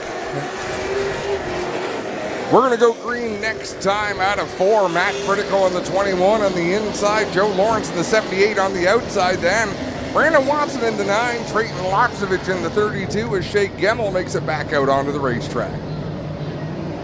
19 laps left to settle it here in the Stewart's Equipment 75 at the beach. The APC Series, Joe Lawrence jumps out in front down in corner 1. Critical fighting on the bottom. What a battle we've got at the lead, and Critical will lead this lap as they come by. Critical leads lap 57. Trayton Lapsevich drops to the inside right behind Brandon Watson. So Watson trying to get around Joe Lawrence there in the battle for second. Trayton Lapsevich by himself in fourth. Then they're side by side. Danny Benedict in the 54 on the inside of the 22 of Pete Shepard. Some of the cars involved in earlier incidents starting to work their way back through the field. Oh, Jordan Sims went up the wall twice on the backstretch. The first time you could see the whole roof of the car. Still going strong though. You think it's spectacular from this side? I'll bet you it looked really cool for the people on the other side of the fence. Down Critical in the 21 out front. Brandon Watson in the 9 car. 32 Trayton Lapsevich, who was involved in an incident earlier. Joe Lawrence sliding back. He's lost that spot now to Danny Benedict, so he'll fall back to the 5th spot and get in line just in front of Tim Ellis in that number 2. 14 laps to go. Good for Danny Benedict to see him up in the top 4, because we've seen nothing but trouble for him since dating back to the start of last season. They've had issues on and off the track, and good luck pieced together here tonight in a good solid race car. He's running in 4th. Fitzpatrick working his way through the field now on 84, gets around Shepard. He was involved in an incident earlier as well. So a lot of drivers that seem to be out of this coming back to life. And most of the drivers in this field have been involved in something at one point or another, and it's a matter of persevering and having enough race car under you to be able to do battle as the laps wind down. Matt Critico holds on to the lead with Brandon Watson in tow.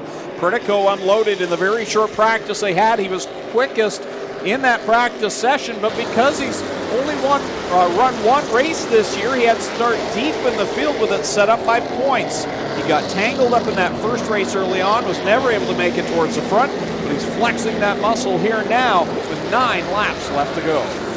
Critical, Watson. Then you got Trayton Lapsevich, Danny Benedict, and Joe Lawrence. Joe Lawrence had that terrific start after this latest caution, and he has fallen back once again.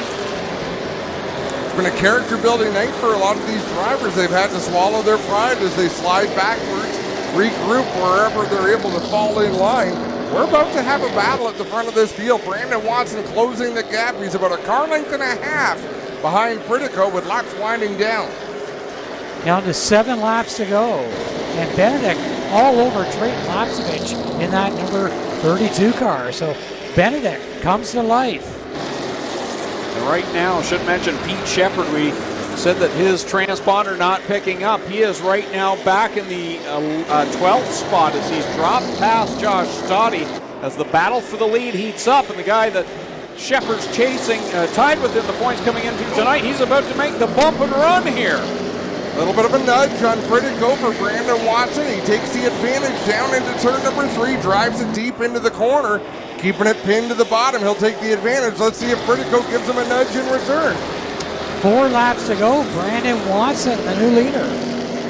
First time tonight, he is out front. Familiar spot for Watson as we're down now to 3 to go. 3 more circuits for Brandon Watson. Matt Pritico tight on his bumper now. Watson gets a good run off that second corner. Can't scoot away though. Yeah, Pritico keeping him in his sights. He's back about a car length off the back bumper of that 9 machine, but Watson really able to power off the turns in that number 9. He'll see a white flag, I believe, this time out of turn number 4. He struggled 1 week ago at Sunset after winning the first 2 races of the season. He'll head into corners 1 and 2 for the final time with Matt Pritico in tow, looking for win number 3 on the season. Down into 3 and 4 the final time. Pritico sails it into the corner, but he's not going to get him. Brandon Watson for the win. Pritico second, Lapsevich, Benedict, Joe Lawrence rounds out the top 5. That's a great night of racing at Sauble Speedway. They raced hard, some of them raced clean. For the most part, it was clean. It was just good, hard, rugged racing. Brandon Watson will pick up the win over Matt Pritico. Trayton Lapsevich third. Fourth will go to Danny Benedict. Fifth, Joe Lawrence. Sixth, Connor James. Solid performance for him, as well as Tim Ellis in the 2. He finishes 7th. Jarrett Fitzpatrick 8th. Matt Box 9th. Andrew Gressel 10th. 11th will be Josh Stoddy. 12th, Dale Shaw. 13th is where we'll slot in Pete Shepard. So 14th goes to Ryan Kimball. 15th, Tom Gibbons. 16th, Jordan Sims. 17th, Shea Gemmel. 18th, Tyler DiVincenzo. 19th, James Horner. And 20th, Nick Getz. 21st, Jake Sheridan. 22nd, Dustin Jackson. 23rd, Junior Farley. 24th will go to Zach Sprung. And that is your final running order here in the Stewart's Equipment 75 at Sauble Speedway as Brandon Watson pulls it down onto the front stretch to Epic Raceware Victory Lane. We'll get a word with the top 3 down there trackside. Would you agree, Greg, that Brandon Watson didn't look much other than ordinary in the first 75 lapper today? I mean, it wasn't typical Brandon Watson. Even in this race, it wasn't typical Brandon Watson. But come the end of the race, when the money's on the line. He kept his nose clean. He had some issues in this race. Remember getting shuffled back, as we're going to watch a replay of the pass for the lead down the back stretch. And Brandon Watson picks up win number 3 in the first 5 races of 2021. Brandon down there getting the helmet off. And he'll meet up with our Clinton Jeffrey here in just a moment. And the points again are going to shake up. Pete Shepard finishing outside of the top 10. Came in tied with this man, Brandon Watson, coming into tonight. I didn't see any dirty stuff going out there. Well, here comes out of the car, Sauble fans. How about it for your winner of APC race number 2 tonight?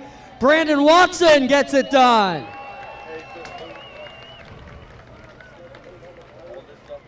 We'll get the trophy presentation going. APC officials in here to hand him the trophy, and we'll get a word with them. There's a big trophy, Brandon. Congrats. Drive here tonight. Folks from Stewart's in. Brandon, the guys were talking, you looked almost in that first race, and at the end you just turned it on. Talk about the game plan here in race number 2. Were you holding back and biding your time? Definitely not. Just like the first race, it's tough to make some passes out there.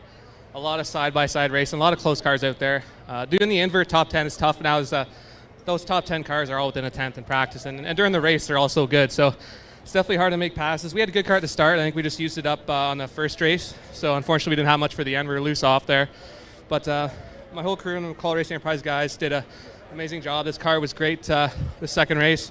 We were stuck at the back there for a little bit. It was looking pretty down again, but just stayed up there. Unfortunately, there was a lot of action up front. Wish it didn't have to be like that, but we were able to come out with the win, and can't thank these sponsors enough. Shield Metal Products, Great Frame Alignment, Great Lakes Concrete, Red Line Apparel, of course, McCall Racing Enterprise. I'm pretty tired up here. Brandon, normally we talk to you. You look frustrated even when you win. You look happy tonight. What's going on? Yeah, it's definitely one to be proud of, I think. Starting 14th, we didn't have an amazing car. Like I said, we had an okay car in the first race, but definitely had some work to do, and it feels good to get the job done for the guys who did all the hard work to get this car going better. So, like I said, we had a really good car there at the end. It came in nice. We were able to make the pass on the 21 and didn't look back. Congrats, Brandon Watson gets it done, ladies and gentlemen. We'll get over here with Trayton Lapsevich. Trayton, you finished 3rd tonight. We'll get to talk to Pritico in a second, but hard-fought battle for you. You know, your car had to be pushed started a few times. You got turned around at least once. Talk about your night up and down the ladder. Yeah, we had a really good car in the first one. I just didn't quite work out for me there. I saved my stuff too long, and then by the time I tried to push it, it was just too hard to pass through there. And then the second race there, I had a rocket. It sucks that there's some guys driving a little too aggressive at the start, like the 47. He stuffed me in the wall about 4 times there. So that's what caused our right front flat tire, and then at the end there, All right, there you have it from Trayton Lab Search. We get over here and talk to Matt Perdico, former champion. Matt, we talked about you tonight, kind of a rebound for you. It's been a while since we got to talk to you on the front straightaway like this. You got to feel really good. You were in control of that race. Can you be a little bit satisfied, even though it got away from you tonight? No, very satisfied. The 21 Global Winch Stage Camry. We were fast all day, fastest in practice. Unfortunately, we don't race the full series, so we had to start at the back in the first heat, and then 15th in this one. So very satisfied with second place finish. Just had no car left. You start so far back in the field, you work your butt off to get up front, and hey, I don't mind a second place. Solid drive for Matt Perdico. How about a hand for your top 3? Trayton Lapsovich third, second Matt Perdico, and your winner here, race number 2, Brandon Watson. That'll do everything from trackside. We'll turn up to Adam, Greg, and Jim to take us home tonight. Thanks very much, Clint, and a great night of racing action. And guys, I wasn't even sure we were going to get it in, Jim. The skies looked pretty scary when we got here. Sure did. I think I brought the rain with me coming up the road. I left home. It was 31 degrees. Ran into rain about Chatsworth, and a few minutes later it was here. But things brightened up, and typical Sauble Saturday night. What a show it was. Unlike you, Greg, I became very confident that we were not going to get this show in. Like, it was not going to rain, and then all of a sudden you look at the radar and like, oh my goodness, how on earth? Again, hats off to APC, Speedway management team, OSCAAR and Dave Gainforth. Everybody working together to get this show in. The fans were treated to a fantastic night of racing, and they really put it on. The thing that caught my eye was how quickly the track actually dried off after that rain. We had a lot of vehicles out there, but the track dried up really quickly. Well, thanks for everyone who tuned in tonight. Thanks for all the live fans in attendance. Great crowd here at Sauble Speedway. Thank you for welcoming G-Force TV to your home track here tonight. Want to thank all the camera crew, operators all the way around the racetrack. Spencer down in the truck, Clint and Jeffrey down in the infield. And I want to thank Jim for joining us here in the booth. So on behalf of Adam, Clint, myself, and all the folks at G-Force TV, I'm Greg Kellman saying so long from Sauble Speedway here on G-Force TV.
This copyrighted broadcast may not be reproduced, retransmitted, or used in any form without the authorized written consent of GeForce TV.